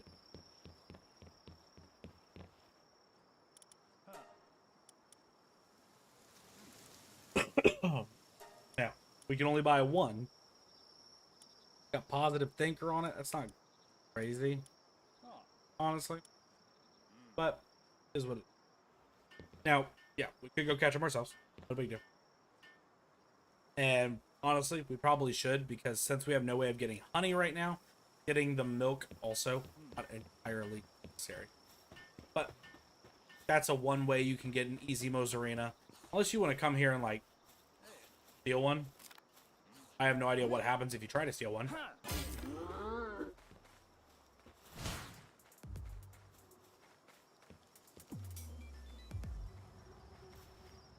Honestly.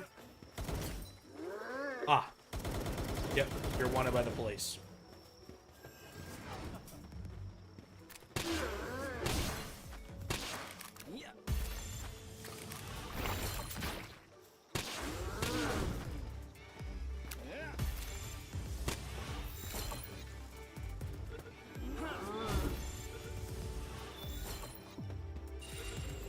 So here's the thing about being wanted by the police, right?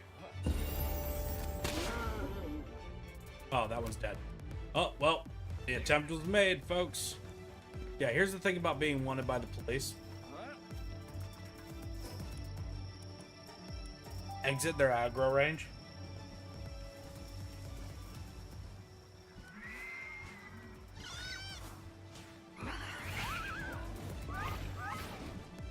Oh snap, we're still wanted. That's crazy work. But if you exit their aggro range, the way I like to do this is usually I just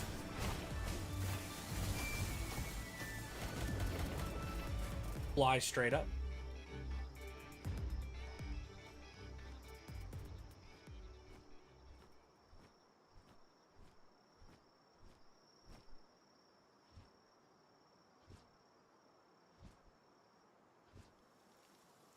Fly straight up and just vibe out here until they lose sight of me. That'll work. It may not work because I do not have a pal that has a really good stamina.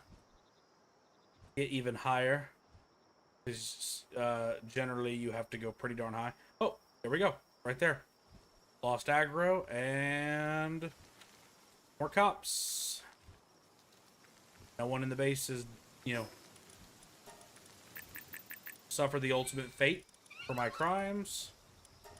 Search laboratory, weapon workbench, spear is large tool. House also handy, necessary. And now, just to test, if we fast travel back to the small settlement, which is where I committed the crime of assault and theft of muumuus.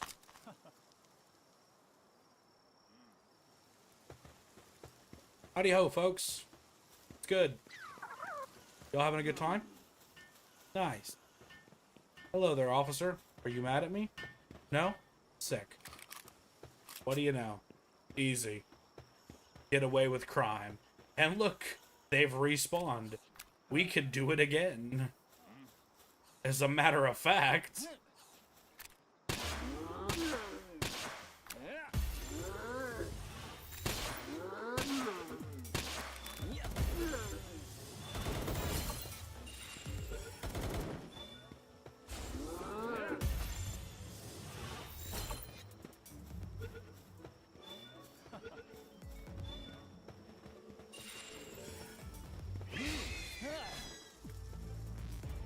You'll never catch me alive.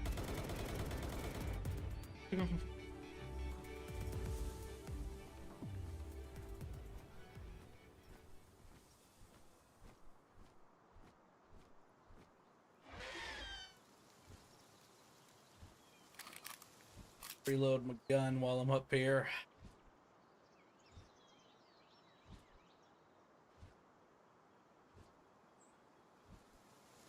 Quite the view from up here. There's the plateau beginnings. Seems so far away. Let's see. There's our base. Obviously, there's the tower. King Paka's over there. Actually, there. Let's see. Wildlife Preserve, the Glacial Island. Oh. But we're no longer wanted by the police.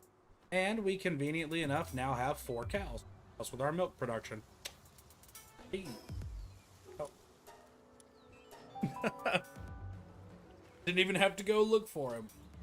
Now, if you aren't like me, and you do not wish to make all your profits by committing various crimes, 1, this game's going to be a lot harder for you. 2, come over here to Palpedia. I really wish there was a search function. There's not a search function. Apologize. Just scroll through until you see Mo's Arena. He'll be grayed out because you will have seen him but not caught one. And then literally just hit that. They all spawn right in this area. Your way over. Easy peasy. Easy peasy. You could have just done that from the get-go, but you know what? C'est la vie. Is what it is. Our flour production is doo-doo butterscotch right now, by the way. So, that's something that's going to have to work. Generally in the game, you're only allowed to have 15 pals working at a base at any given time. This can be challenging. The way they get around this is that you're able to have 4 bases.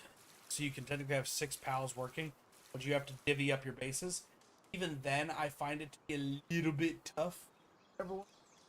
They make it to where, like, bases will help, but you still need to do things yourself in order to get progress made in any sort of relative decent amount of time. I like, in games like this, I like automation. Automation is the fun part for me personally. So, on this server, I have upped it to, I want to say, 30 pals per base. And each guild, not player, guild, can have, I want to say, 5 or 6 bases.